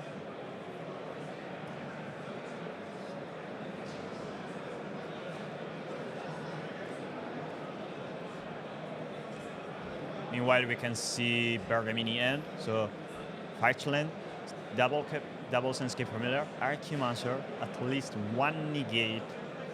And I think Bergamini is, if he's able to untap, will be able to get some early. Okay. A Lightning Bolt sent at the Muldrifter, not upstairs. And Bergamini drops to 5 from the Flame Breather trigger. So yeah, Postorino now fears familiars coming back from a very dire situation. I mean, they don't have so much life left.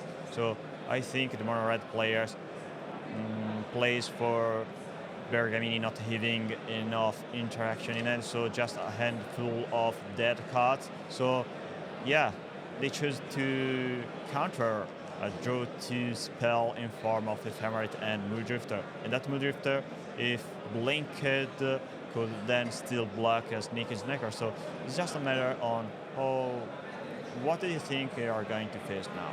I mean, so if they want to play around interaction, and if they fear the opponent they don't really add anything relevant in end, Lightning bolting the Mooddrifter is clearly the best play, or maybe the only one. Yeah, definitely stopping the Ephemerate, very valuable there. Bergamini going to start off this turn with a Godfarer's Faithful and then a Contaminated Landscape. So now all of his blue spells will gain 2 life, but he has no blockers for these Sneaky Snackers. And only 5 life to play with as of yet. Now, the game is kind of coming to a final stage. You know, Mono Red is putting a lot of damage through those Sneaky Snackers, but still they don't really have so many cards in it. So it means that they are very weak to counter magic. Okay, Bergamini passes the turn. Postorino draws. Now the Snackers come into the red zone. If Bergamini falls to 1, it gets very awkward to play around this Kessig Flame Breather. Ooh, they have a Loud Art in it.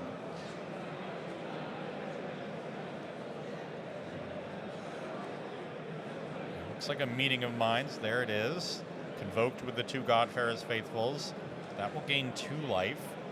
Bergamini will go up to 7 and then fall to 3 from the Snackers.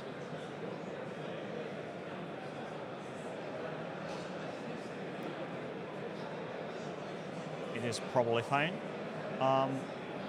They can eventually try to win the game at this point. I mean, they have a garbage prize and a Loud Art. They can discard the Highway Robbery. And if they have a counter, they can Lava Dart full lethal in response to the negate.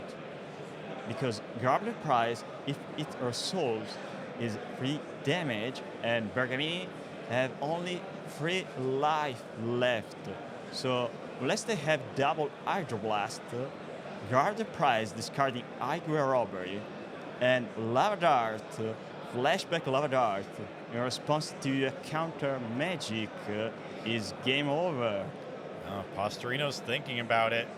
Double Hydroblast would be a pretty big punish from that line, but do you want to let your opponent untap with 2 Godfarer's Faithfuls and 5 lands? I think it's time to go for the face. I mean, you don't have so many resources, and you don't have a Power Blast in hand, so yeah, I think it's the control role, the mid-range game plan is over. It is time to be the aggro deck.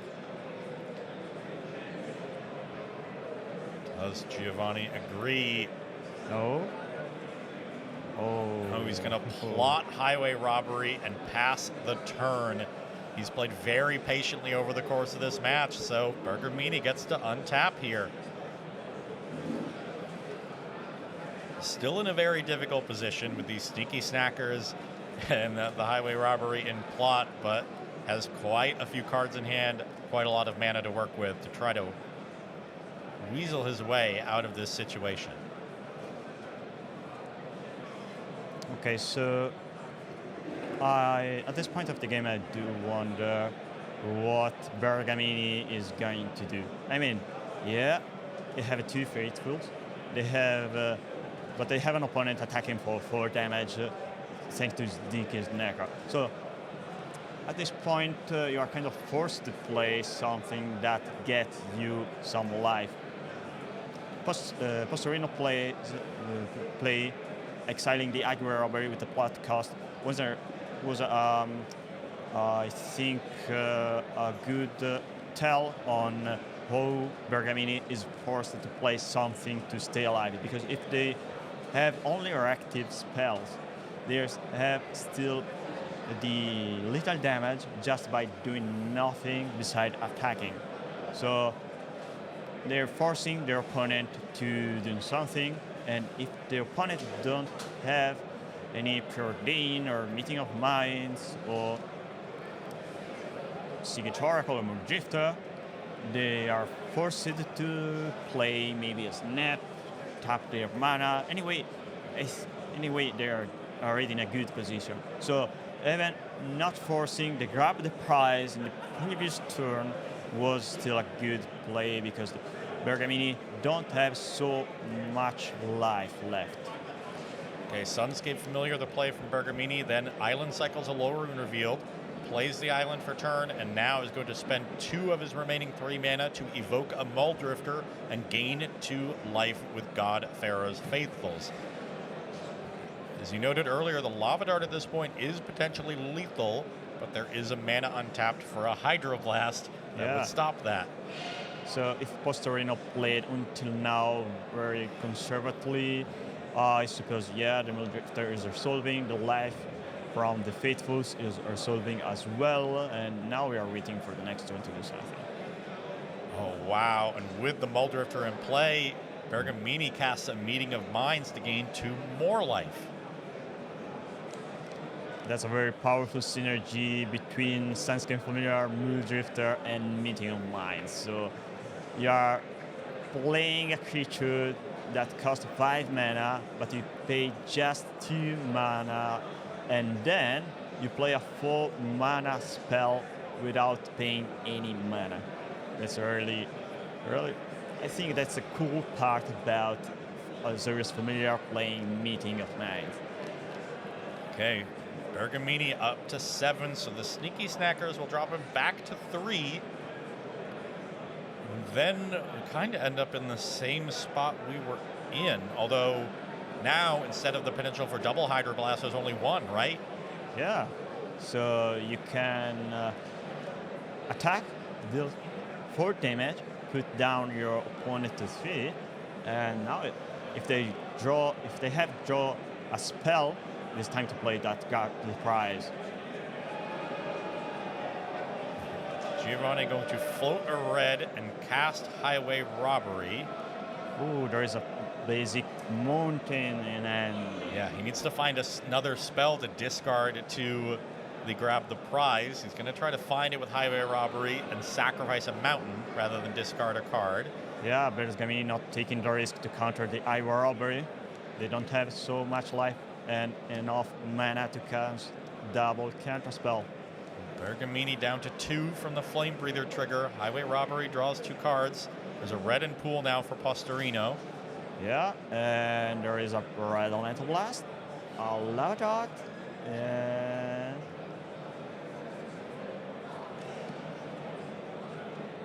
grab the prize. So grab the prize, still with a red in pool.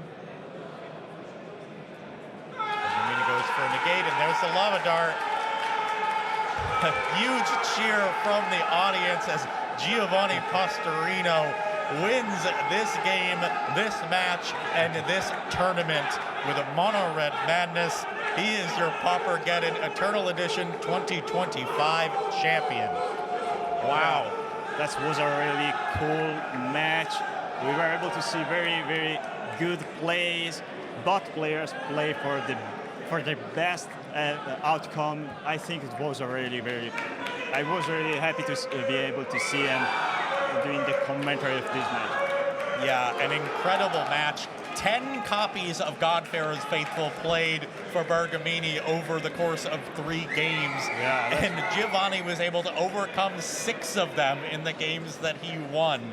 That is a card that is an absolute haymaker in the mono-red matchup, and he navigated his way beautifully through it. Very patient play, especially after sideboard with those 8 blasts coming in, and he was able to turn his red deck into almost a control deck of sorts, where he bided his time, built up his mana base, and sent a flurry of damage at his opponent for the win. Yeah, that was really something. I mean, you can't really see something like that happen so often, but with this mono red deck, you can do that.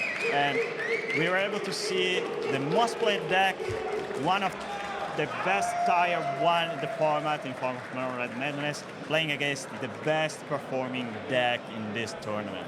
Okay, we are going to bring Giovanni into the booth here for an interview, and then we're going to close out this show. So We have one player left remaining from our field of nearly 1,000. That is Giovanni Postorino. I see him over there now. Let's get him in here. Yeah, we gotta carefully navigate our way through all of this very expensive equipment. So I give him the headphones. Okay, yeah, you're gonna need that. Giovanni, Yes. first of all, congratulations. Thank you very much. We have a little bit of swag for you here. I'll show this off to the cameras as well. You are now the owner of this PAUPERGEDDON Eternal Weekend 2025 playmat. And Thank you very much. Of course, what all of us Magic players truly play for, the trophy. Yes. Now, Thank you very much. I don't know if you're fully aware, but you have effectively played the role of Giant Slayer here in the finals. Your opponent, Lorenzo Bergamini, on an incredible run with that Azorius Familiars deck, coming off of a win and a top 8 at the last PAUPERGEDDON, and you're able to take him down with this Mono Red Familiars deck, or Mono Red Madness deck, excuse me. How does it feel? Feels great. I have to understand the feeling inside. It's been quite a run. Of course I've never had such a success. And shout out to Alessandro, that is the top poker player of this year, and it's an incredible player. He played really fair against me. Awesome guy. Okay, now getting into this Mono Red Madness deck, it was the most played deck in our field, performed quite well, but for players that aren't as familiar with it, when we think of Mono Red decks, especially a Mono Red deck with this much burn, we think of a deck that likes to go really fast. But we saw you, especially in those post-sideboard games, really slow the game down and have success at doing that. How does this deck allow you to play such a very different style of game to most Mono Red decks? It's not an aggro linear deck. It's more of a combo deck, and it has some not traditional card advantage or card selection, let's say. So if the game goes long, you are not lost like red deck wins. You play gutter snipe wingers and just deal 60. I think up to 50, 60 damage is possible. So you try to grind in the early game and then settle for a big turn later on. Yeah, and that was a very effective strategy. Really, really impressive stuff. One last question for you. Have you ever beaten 4 Godfarer's Faithfuls before? Not, I don't know 4. I don't know 4. I beat 8 today, so okay. I'm okay. Well, you did indeed beat it today. I'll give you one last handshake and send you on your way. Oh, we got some more swag coming across here. Nice. I'm going to send these to you as well. It's a lovely promo cast down and some nice array of foil tokens. So a ton of stuff given out to our champion here at PAUPERGEDDON. One more time for Giovanni Postorino. I'm not going to take up any more of your time. We'll send you on your way. We'll get Alessandro back in the booth, and let's close out this show. Thank you very much. What an incredible weekend here in Lucca, Italy. From almost 1,000 players to start this tournament. An absolutely incredible turnout for this event. Really have to shout out this community of Pauper players here in Italy and really all of Europe. This is a format that we don't get to see a lot of in the States. I hope that changes soon, because after watching the format all weekend and having prepared for this event, Pauper is an absolutely incredible format, Alessandro, full of a ton of varied and different gameplay, and really highlighted by this mono red deck that is not your typical mono red deck. It is a mono red combo deck. It's kind of a control deck, but also there in game 3, it was indeed the aggro deck.